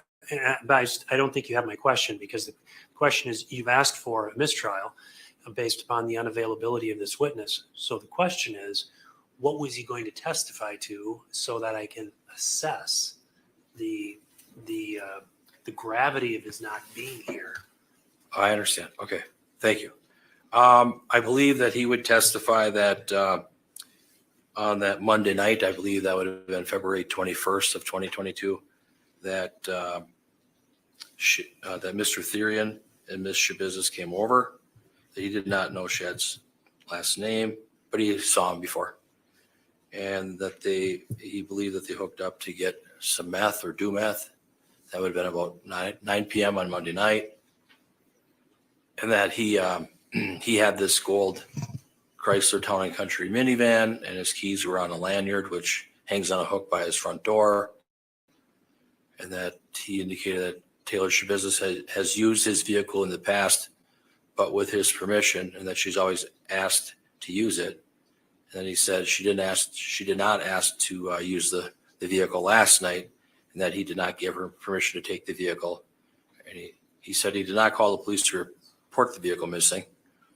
And then he indicated that he was drinking some whiskey and cranberry juice, and that he sometimes gets drunk, but not inebriated. He indicated around midnight, Ms. Shabusiness returned home with his vehicle, and she went basically directly to her bedroom, that he had a suspicion she may be high on drugs, and that he believed the police arrived 15 or 20 minutes after Ms. Shabusiness got home.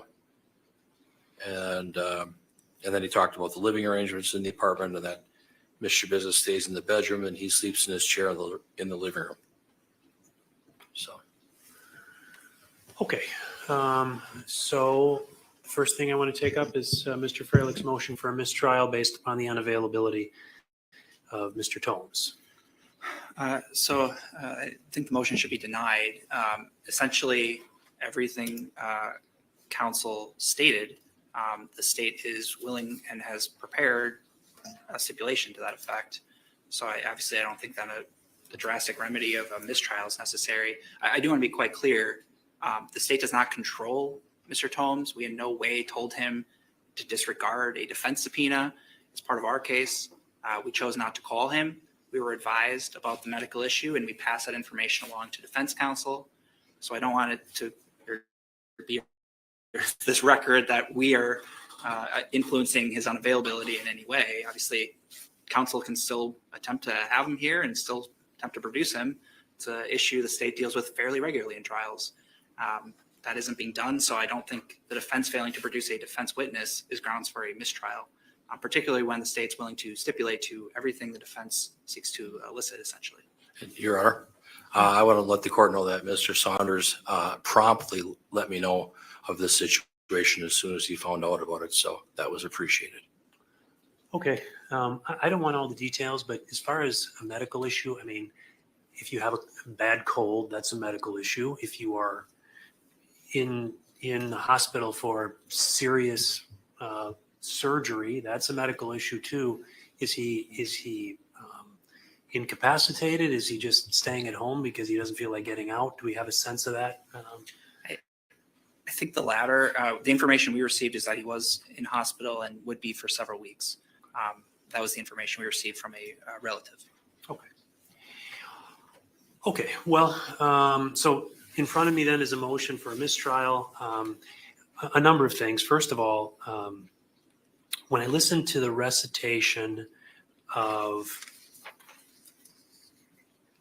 the information that Mr. Tomes was going to testify to, first of all, I'm satisfied that a lot of that information has already been testified to by other witnesses, particularly the individual, the mutual friend of Mr. Therian's and Ms. Shabusiness's, who was here yesterday, testified to some of the events that occurred at Mr. Tomes' apartment.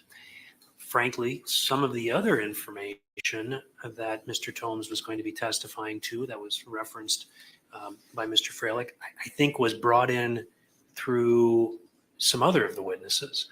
The information about the where what Ms. Shabusiness did with Mr. Therian while they were at Mr. Tome's apartment.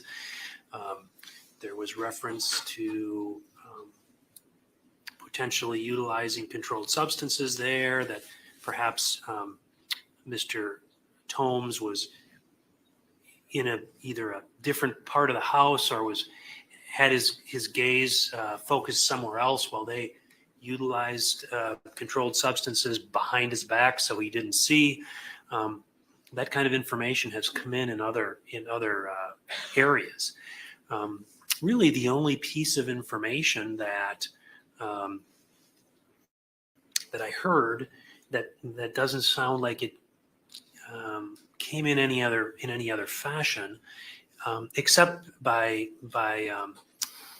indirect statements from Ms. Shabusiness in her interview with law enforcement, was the comment that, when she used his van in the past, she asked permission, and that she didn't ask for permission that night to use his van. And there's a couple of things about that particular piece of information. I remember the information in the video where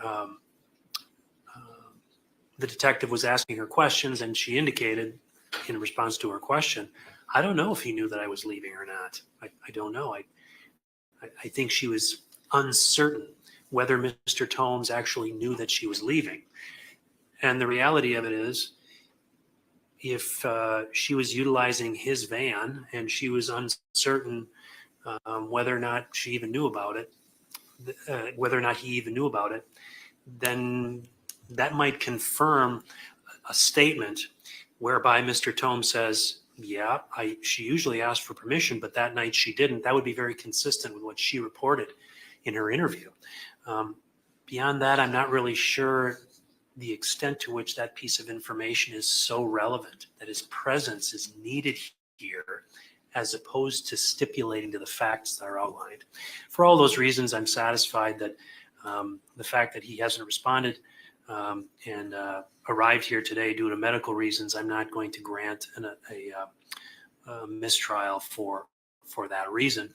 I am then going to turn to the parties to determine if there's anything else that needs to be recited regarding that stipulated set of facts, or whether, Mr. Freilich, you've actually gone through and recited it there. Is that what you would intend to have recited? Mr. Saunders has it, Your Honor. So I'm just going to take another look at it real quick.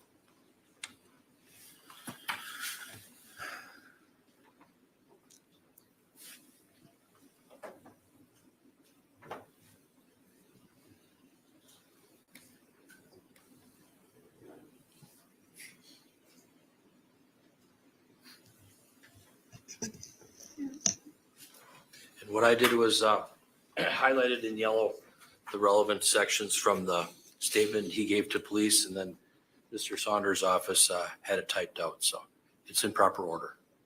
Okay. Gentlemen, how do you want that submitted into the record? I can mark it, and then perhaps the court can just read it at some point during the defense.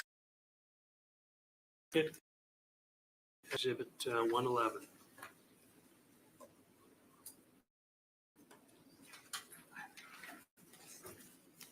Thank you.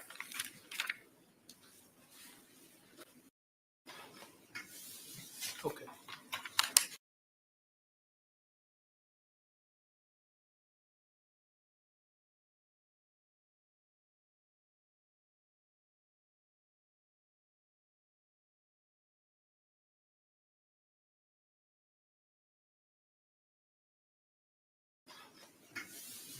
Okay.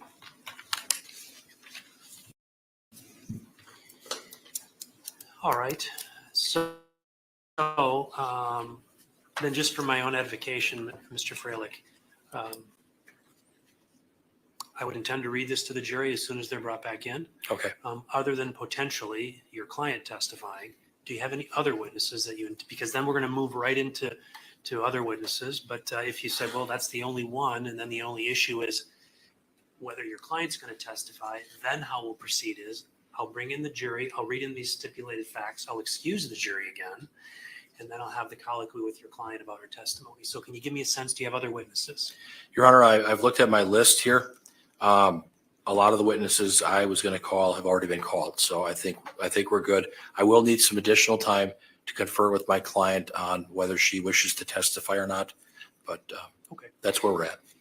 All right. Well, then, Just, Mr. Saunders. can I just quick, I know some of the defense, some of the law enforcement officers had defense subpoenas. Is it okay to cancel them then? Yes, it is. Thank you.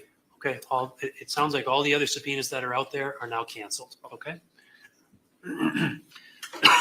Thank you. Anything else before bringing in the jury, Mr. Saunders? No. Mr. Freilich? No. Okay, so I'll bring in the jury, folks. I'll read them this stipulated facts. I'm going to excuse them again. We'll break for a little more so you can speak with your client about testifying, and then we'll come back and I'll have that colloquy with her and go from there, okay? Okay, thank you very much.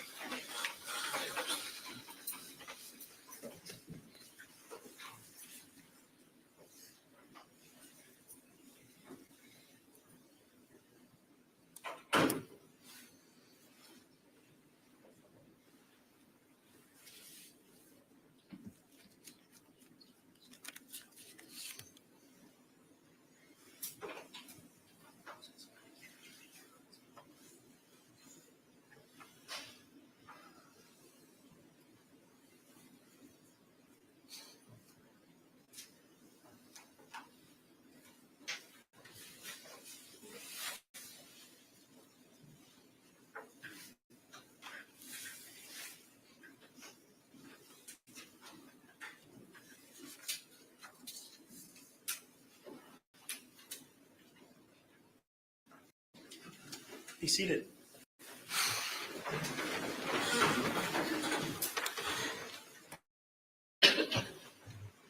Ladies and gentlemen of the jury, the attorney for the defendant and the defendant have stipulated or agreed testified as follows. Scott Tones was interviewed by a Green Bay police detective on February 23rd, 2022, and stated that on Monday night, the defendant had a friend over named Shad. Mr. Tomes did not know Shad's last name, but had seen him before. Mr. Tomes indicated he believed Ms. Shabusiness hooked up with Shad to get and do meth. He believed this was about 9 p.m. on Monday night. Mr. Tomes stated that he had his car keys on a lanyard which hangs on a hook next. Tomes stated his vehicle is a gold Chrysler Town & Country with Wisconsin tag 580ZJZ. Mr. Tomes stated Taylor has used his vehicle in the past, but with his permission, and that she always asked him to use it. She stated Ms. Shabusiness did not ask him to use his car last night and that he did not give her permission to take his vehicle. He did not report the vehicle missing. Mr. Tomes stated he was drinking last night and indicated he gets drunk but not inebriated. He indicated that around midnight, Taylor returned home with his vehicle. He stated she basically went directly into her bedroom. Mr. Tomes suspected Taylor was high on drugs. Mr. Tomes believed the police arrived 15 to 20 minutes after Taylor got home.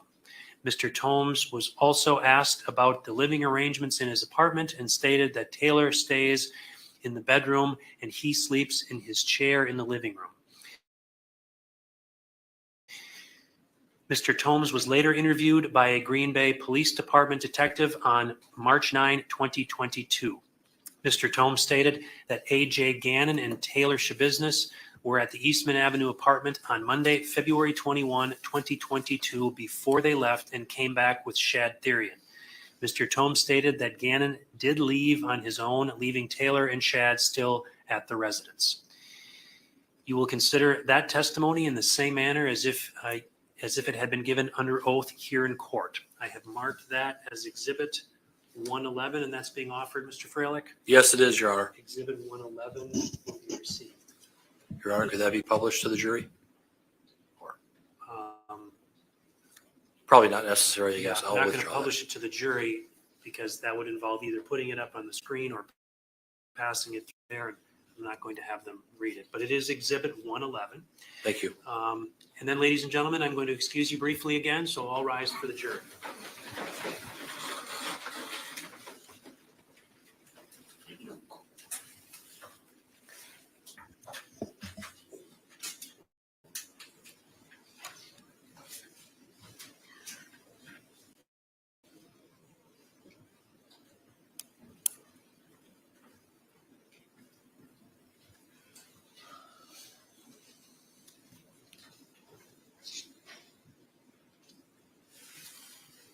Be seated.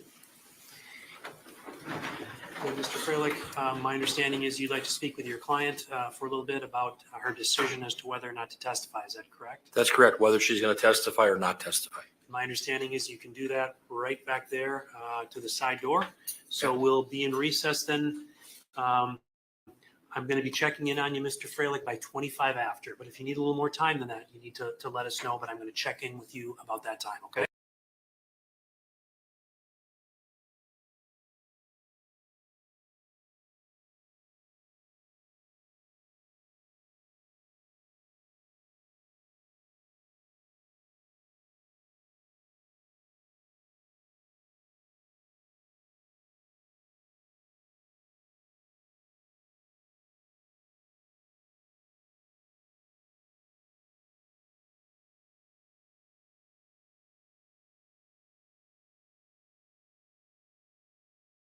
Your Honor, I've had an extended time period. I appreciate it to talk to my client. We've talked about this prior to trial, but we talked again about it today. I've advised her that she has an absolute right to testify if she wishes, and she also has a right to not testify if she so chooses. I've given her advice. I've conferred with her. We've talked about this particular issue. It's her decision not to testify and exercise her right to remain silent. Okay.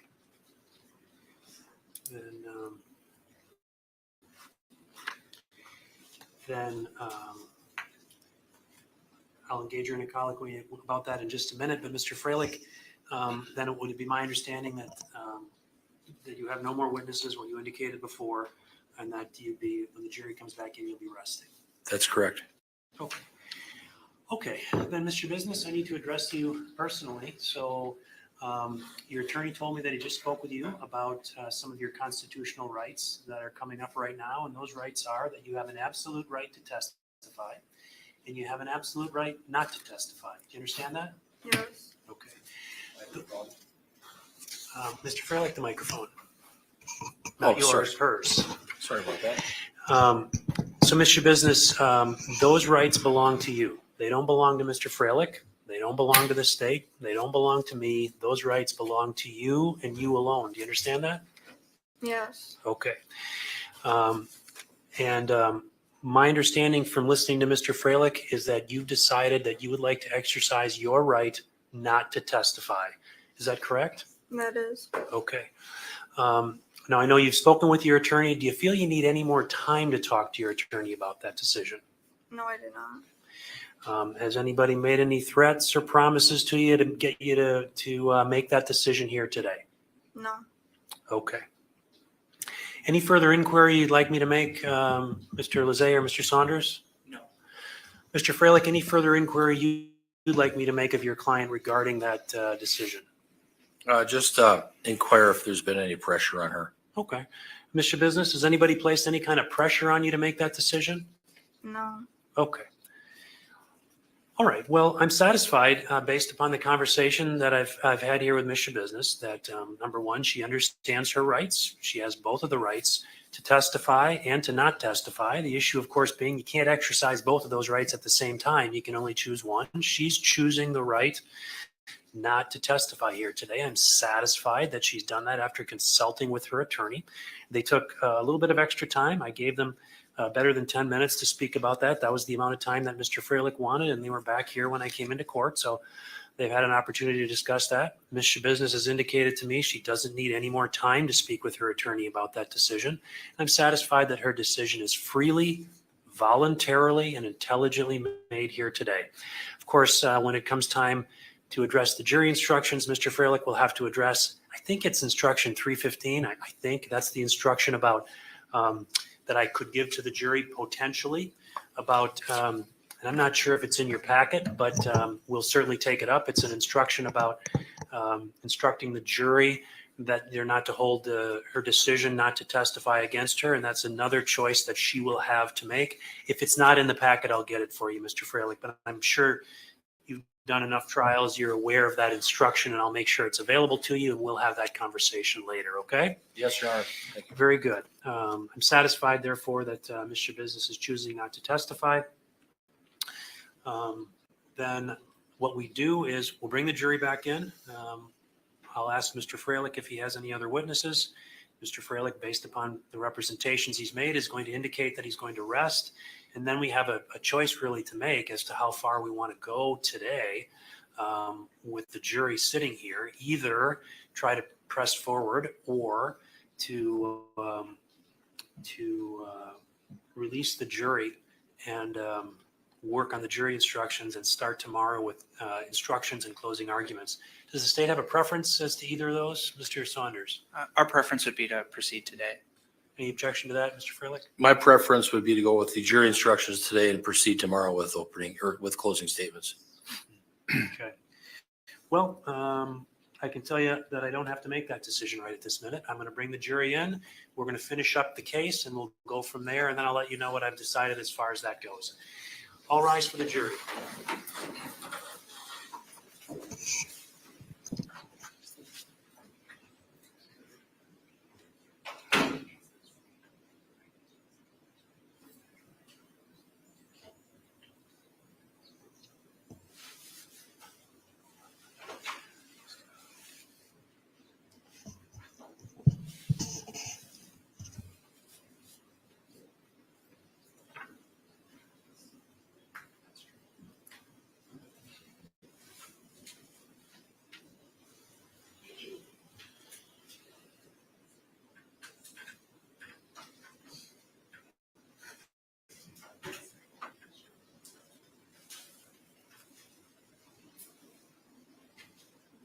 Okay, be seated.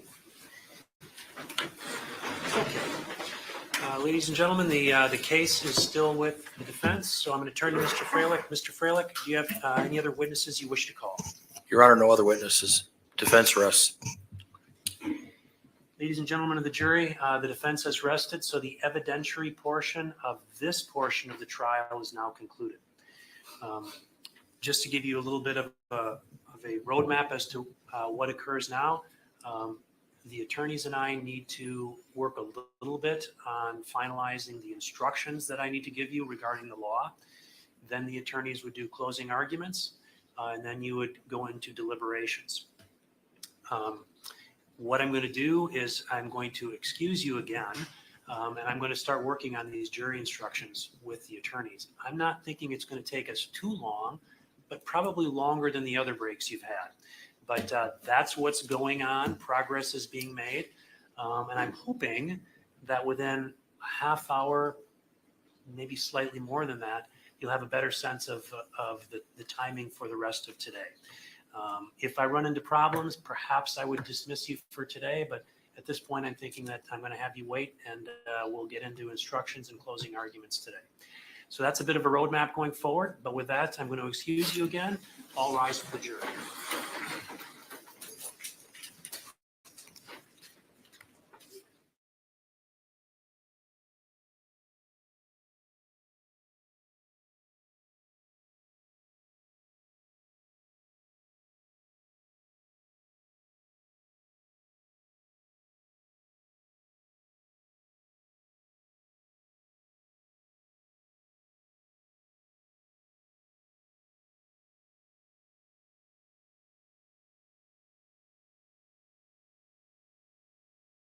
Whether to move forward today or break, send the jury home early, and then come back tomorrow.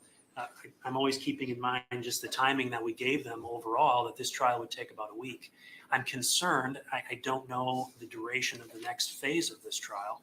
I'm concerned that if we come back and finish this piece tomorrow, I don't know how long deliberations will go on the first phase, and then we have the second phase. So I'm not inclined to stop at this point. I'm inclined to push forward.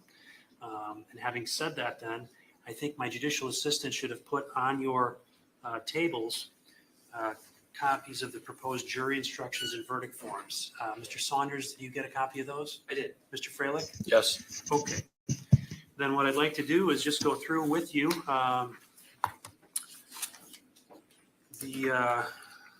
those instructions. There are going to need to be some modifications, which my judicial assistant and I will work on when we break. But starting out with, I would propose giving jury instruction 100. I will note that I'm going to jump way to the end after starting at the beginning, that instruction 602 is instruction after evidence has been received on issue of guilt, where a plea of not guilty has been joined with a plea of not guilty by reason of mental disease or defect. It's suggested that this portion, or that this piece, this instruction, be inserted to instruction 100 or given following the instruction on the offense charged. My inclination is to put it right at the end of 100 because in my mind, that's where it makes most sense. Any objection to that, Mr. Saunders? No. Mr. Freilich? No. Okay. Then I would intend on giving 103 evidence defined. Then I would intend on giving also 115, one defendant, 3 counts. There's a couple of modifications that need to be made here. First of all, on the version that you have, I've used the initials SRT for Mr. Therian. And I think we already talked about that way back when we were picking the jury, that we were just going to insert Shed Therian, and that's what I would propose to do. In fact, I've already told my judicial assistant to make that change. Any objection to that, Mr. Saunders? No. Mr. Freilich? No, Your Honor. All right.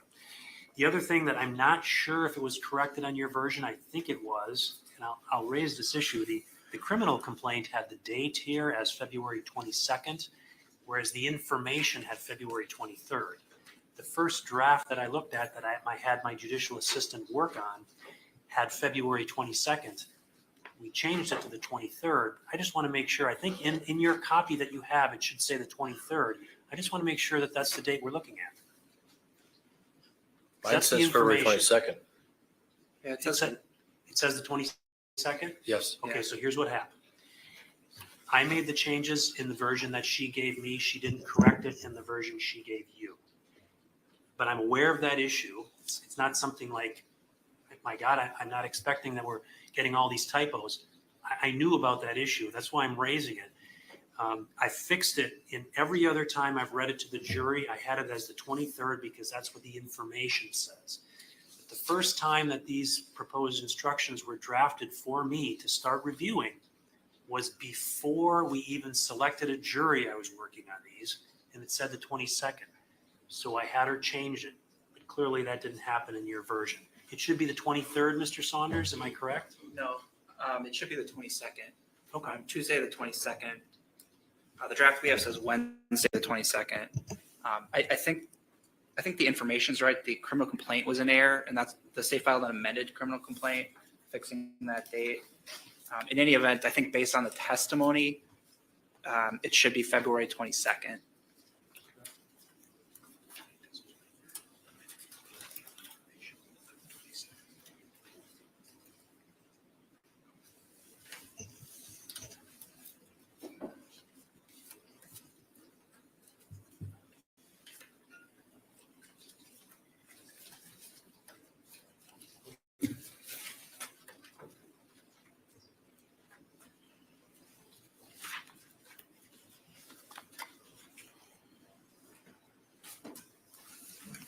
And so now I'm wondering if I was mistaken, because I recall at the time I was preparing my initial instructions to give to the jury, I asked my judicial assistant to check with the information and make sure that the date that I instructed comported with that.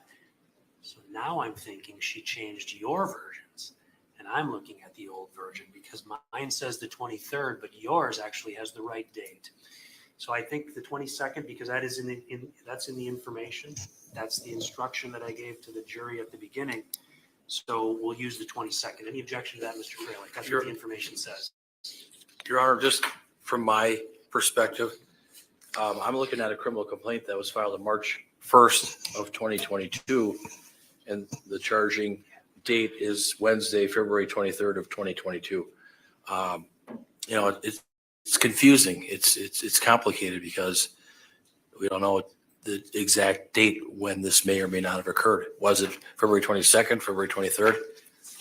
I don't know. Sure. There's a couple of things I'd respond to that, Mr. Freilich. First thing I'd respond to that is the information is the charging document, not the criminal complaint. That's the first thing I'd say. The other thing I'd say is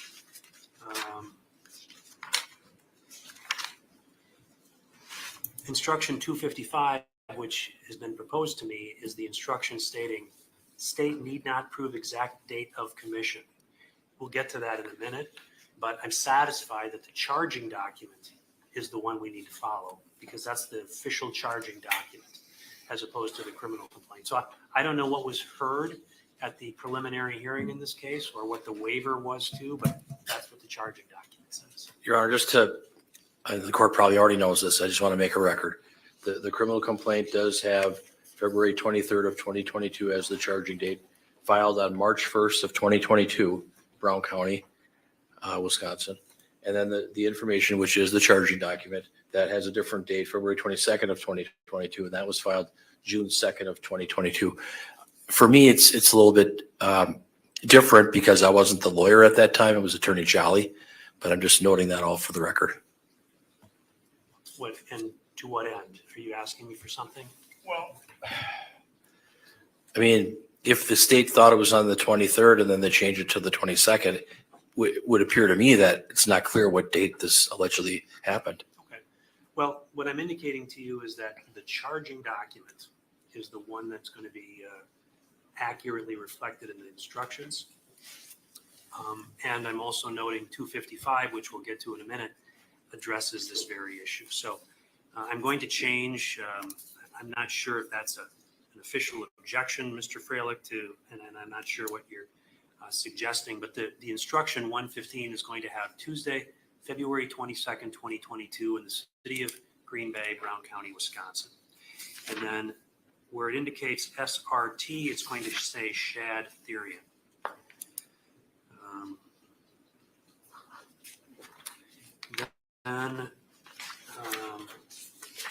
So 115 contains 110, first degree intentional homicide. It contains 1193, mutilating a corpse. And in that particular instruction, we need to look at the element piece. And it would seem to me that the word that has been utilized in this case is dismembered, but we have to make a alternative selection. Mr. Saunders? yeah, I have no objection to that. Okay, Dismembered. Mr. Freilich, dismembered? Are you asking whether to use mutilated, disfigured, or dismembered? Yes. Can I have a minute to confer with my client?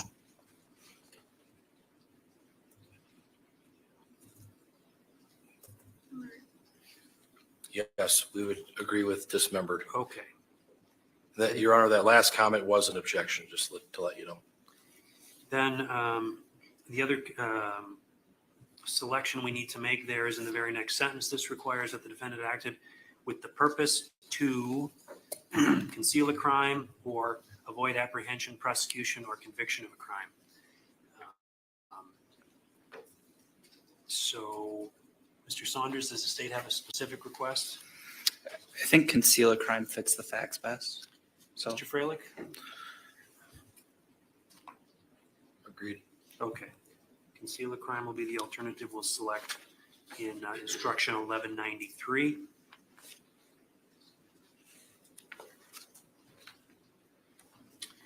Then we move on to count 3. That's instruction 1218A, third degree sexual assault, sexual intercourse without consent. Again, the changes from SRT to Shadtherian will be made, although there aren't any other alternative selections that need to be made. So that instruction will be changed. You'll get a chance to review the final version, and then that's the one that I would give. Moving on, I would propose to give instruction 140, burden of proof and presumption of innocence. 145, information, not evidence. 147, improper questions. 148, objections of counsel, evidence received over objection. 150, stricken testimony. There was very little stricken testimony, but I think on only one occasion did I strike any testimony, but I'm going to give 150 because I think it's appropriate. 155, exhibits I will give.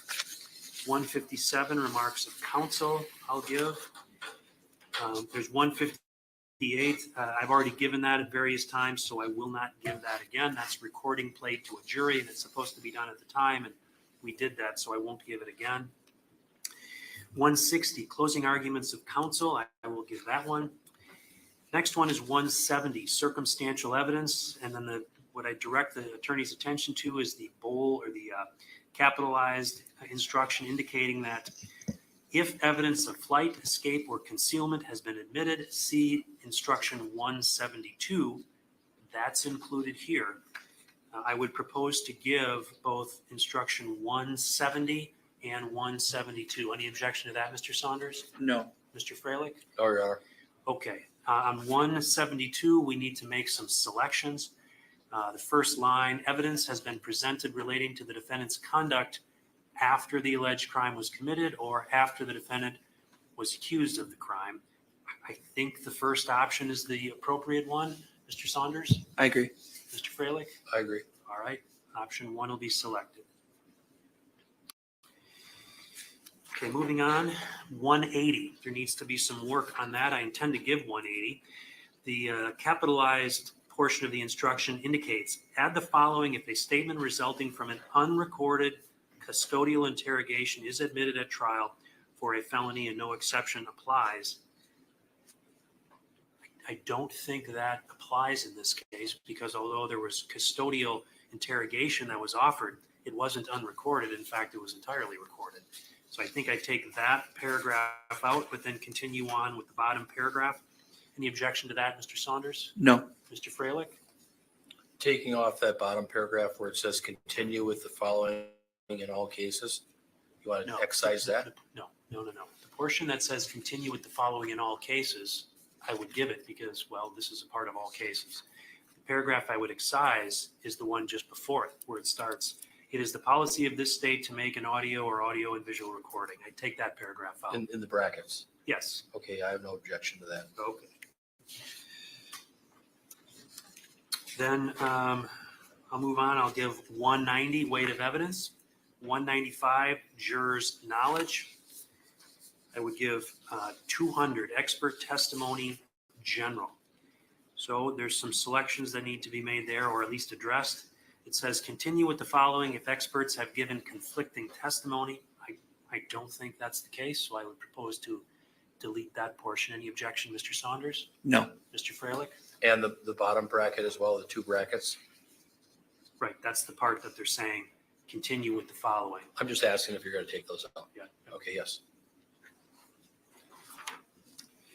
Okay, 255, this is the one, state need not prove exact date of commission, specific date alleged. That essentially says if you find that the offense charge was committed by the defendant, it is not necessary for the state to prove that the offense was committed on the precise date alleged in the information. If the evidence shows beyond a reasonable doubt that the offense was committed on a date near the date alleged, that is sufficient. You're asking for that, Mr. Saunders? Yes. Mr. Freilich, any objection? Well, it's kind of a conundrum because they file a criminal complaint with one date, then they file the information, which is the charging document with a different date, but then they're saying they don't have to prove the exact date. So I'm kind of confused on that, Your Honor. So I lodge an objection to that. Okay, I'm going to give 255. I'm satisfied that the date in the information is the date that needs to be instructed because that's the charging document. But I'm also satisfied that this is an appropriate instruction to give in light of, frankly, the entirety of the evidence that I've heard. I'm satisfied that, frankly, given that the timing, the time of day that's occurring, that knowing when one day flipped to the next may not be so easy to pin down. So I'm satisfied this is an appropriate instruction. I'm going to give that as revised. I'm then going to give 300 credibility of witnesses. There is an option at the end that says give the following paragraph only when the defendant testifies. Given that the defendant didn't testify, I would propose to delete that and the bracketed paragraph just below it. And but then continue on with the last paragraph indicating there is no magic way for you to evaluate the testimony. Any objection to that, Mr. Saunders? No. Mr. Freilich? No, Your Honor. Okay. Moving on, 325, impeachment of witness, prior conviction or juvenile adjudication. I don't think anyone was asked that question, and I don't think anybody was impeached with a prior conviction. So I propose to take 325 out. Mr. Saunders, any objection? No. Mr. Freilich? I agree. Okay, that'll be out. Thank you. 327, impeachment of defendant as witness, prior conviction or a juvenile adjudication. The defendant didn't testify. I propose to take that out. Any objection, Mr. Saunders? No. Mr. Freilich? No, Your Honor. That'll be out. 460, closing instruction. I would propose to give that. Then I would propose 484, verdict submitted for one defendant, 3 counts, separate verdict on each count required. I would propose to give 515, unanimous verdict and selection of presiding juror. And that's it. So you'll have another opportunity to look at these after I've made those revisions, but such as they are, Mr. Saunders, any objection to the entirety of those instructions or anything I'm missing or that you'd like me to add? Yeah, 2 additions that I'd propose. Madam Clerk, you have the copies. Okay, I have one for the courts. And council. The first is based on some testimony that we heard. It'd be our request to make clear that voluntary intoxication is not a defense in the case. There's not a pattern jury instruction that really says that. There's a part of 755A that does have that sentence, and the state would ask that just that sentence be read, given the state of the law and the state of the voluntary intoxication defense. So you're saying this is coming out of 755A? Correct. It's not directly applicable, but as modified, I believe it's accurate. Let's take a look at it.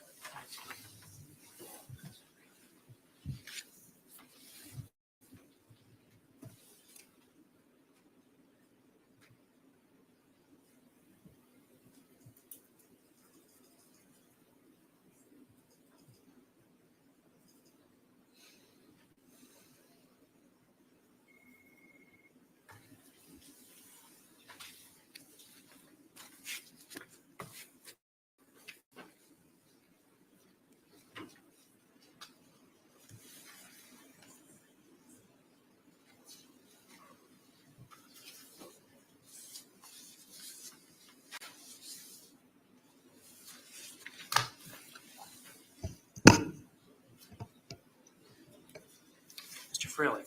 Yes.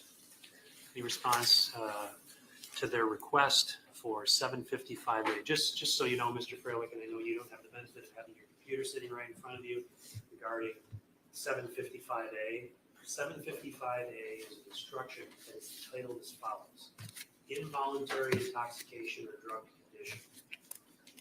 So it looks as if Mr. Saunders has utilized that pattern instruction. Mr. Saunders, if I'm correct, you've utilized that pattern instruction to craft this, and he's proposing that this be given.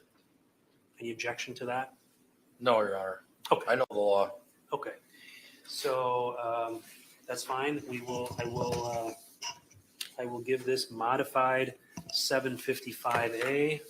Generally, other than sometimes rearranging where the closing instruction goes, I give these in numerical order. That would put it right at the end. I don't propose to put it right at the end because the last one I generally give is 515, unanimous verdict and selection of a presiding juror, I think that is the best to have at the end. Proposal as to where we insert it, Mr. Saunders? I would say right after the 115, the substantive jury instructions. That makes sense. Any objection to inserting it there, Mr. Freilich, right after 115, the substantive instructions? If I could just have the.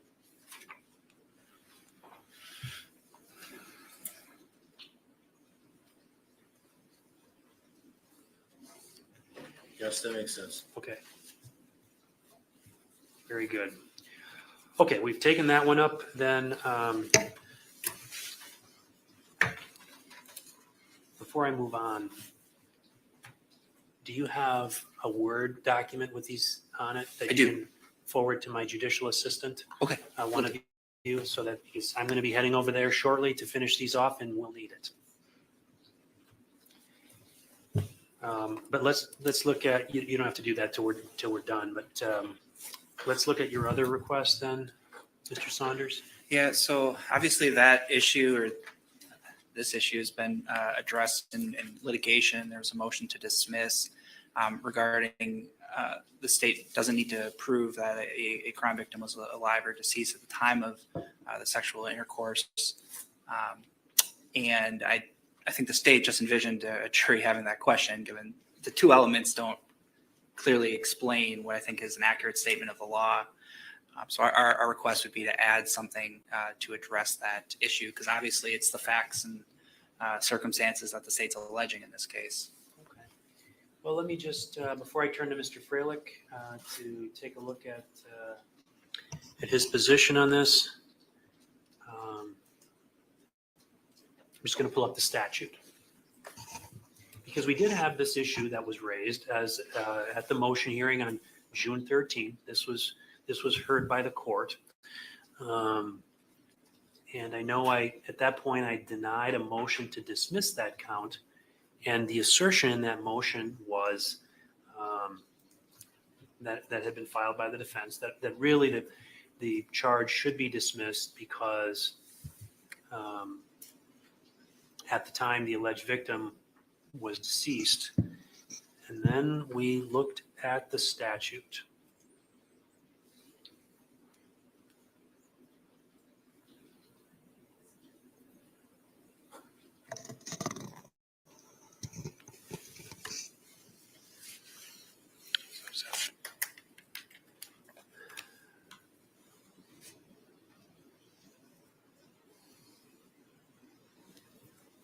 Okay, and I know it.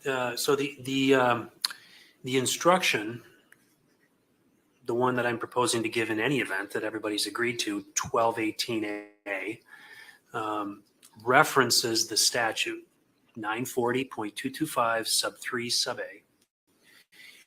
And so I've looked at that statute, and under 940.225 sub 7, it indicates specifically this section applies whether a victim is dead or alive at the time of the sexual contact or sexual intercourse. Okay, so what you're proposing that be done in this case, because of issues that have been raised and frankly that were argued on that date, that it be inserted, that the following language be inserted. Quote, it is immaterial whether Shadtherian is dead or alive at the time of the sexual intercourse, close quote. That's what you're asking to be added? Yes. Mr. Freilich, any objection to that language? Your Honor, I know that the jury instruction says person. What about the statute? What we have here, and not to be crass, but human remains, body parts that are in different locations. So that was the issue that I had with that. I'm sorry, your question, you said that the statute says person? I know the jury instruction says person, but I don't know if the statute says that, but it talks about any part of a person's body. So it talks about a person. And what we have here is, a body part, body parts. Statute says 3A, says as follows. Whoever has sexual intercourse with a person without the consent of that person is guilty of a class it's guilty of a felony. So the instruction mirrors the statute as far as person. So when you get down to sub 7, where it says this section applies whether a victim is dead or alive at the time of the sexual contact or sexual intercourse, they're using the word person, or using the word victim instead of person in sub 7, presumably because at that point in time,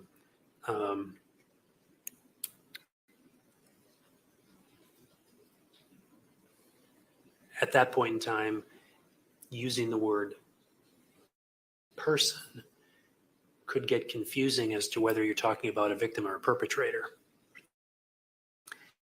If you just said the section applies whether a person is dead or alive,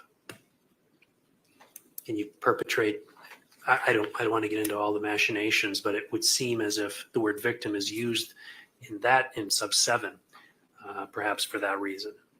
So the question, of course, is whether there's an objection to insertion of the language, it is immaterial whether Shadtherian is dead or alive at the time of the sexual intercourse. Any objection to that? I know that's in the statute, but is that in the pattern jury instruction that we have, Your Honor? It is not. It's not. He's asking for it to be added in. Yeah, he wants to add something, correct? Yes. I'm going to object to that. Okay. I'm satisfied that, first of all, adding that language in is a correct statement of the law. It is. It's not as if modifying the instruction to something that's incorrectly outlines what the law is. It's an accurate statement of the law. Secondly, this is a bit of an unusual circumstance where typically when you see these assaults occur, you have someone in court testifying that they were the victim of a sexual assault. That's different, of course, when you have someone who is deceased. So the circumstances of this case are a little bit unique. It's already been put into this case. It was argued, and I'm satisfied that it's an appropriate addition in this particular case. These pattern jury instructions are not by any means mandated by law to be used. They're guides, and while we usually follow them, it's certainly permissible for courts to look at them and modify them as needed, and I think this is an appropriate addition. So I'm going to grant that request. And so that will be added to instruction 115, the subpart under 1218A. Anything else, Mr. Saunders? No, thank you. Right, Mr. Freilich, again, you're going to get a final opportunity to review these, but any additions or changes that you're looking for besides what we've already discussed? No, Your Honor, thank you very much. Okay. Let me just ask you then about the proposed verdict forms. Obviously, there are 3 counts. There'll be 6 verdict forms, 1 for guilty and 1 for not guilty for each count. Mr. Saunders, have you had an opportunity to review those? Yes. Changes or corrections on those? No. Mr. Freilich? One moment, please.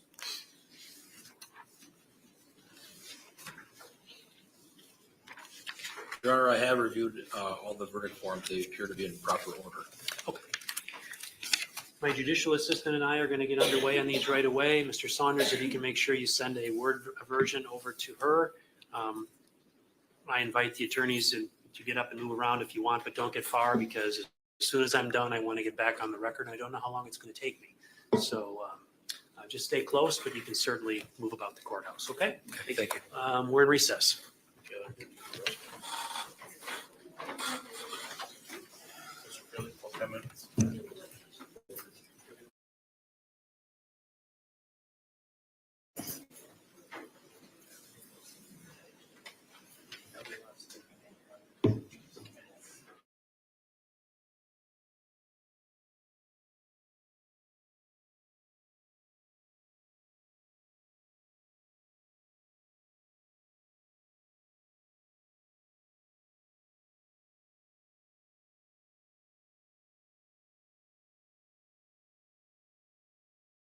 Did not consent. It's the very last sentence, and I added that in. Then I'll give the modified 755A that was agreed upon.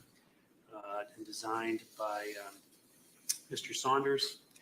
I will give 140 burden of proof and presumption of innocence, 145 information not evidence, 147 improper questions, 148 objections of counsel, evidence received over objection, 150 stricken testimony, 155 exhibits, 157 remarks of counsel, 160 closing arguments of counsel. I'll give 170 circumstantial evidence. I'll give 172 circumstantial evidence, flight, escape, concealment. I will give 180 statements of defendant, 190 weight of evidence, 195 jurors' knowledge, 200 expert testimony general. I'll give 255 state need not prove exact date of commission. I'll give 300 credibility of witnesses. I'll give 460 closing instruction, 484 verdict submitted for one defendant, 3 counts, separate verdict on each count. I'll give 515 unanimous verdict and selection of presiding juror. We'll then select the alternates. A couple of things I want to take up. First of all, I did want to, because we didn't bring this up at our instruction conference, but it's not too big of a problem. I asked my clerk if she could hand one of those to each of the attorneys. This is what Mr. Freilich and I had spoken about earlier, 315. And Mr. Freilich, I know you didn't have a copy of that, but you can have a brief moment to review that with your client and take a few minutes to talk with her about whether or not you and she would like me to give that. Okay, Your Honor. Thank you.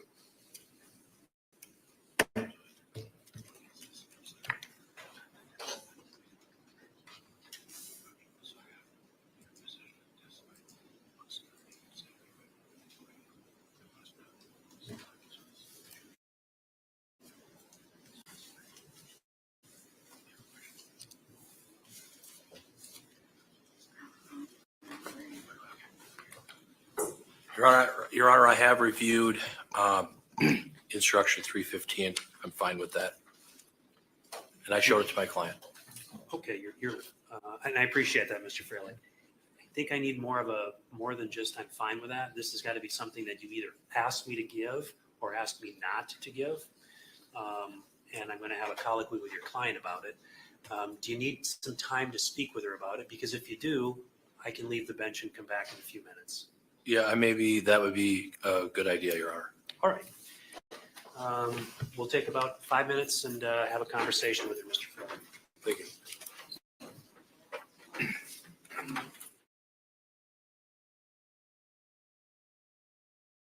Throughout the duration of my representation, I've advised her that if the case went to a jury trial, she has a right to testify. She has a right to take the witness stand. She has a right to testify in her own defense.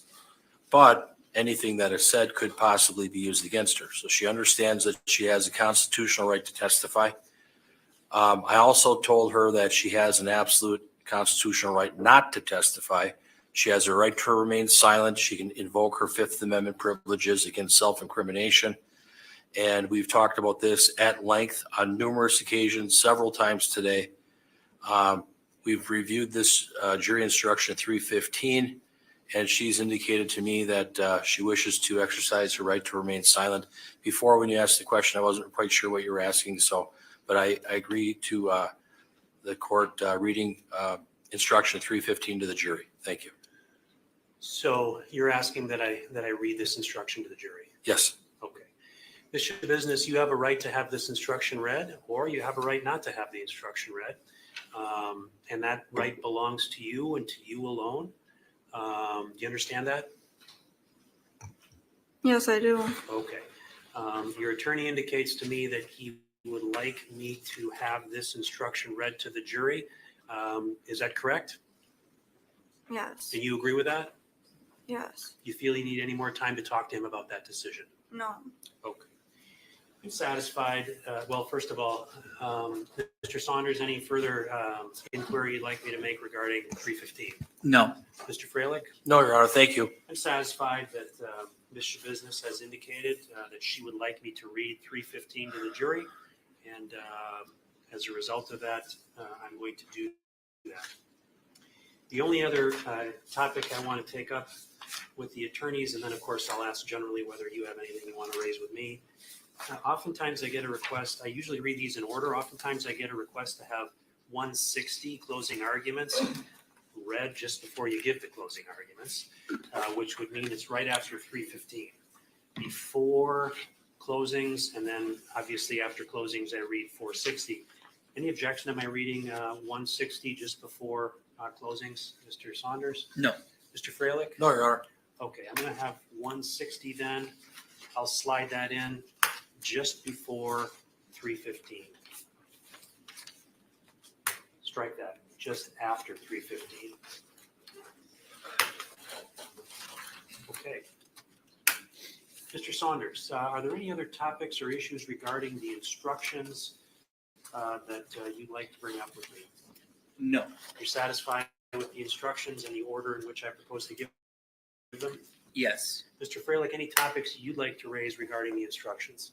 No, I would not, Your Honor. I'm in agreement with the form of the instructions. And the order with which I propose to give them? Yes, I am. Very good. Then, before I ask you about durations of closings, I guess what I would just indicate is I intend to bring the jury out. I intend to instruct them right up through the closing instruction. Attorneys can close. There will be potentially some rebuttal closing. And then we'll select the alternate and the deliberations will be underway. Anything to bring up before we do that, Mr. Saunders? No. Mr. Freilich? No, Your Honor. Okay. Then with that, we'll bring the jury in.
Okay, be seated.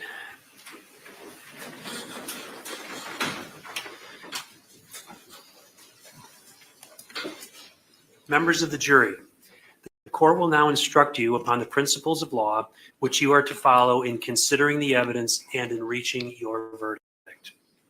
It is your duty to follow all of these instructions. Regardless of any opinion you may have about what the law is or ought to be, you must base your verdict on the law I give you in these instructions.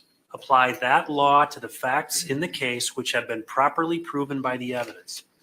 Consider only the evidence received during this trial and the law as given to you by these instructions, and from these alone, guided by your soundest reason and best judgment, reach your verdict.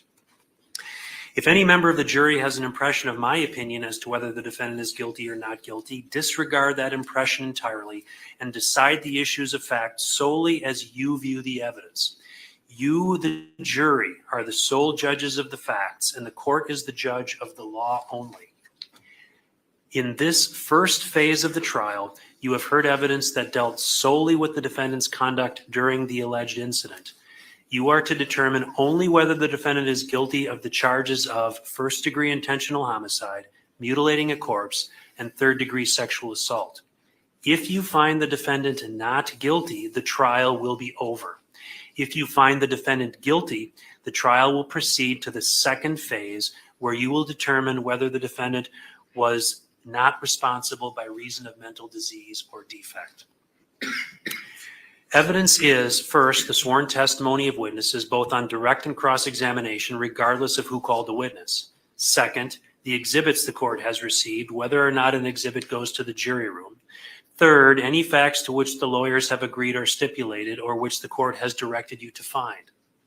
Anything you may have seen or heard outside the courtroom is not evidence.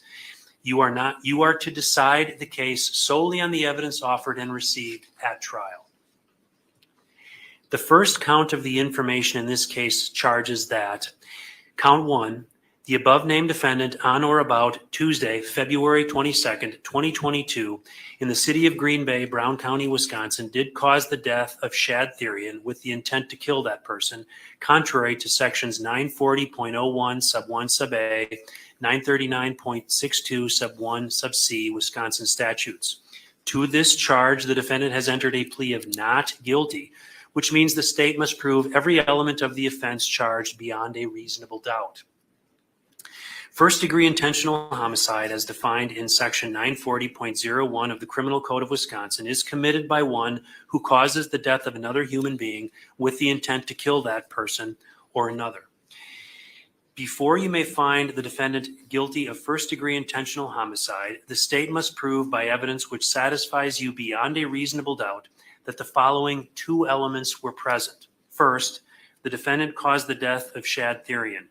Cause means that the defendant's act was a substantial factor in producing the death. Second, that the defendant acted with the intent to kill Shad Therian. Intent to kill means that the defendant had the mental purpose to take the life of another human being or was aware that her conduct was practically certain to cause the death of another human being. While the law requires that the defendant acted with the intent to kill, it does not require that the intent exist for any particular length of time before the act is committed. The act need not be brooded over, considered, or reflected upon for a week, a day, an hour, or even for a minute. There need not be any appreciable time between the formation of the intent and the act. The intent to kill may be formed at any time before the act, including the instant before the act, and must continue to exist at the time of the act. You cannot look into a person's mind to find intent. Intent to kill must be found, if found at all, from the defendant's acts, words, and statements, if any, and from the facts and circumstances in this case bearing upon intent. Intent should not be confused with motive. While proof of intent is necessary to a conviction, proof of motive is not. Motive refers to a person's reason for doing something. While motive may be shown as a circumstance to aid in establishing the guilt of a defendant, the state is not required to prove motive on the part of a defendant in order to convict.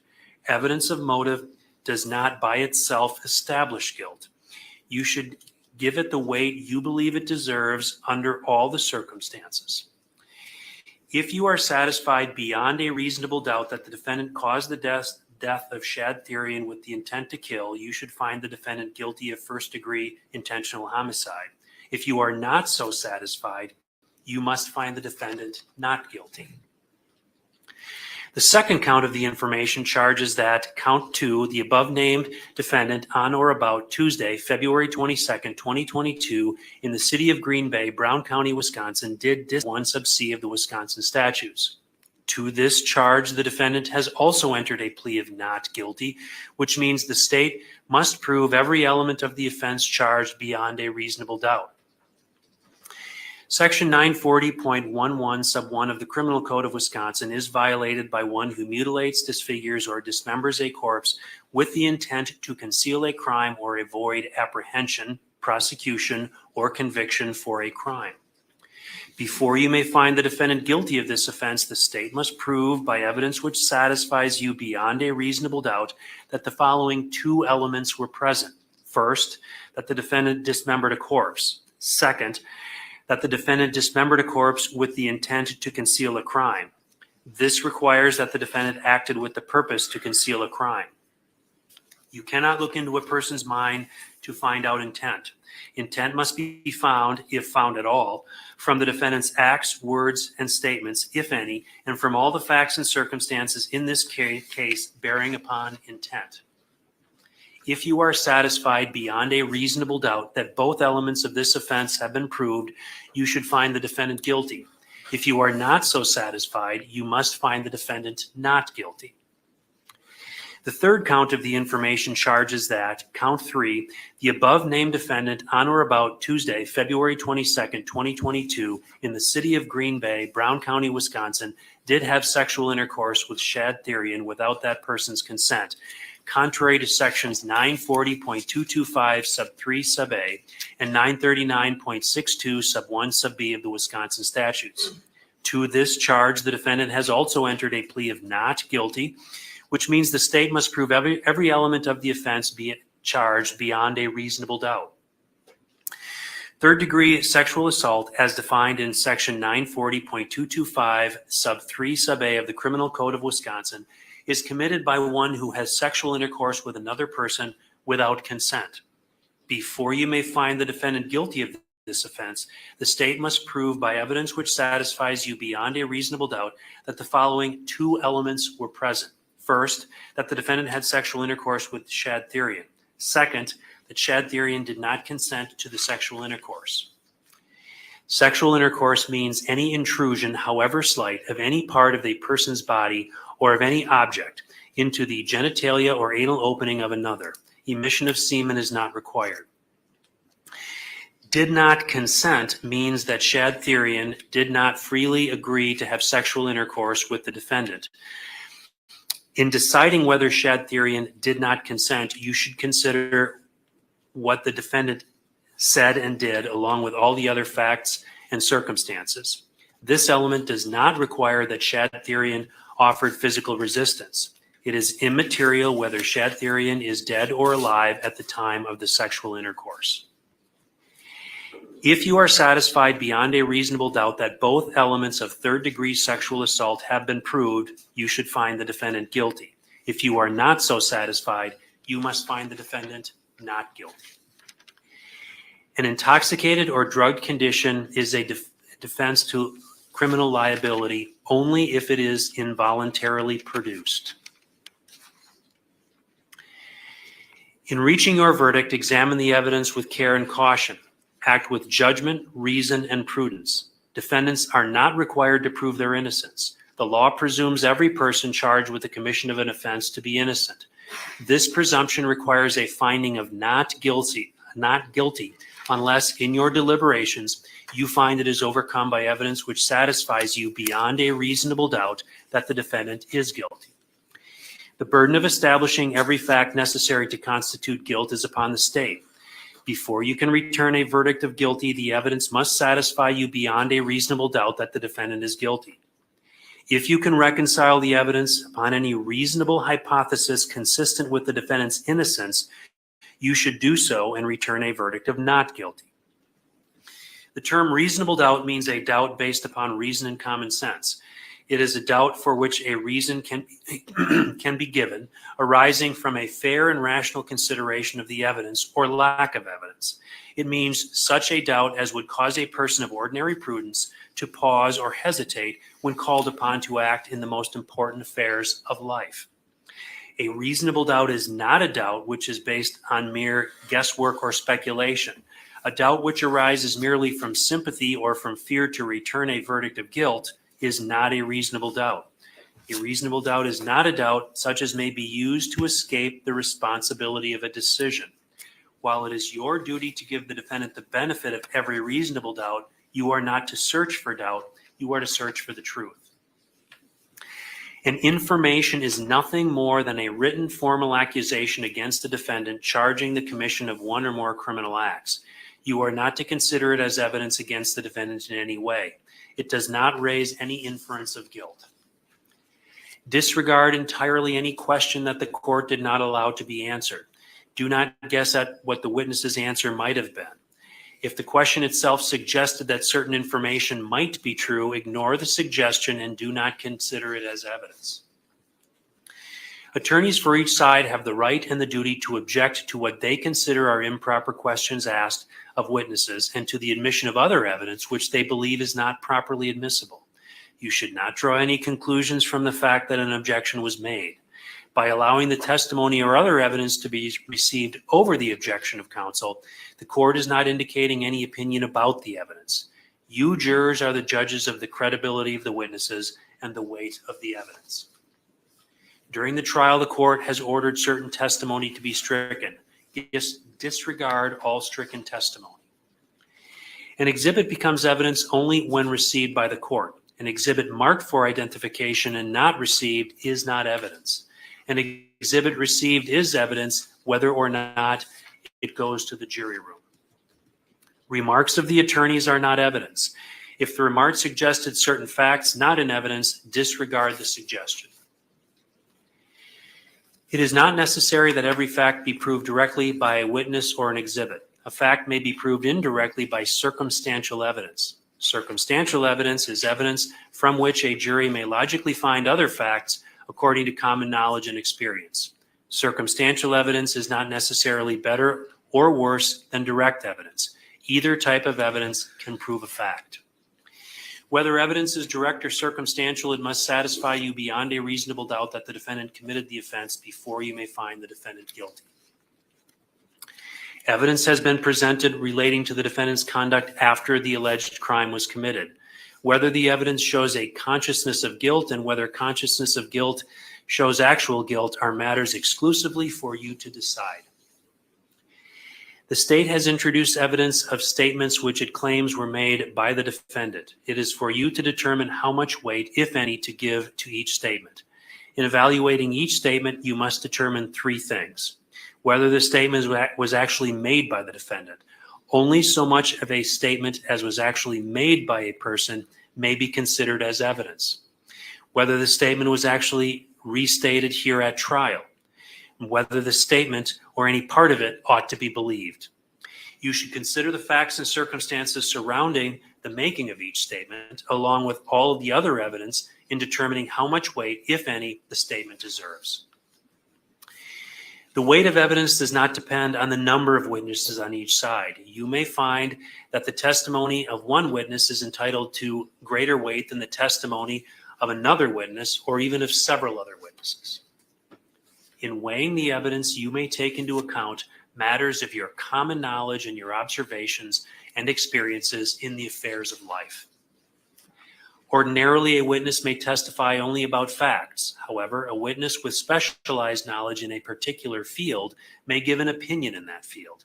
In determining the weight to give this opinion, you should consider the qualifications and credibility of the witness, the facts upon which the opinion is based, and the reasons given for the opinion. Opinion evidence was received to help you reach a conclusion. However, you are not bound by any witness's opinion. If you find that the offense charge was committed by the defendant, it is not necessary for the state to prove that the offense was committed on the precise date alleged in the information. If the evidence shows beyond a reasonable doubt that the offense was committed on a date near the alleged date, that is sufficient.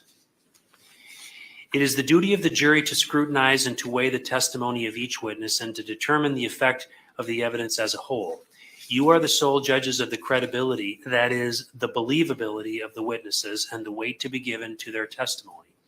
In your determination of credibility, you must avoid bias, conscious or unconscious, based upon the witness's race, national origin, religion, age, ability, gender identity, sexual orientation, education, income level, or any other personal characteristic. In determining the credibility of each witness and the weight you give to the testimony of each witness, consider these factors. Whether the witness has an interest or lack of interest in the result of this trial, the witness's conduct, appearance, and demeanor on the witness stand, the clearness or lack of clearness of the witness's recollections, the opportunity the witness had for observing and for knowing the matters the witness testified about, the reasonableness of the witness's testimony, the apparent intelligence of the witness, bias or prejudice, if any has been shown, possible motives for falsifying testimony, and all other facts and circumstances during the trial which tend either to support or discredit the testimony. Then, give to the testimony of each witness the weight you believe it should receive. There is no magic way for you to evaluate the testimony. Instead, you should use your common sense and experience. In everyday life, you determine for yourselves the reliability of things people say to you. You should do the same thing here. A defendant in a criminal case has the absolute constitutional right not to testify. The defendant's decision not to testify must not be considered by you in any way and must not influence your verdict in any manner. Consider carefully the closing arguments of the attorneys, but their arguments and conclusions and opinions are not evidence. Draw your own conclusions from the evidence and decide upon your verdict according to the evidence and under the instructions given to you by the court. We're now ready for the attorneys to give their closing arguments. I want to speak briefly, however, to both the attorneys that are giving the closing arguments, if you could approach.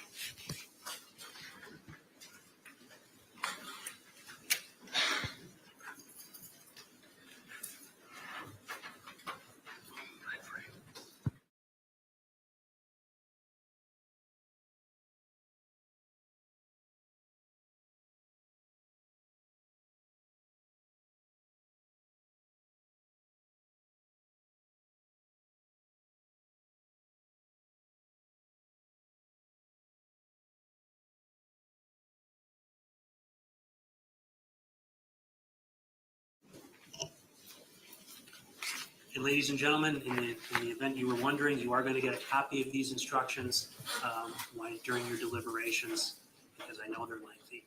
Having said that, Mr. Saunders, are you prepared to give a closing argument? Yes, sir. Very good. Go ahead. Good afternoon. I want to start with something that we heard yesterday, or actually Monday, during opening statements.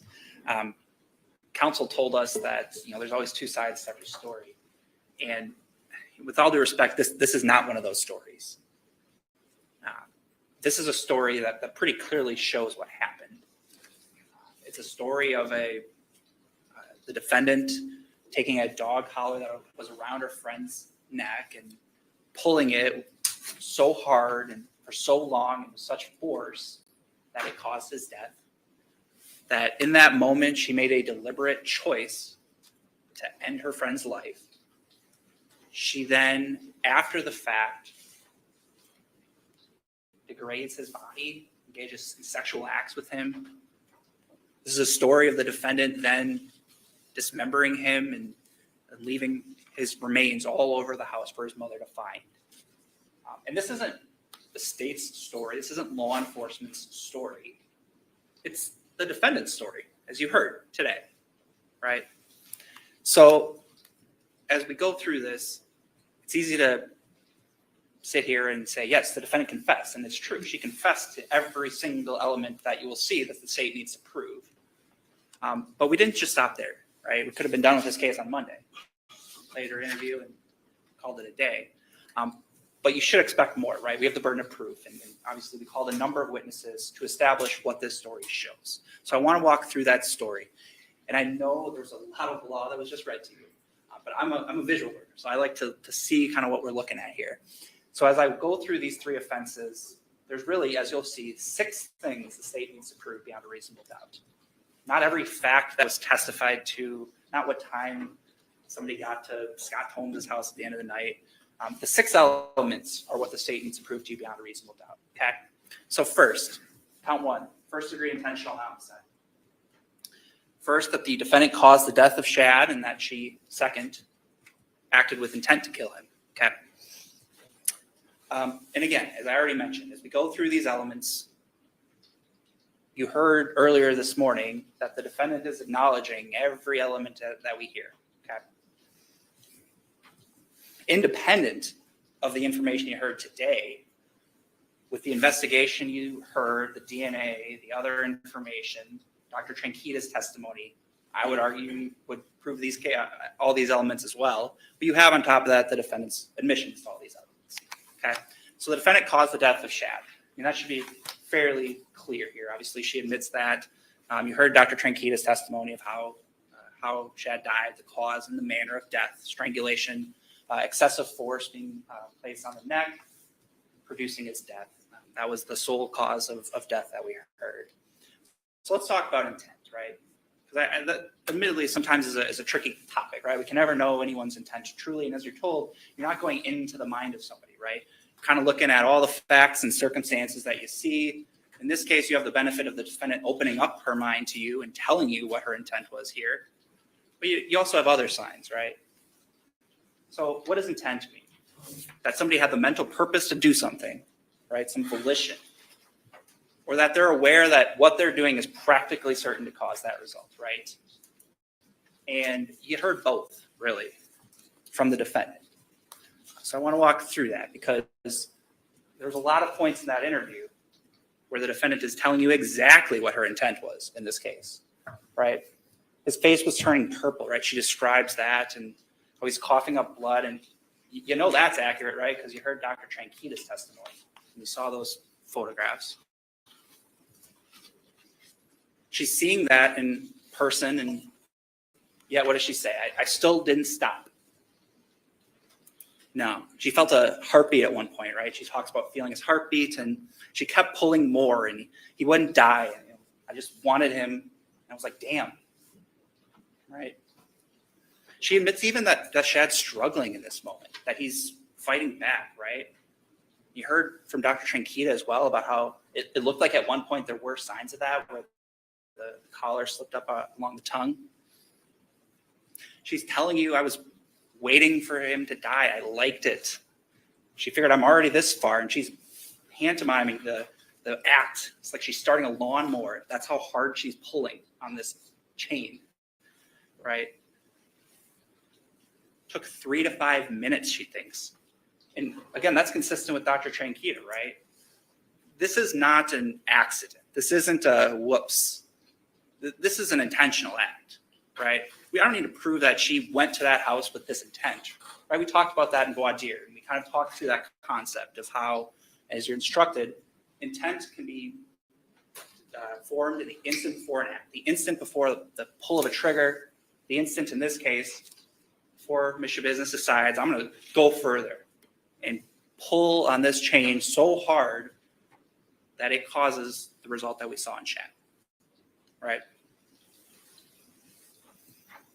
So we have, As jurors, you have to analyze the facts that you hear and you have to apply the law that the judge gives you. It's a daunting task.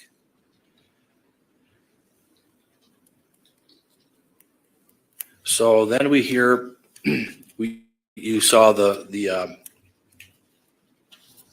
video, the interview between Detective Groff and my client, Taylor Shabusiness. She was taken down to the Green Bay Police Department. Photographs were taken of her, and clothes were taken, and she was put in a yellow suit and then later a blue suit, but she was asked questions. And you got to remember what she said and what questions were being asked. She did say during the interview, I can't think right now. I'm effing nuts. She said that she was up all night, that the body would rebuild itself. She said weird, odd things. Consider her credibility. Consider what she says. Consider what she said to Detective Groff or Detective Scanlon. She said stuff, I would submit that she said things that didn't make sense. She says, I have no idea to some of the questions that the detectives asked her. You remember seeing the video on the screen. I'd ask that you recall that she had inappropriate laughs, inappropriate smiling, odd responses.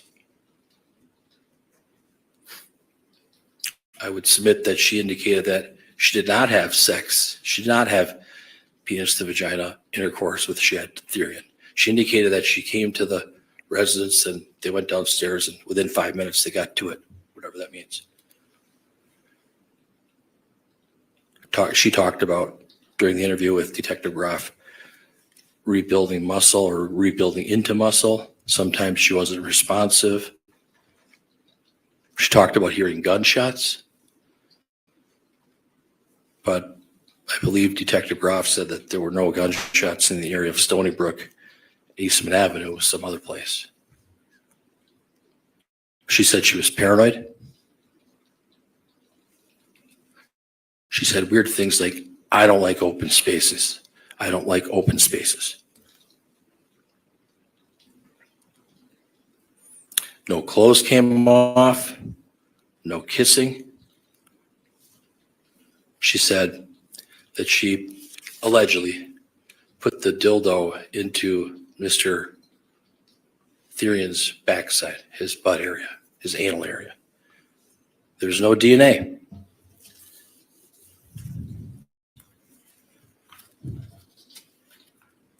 We heard from Kevin Scott, DNA expert. He must have done real well in school, in chemistry and all that. But the swab from the dildo, item J1, it says the possible contribution of DNA from Shad Therian is inconclusive due to the complexity of the mixture. I would argue that his DNA is not on the dildo. So I would argue that even though the state is charging out third-degree sexual assault, there is no shred of evidence to support that particular charge. And I'd ask that you take that into account. No evidence at the Eastman Avenue apartment.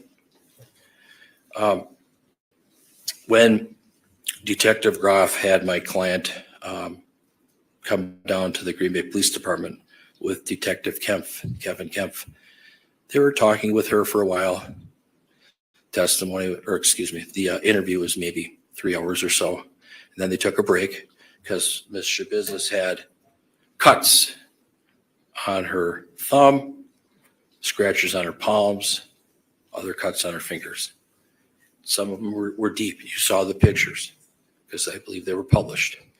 And she was taken over to St. Vincent's Hospital for medical evaluation.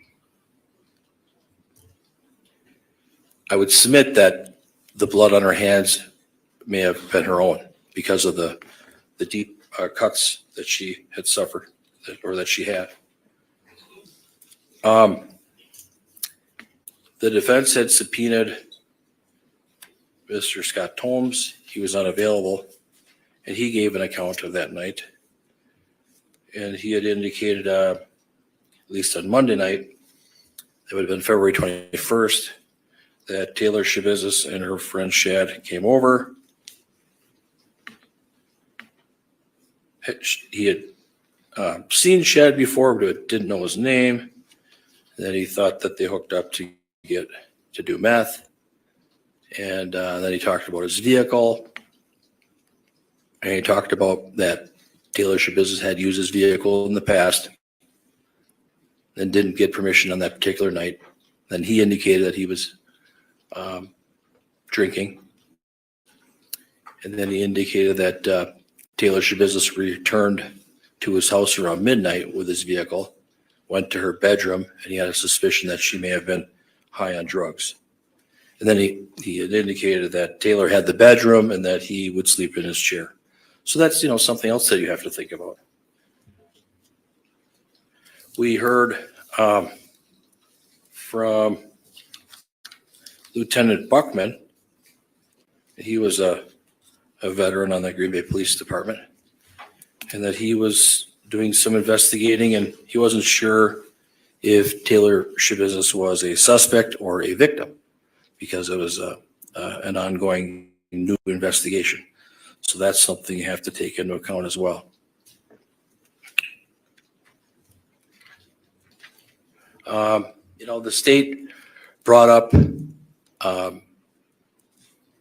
some photographs, a picture of Taylor with her phone. And young girls, I submit, they like their phones. So do all kids, young people. They like their phones, and they look up things on the internet for a variety of different reasons: shock value, curiosity. But we have a situation here where Taylor did do some searches about Jeffrey Dahmer. I would submit that that's a ruse, that doesn't necessarily mean anything, and that people search the internet for all kinds of things on the internet, and that it's for shock value. So that shouldn't really play any part in this case. I would ask that you discount that and set that aside.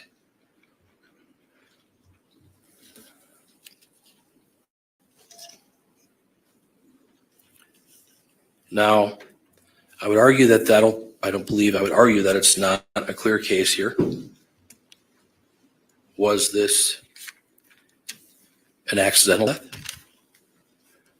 Did Taylor Shabusiness kill Shadtherian? Was there intent to kill Shadtherian? Did Taylor Shabusiness have the mental purpose to kill Shadtherian? Different theories, different things for you to think about. You are all like analysts, and you have to assess and decipher the facts. The facts here are very complicated, confusing, unclear. 2 different locations, no eyewitnesses. Taylor Shabusiness, we learned that she went to school with Shadtherian, middle school, Bayport High School. They were friends. They hung out. You heard from AJ Gann. He hung out with them as well. Can you trust what someone says when they're hopped up on meth, on drugs? The state wants you to look into Taylor Shabusiness's mind to find out what her intent was. And that's a difficult task. Did she have a clear mind on February 22nd of 2022 as to what was really going on?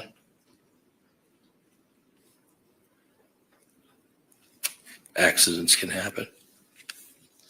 When accidents happen, people can make other choices in a panic. Something for you to think about. This sexual assault charge, how can you have sexual intercourse with the facts that have been laid out and presented to you? It's mind-boggling. How can you have sex when genitals are in one place and body's in a different place? It's foggy, it's cloudy. It's hard to imagine, almost impossible to try and figure out what did or didn't happen. I would submit to you that no sexual assault occurred. I'd ask that you find her not guilty of third-degree sexual assault. You can't rely on everything Taylor Shabusiness says. Think about that, please. She chose not to testify under our Constitution of the United States of America. She doesn't have to testify. It's what the law provides. You don't have to take the witness stand. You have a right to remain silent, and you can't use that fact alone against her. I would argue that based on all of the evidence and the testimony in this case, that you find my client not guilty of all the charges. Thank you very much for your time.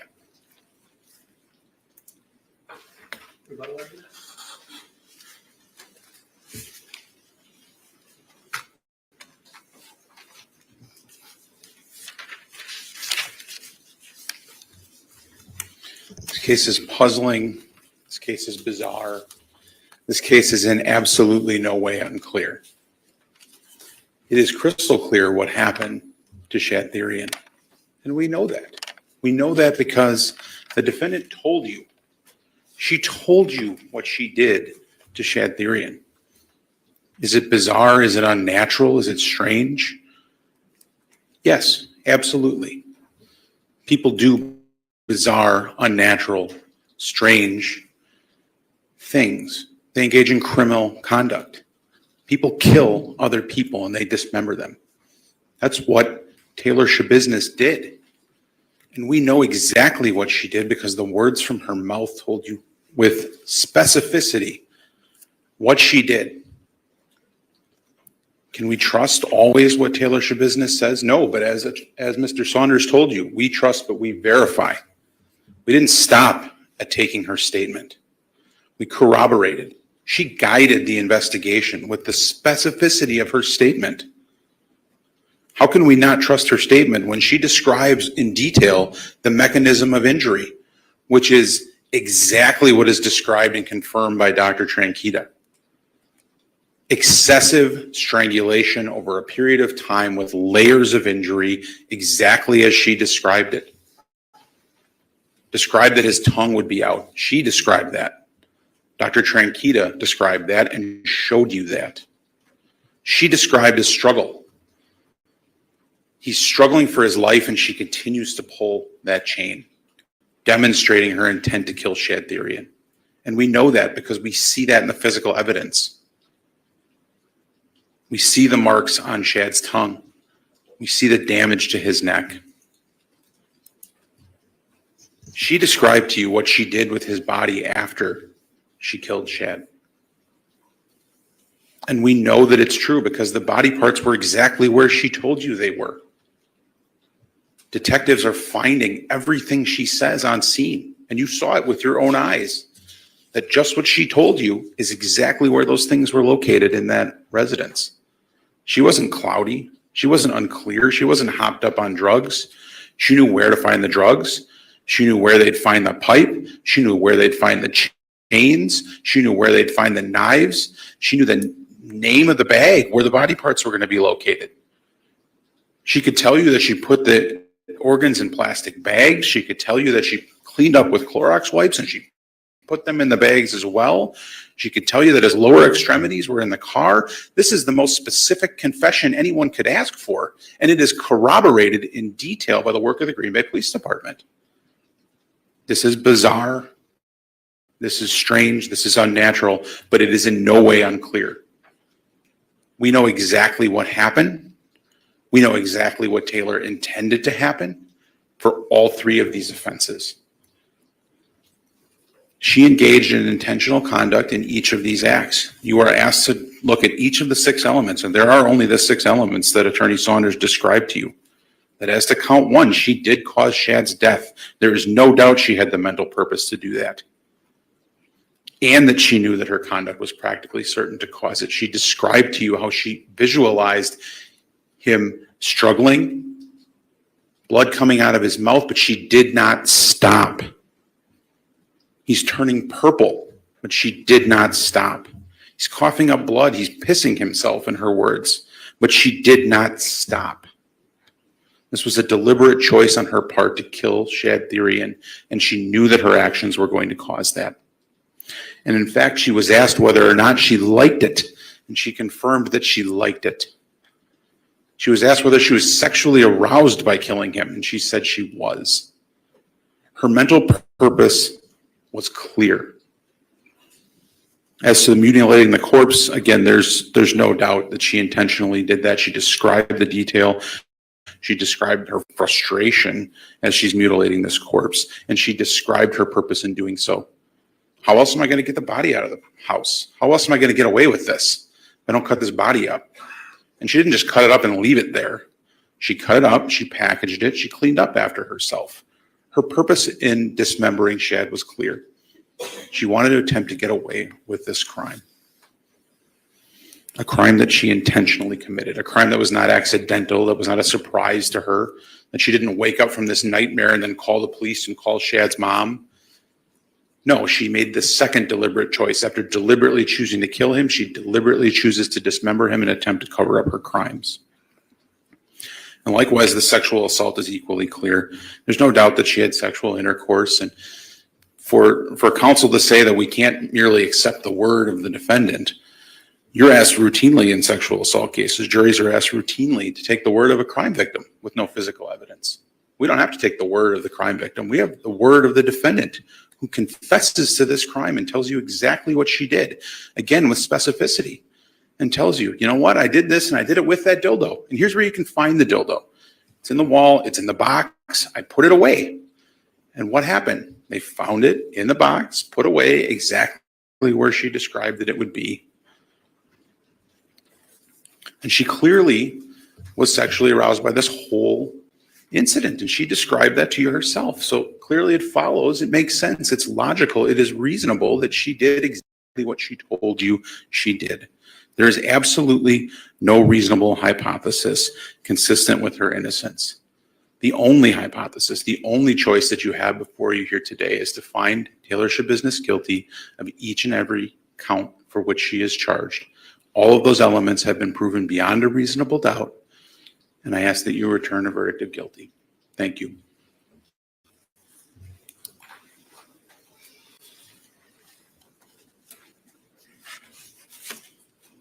Now, members of the jury, the duties of counsel in the court have been performed. The case has been argued by counsel. The court has instructed you regarding the rules of law which should govern you in your deliberations. The time has now come when the great burden of reaching a just, fair, and conscientious decision of this case is to be thrown wholly upon you, the jurors, selected for this important duty. You will not be swayed by sympathy, prejudice, or passion. You will be very careful and deliberate in weighing the evidence. I charge you to keep your duties steadfastly in mind and, as upright citizens, to render a just and true verdict. You are to decide only whether the defendant is guilty or not guilty of the offenses charged. Any consequences of your verdict are matters for the court alone to decide and must not affect your deliberations. The following 6 forms of verdict will be submitted to you concerning the charges against the defendant, Taylor Shabusiness. 1 reading, we the jury find the defendant, Taylor Shabusiness, guilty of first-degree intentional homicide as charged in count 1 of the information. Another reading, we the jury find the defendant, Taylor Shabusiness, not guilty of first-degree intentional homicide as charged in count 1 of the information. Another reading, we the jury find the defendant, Taylor Shabusiness, guilty of mutilating a corpse as charged in count 2 of the information. Another reading, we the jury find the defendant, Taylor Shabusiness, not guilty of mutilating a corpse as charged in count 2 of the information. Another reading, we the jury find the defendant, Taylor Shabusiness, guilty of third-degree sexual assault as charged in count 3 of the information. Another reading, we the jury find the defendant, Taylor Shabusiness, not guilty of third-degree sexual assault as charged in count 3 of the information. It is for you to determine whether the defendant is guilty or not guilty of each of the offenses charged. You must make a finding as to each count of the information. Each count charges a separate crime, and you must consider each one separately. Your verdict for the crime charged in 1 count must not affect your verdict on any other count. This is a criminal, not a civil case. Therefore, before the jury may return a verdict which may legally be received, the verdict must be reached unanimously. In a criminal case, all 12 jurors must agree in order to arrive at a verdict. When you retire to the jury room, select one of your members to preside over your deliberations. The presiding juror's vote is entitled to no greater weight than the vote of any other juror. If you need to communicate with the court while you are deliberating, send a note through the bailiff signed by the presiding juror. To have a complete record of this trial, it is important that you communicate with the court only by a written note. If you have a question, the court will talk with the attorneys before answering it, so it may take some time. You should continue your deliberations while you wait for an answer. The court will answer any questions in writing or orally here in open court. When you have agreed upon your verdict, have it signed and dated by the person you have selected to preside. After you have reached a verdict, the presiding juror will notify the bailiff that a verdict has been reached. Everyone will return to the courtroom. The verdict will be read into the record in open court, and the court may ask each of you if you agree with this verdict. Now, ladies and gentlemen, this is the unfortunate time, because now is the time when we select the alternate jurors. Let me tell you what the process is going to be. The computer has selected 4 of you. We're going to read those names here shortly. If your name is read, I'm going to ask that you simply stand up and go have a seat in that first pew right there, because I'm going to want to address you, first pew right here, because it's open. And I'm going to address you after the other jurors have been excused. The remaining 12 jurors are going to participate in the deliberation process, and you will accompany the bailiffs to the jury room. If you're selected as an alternate, your participation in the case at this point will be concluded. I will make sure, however, that you are addressed by a bailiff who will assist you in retrieving any items that you may have in the jury room. So at this time then, I'm going to ask that the clerk read the names of the 4 jurors that have been selected by the computer randomly. Nicholas Rosick.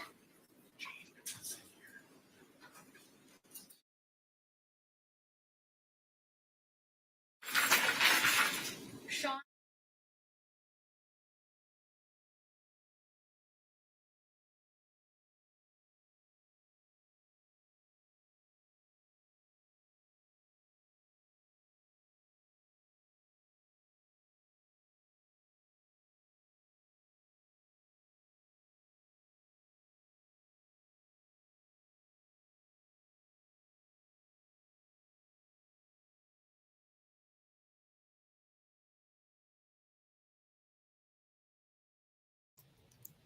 I was wondering if they were going to mute those names out.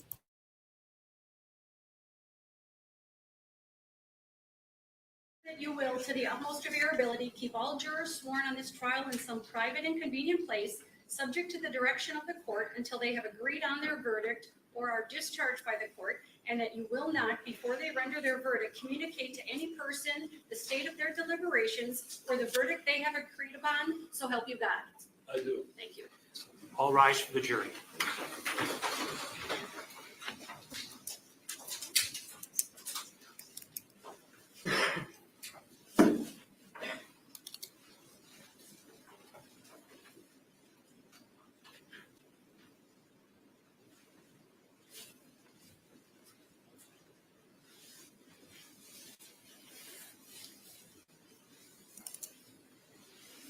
Might be seated. I want to first address Mr. Rosick, Mr. Lynette, Mr. Beerhalls, and Ms. Schrader. I want to thank you very much for your service on this case. You've all paid careful attention. I've been able to observe all of you throughout the trial, and I really appreciate that, and so do all the parties. At this time, your service in this case is completed. Many jurors ask if they're allowed to discuss the case with others at the conclusion of their service. Because your role in this case is over, you are not prohibited from discussing the case with anyone. However, you should know that you do not have to discuss the case with anyone or answer any questions about it from anyone other than from the court. This includes the parties, the lawyers, the media, or anyone else. If you do decide to discuss this case with anyone, I would suggest that you treat any discussion with a degree of solemnity such that whatever you do say, you would be willing to say in the presence of your fellow jurors or under oath here in open court in the presence of the parties. Finally, should any of you have any questions before you leave today, please let the bailiff know before you leave. And you can confer with me at any time before answering any questions asked by anyone if you choose. The bailiff is standing right back there. I'm just going to ask you to get up then and accompany her out that door, and if there's anything that you need to retrieve. But again, thank you for your service.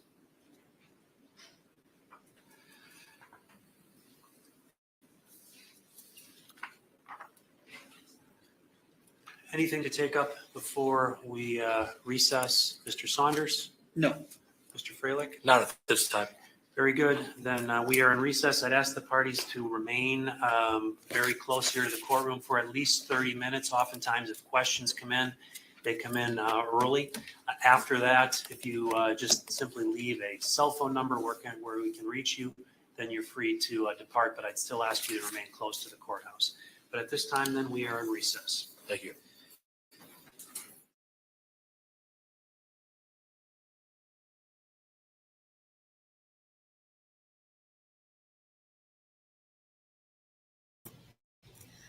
And that, my friends, is the end of this trial. Now we're going to wait for the jury. How long do you think that it's going to take to deliberate? I think that it's going to take longer to fill out the paperwork than it will to come up with a verdict. They absolutely already know without a doubt that she did it and she wasn't insane, that she knew what she was doing. Absolutely 100%. That's what my opinion is. I don't know what yours is, but now we have to wait to find out what the jury says. Y'all have a wonderful day. Thanks for watching with me, and we will be back the next time with a verdict.